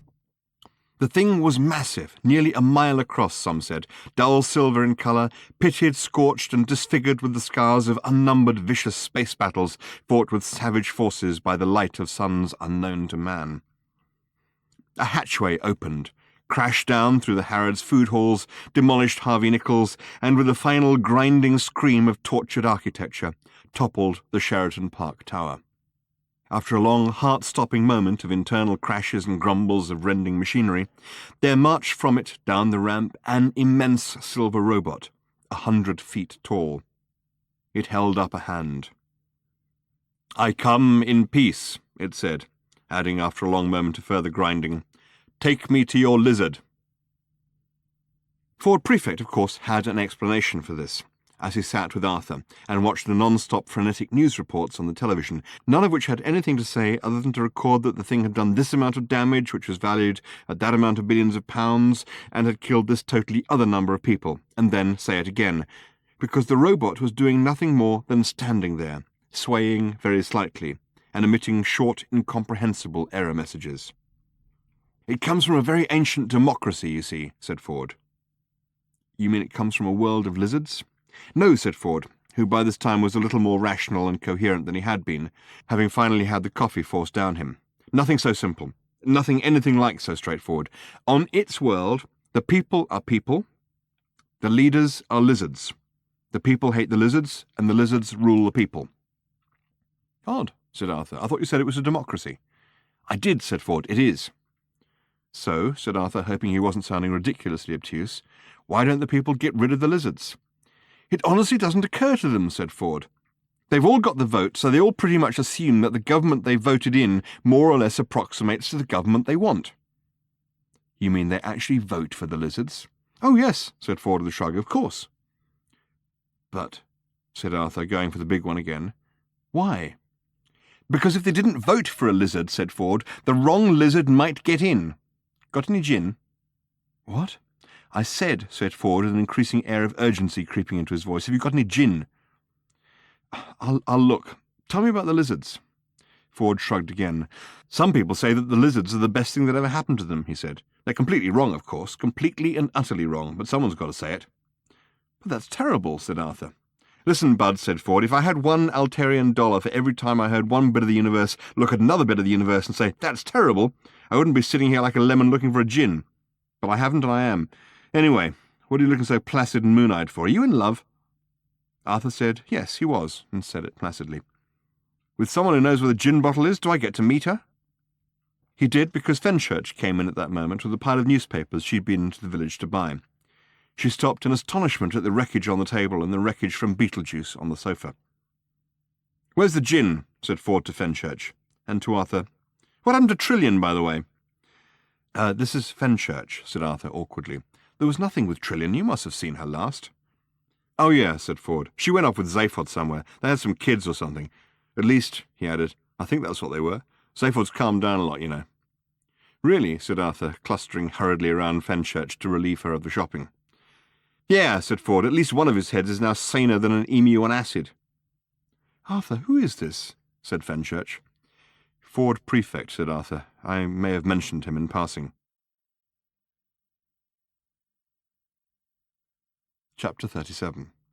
For a total of 3 days and nights the giant silver robot stood in stunned amazement straddling the remains of Knightsbridge, swaying slightly and trying to work out a number of things.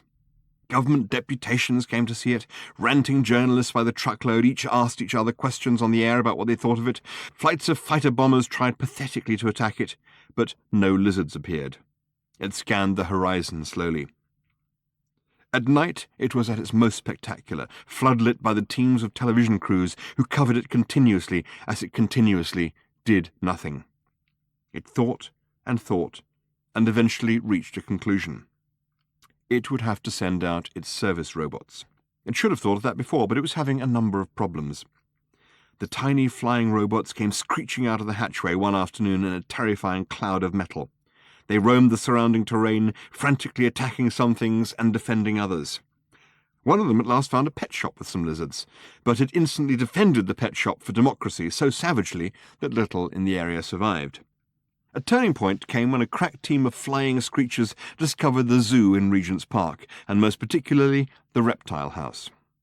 Learning a little caution from their previous mistakes in the pet shop, the flying drills and fret saws brought some of the larger and fatter iguanas to the giant silver robot, who tried to conduct high-level talks with them.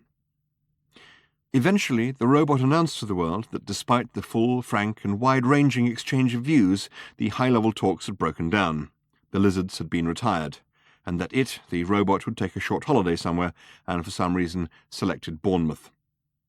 Ford Prefect, watching it on TV, nodded, laughed, and had another beer. Immediate preparations were made for its departure.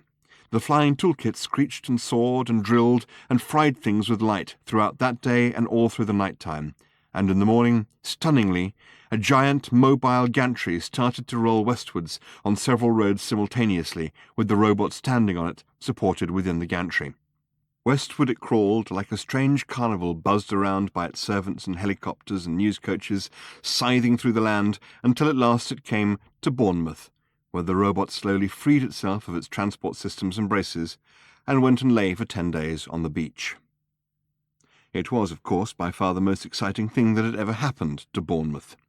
Crowds gathered daily along the perimeter, which was staked out and guarded as the robot's recreation area, and tried to see what it was doing. It was doing nothing. It was lying on the beach.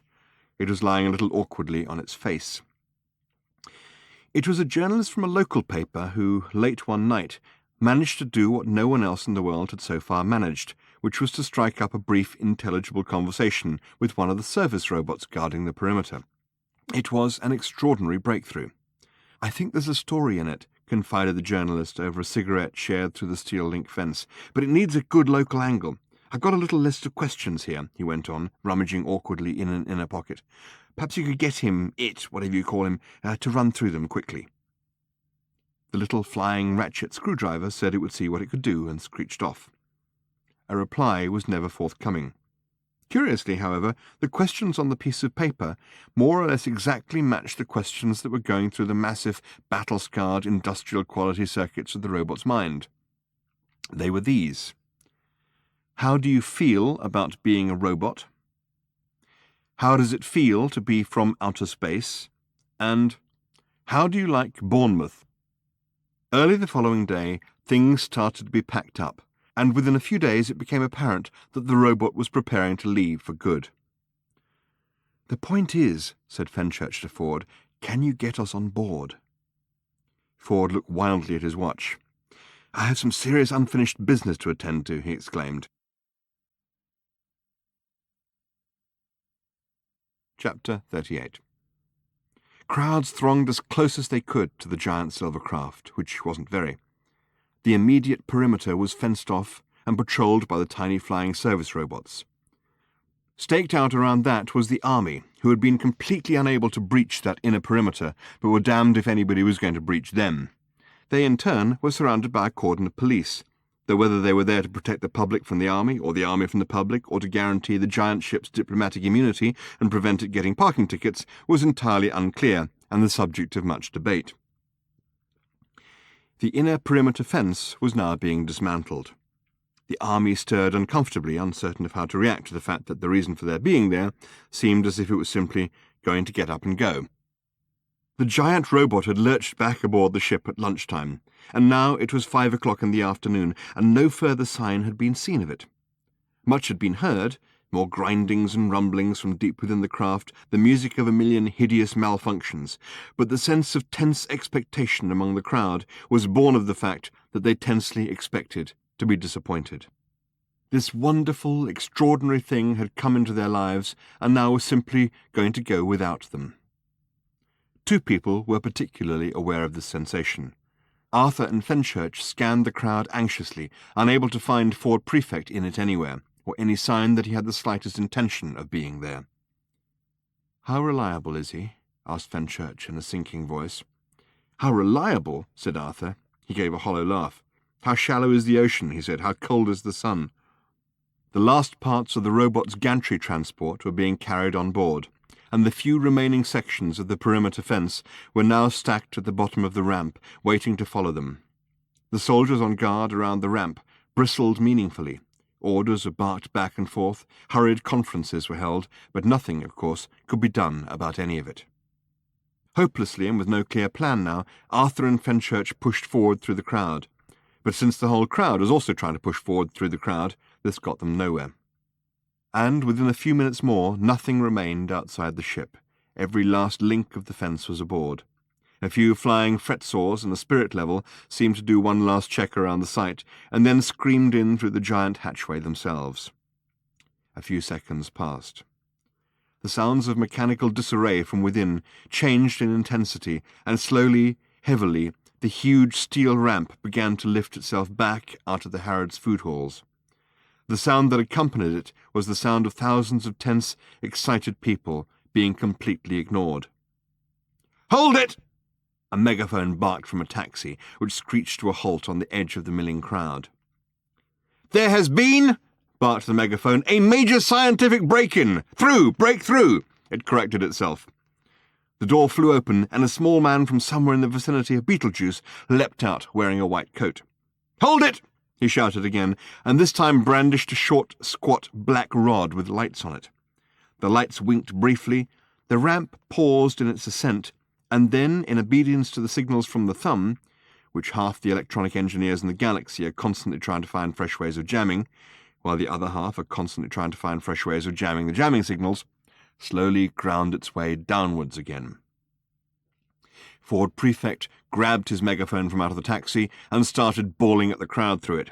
"Make way!" he shouted. "Make way! Please! This is a major scientific breakthrough! You and you, get the equipment from the taxi!" Completely at random, he pointed at Arthur and Fenchurch, who wrestled their way back out of the crowd and clustered urgently round the taxi. "All right, I want you to clear a passage, please, for some important pieces of scientific equipment," boomed Ford. "Just everybody keep calm. It's all under control. There's nothing to see. It is merely a major scientific breakthrough. Keep calm now. Important scientific equipment. Clear the way."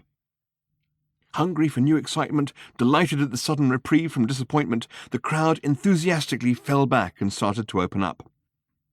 Arthur was a little surprised to see what was printed on the boxes of important scientific equipment in the back of the taxi.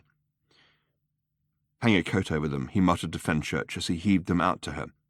Hurriedly he manoeuvred out the large supermarket trolley that was also jammed against the back seat. It clattered to the ground, and together they loaded the boxes into it. "Clear a path, please!" shouted Ford again. "Everything's under proper scientific control." "You said you'd pay," said the taxi driver to Arthur, who dug out some notes and paid him. There was the distant sound of police sirens. "Move along there!" shouted Ford, "and no one will get hurt." The crowd surged and closed behind them again, as frantically they pushed and hauled the rattling supermarket trolley through the rubble towards the ramp. "It's all right," Ford continued to bellow. "There is nothing to see. It's all over. None of this is actually happening." "Clear the way, please," boomed a police megaphone from the back of the crowd. "There's been a break-in. Clear the way." "Break through!" yelled Ford in competition. "A scientific breakthrough!" "This is the police. Clear the way." "Scientific equipment. Clear the way." "Police, let us through." "Walkman!" yelled Ford, and pulled half a dozen miniature tape players from his pockets and tossed them into the crowd. The resulting seconds of utter confusion allowed them to get the supermarket trolley to the edge of the ramp and to haul it up onto the lip of it. "Hold tight," muttered Ford, and released a button on his electronic thumb. Beneath them, the huge ramp juddered and began slowly to heave its way upwards. "Okay, kids," he said as the milling crowd dropped away beneath them, and they started to lurch their way along the tilting ramp into the bowels of the ship. "Looks like we're on our way." Chapter 39. Arthur Dent was irritated to be continually awakened by the sound of gunfire. Being careful not to wake Fenchurch, who was still managing to sleep fitfully, he slid his way out of the maintenance hatchway, which they had fashioned into a kind of bunk for themselves, slung himself down the access ladder, and prowled the corridors moodily. They were claustrophobic and ill-lit. The lighting circuits buzzed annoyingly. That wasn't it, though. He paused and leaned backwards as a flying power drill flew past him down the dim corridor with a nasty screech, occasionally clanging against the walls like a confused bee as it did so. That wasn't it, either. He clambered through a bulkhead door and found himself in a larger corridor. Acrid smoke was drifting up from one end, so he walked towards the other. He came to an observation monitor let into the wall behind a plate of toughened but still badly scratched perspex. "Would you turn it down, please?" he said to Ford Prefect, who was crouching in front of it in the middle of a pile of bits of video equipment he had taken from a shop window in Tottenham Court Road, having first hurled a small brick through it, and also a nasty heap of empty beer cans. "Shh!" hissed Ford, and peered with manic concentration at the screen. He was watching The Magnificent Seven. "Just a bit," said Arthur. "No!" shouted Ford. "We're just getting to the good bit. Listen, I finally got it all sorted out. Voltage levels, line conversion, everything. And this is the good bit." With a sigh and a headache, Arthur sat down beside him and watched the good bit. He listened to Ford's whoops and yells and yees as placidly as he could. "Ford," he said eventually when it was all over, and Ford was hunting through a stack of cassettes for the tape of Casablanca. "How come if—" "This is the big one," said Ford. "This is the one I came back for. Do you realize I never saw it all through? Always I missed the end. I saw half of it again the night before the Vogons came. When they blew the place up, I thought I'd never get to see it. Hey, what happened with all that anyway?" "Just life," said Arthur, and plucked a beer from a six-pack. "Oh, that again," said Ford. "I thought it might be something like that. I prefer this stuff," he said, as Rick's bar flickered onto the screen. "How come if what?" "What?" "You started to say, how come if you're so rude about the Earth that you—" "Oh, never mind. Let's just watch the movie." "Exactly," said Ford. Chapter 40. There remains little still to tell. Beyond what used to be known as the limitless light fields of Flanox, until the grey binding fiefdoms of Saxaquin were discovered lying behind them, lie the grey binding fiefdoms of Saxaquin. Within the grey binding fiefdoms of Saxaquin lies the star named Zas, around which orbits the planet Priliumtan, in which is the land of Sevelbiupstri, and it was to the land of Sevelbiupstri that Arthur and Fenchurch came at last, a little tired by the journey. And in the land of Sevelbiupstri they came to the great red plain of Raz, which was bounded on the south side by the quentulous Quasgar Mountains, on the further side of which, according to the dying words of Prak, they would find in 30-foot-high letters of fire God's final message to his creation. According to Prak, if Arthur's memory served him right, the place was guarded by the Logistic Vantrashel of Lob, and so, after a manner, it proved to be. He was a little man in a strange hat, and he sold them a ticket. "Keep to the left, please," he said. "Keep to the left," and hurried on past them on a little scooter. They realized they were not the first to pass that way, for the path that led around the left of the great plain was well worn and dotted with booths. At one they bought a box of fudge, which had been baked in an oven in a cave in the mountain, which was heated by the fire of the letters that formed God's final message to his creation. At another they bought some postcards. The letters had been blurred with an airbrush, so as not to spoil the big surprise, it said on the reverse. "Do you know what the message is?" they asked the wizened little lady in the booth. "Oh, yes," she piped cheerily. "Oh, yes." She waved them on. Every 20 miles or so there was a little stone hut with showers and sanitary facilities, but the going was tough, and the high sun baked down on the great red plain, and the great red plain rippled in the heat. "Is it possible," asked Arthur at one of the larger booths, "to rent one of these little scooters, like the one Logistic Venturewatts had?" "The scooters," said the little lady who was serving at the ice cream bar, "are not for the devout." "Oh, well, that's easy then," said Fenchurch. "We're not particularly devout, we're just interested." "Then you must turn back now," said the little lady severely, and when they demurred, sold them a couple of final message sun hats and a photograph of themselves with their arms tight around each other on the great red plain of Raz. They drank a couple of sodas in the shade of the booth, and then trudged out into the sun again. "We're running out of barrier cream," said Fenchurch after a few more miles. We can go on to the next booth, or we can return to the previous one, which is nearer, but means we have to retrace our steps again." They stared ahead at the distant black speck winking in the heat haze. They looked behind themselves. They elected to go on.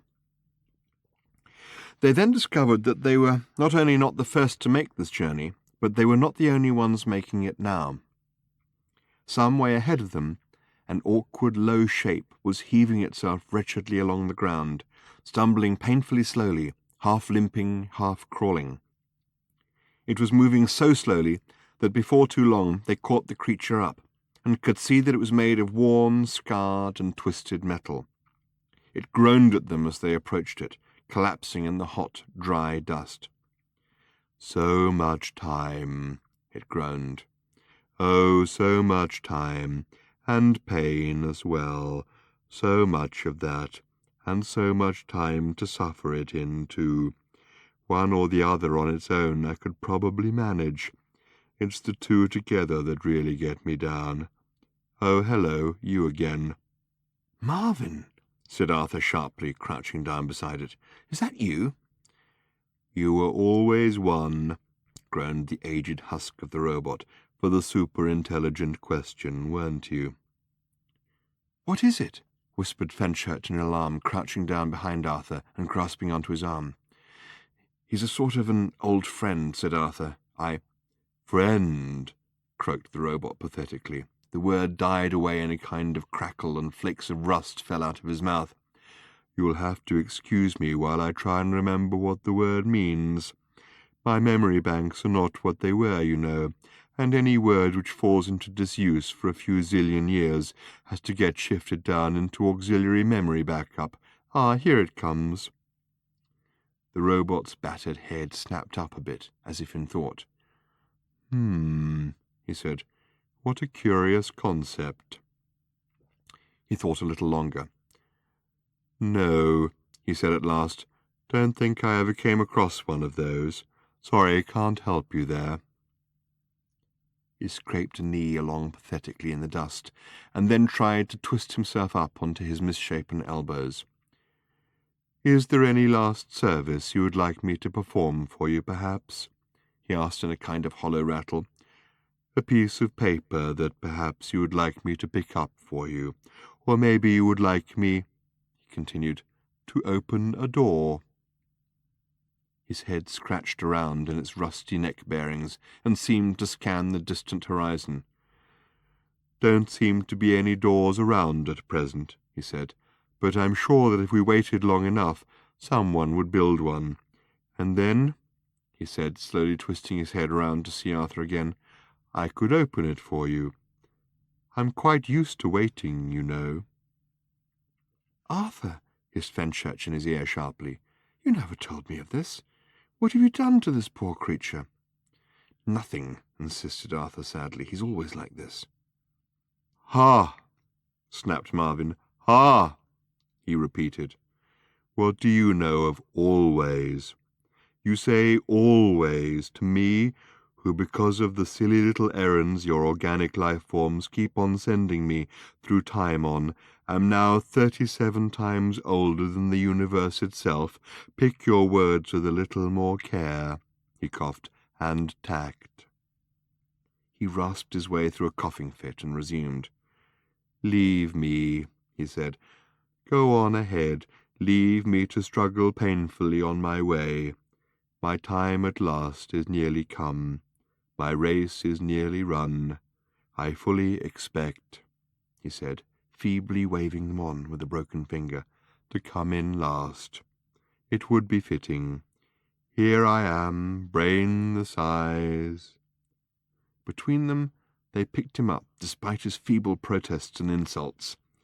The metal was so hot it nearly blistered their fingers, but he weighed surprisingly little and hung limply between their arms. They carried him with them along the path that ran along the left of the great red plain of Raz towards the encircling mountains of Quentulus Quasgar. Arthur attempted to explain to Fenchurch, but was too often interrupted by Marvin's dolorous cybernetic ravings. They tried to see if they could get him some spare parts at one of the booths, and some soothing oil, but Marvin would have none of it. I'm all spare parts, he droned. Let me be, he groaned.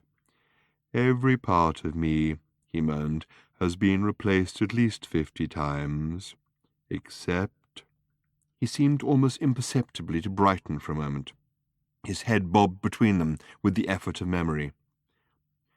Do you remember the first time you ever met me? He said at last to Arthur. I had been given the intellect-stretching task of taking you up to the bridge. I mentioned to you that I had this terrible pain in all the diodes down my left side, that I had asked for them to be replaced, but they never were. He left a longish pause before he continued. They carried him on between them, under the baking sun that hardly ever seemed to move, let alone set. See if you can guess, said Marvin, when he judged that the pause had become embarrassing enough, which parts of me were never replaced.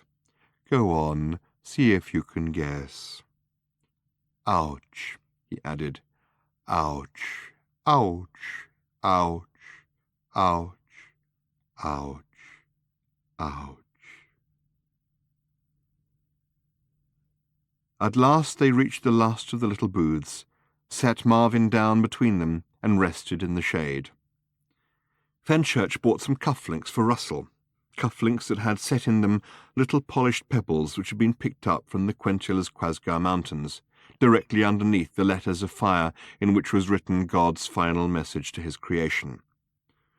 Arthur flipped through a little rack of devotional tracts on the counter, little meditations on the meaning of the message.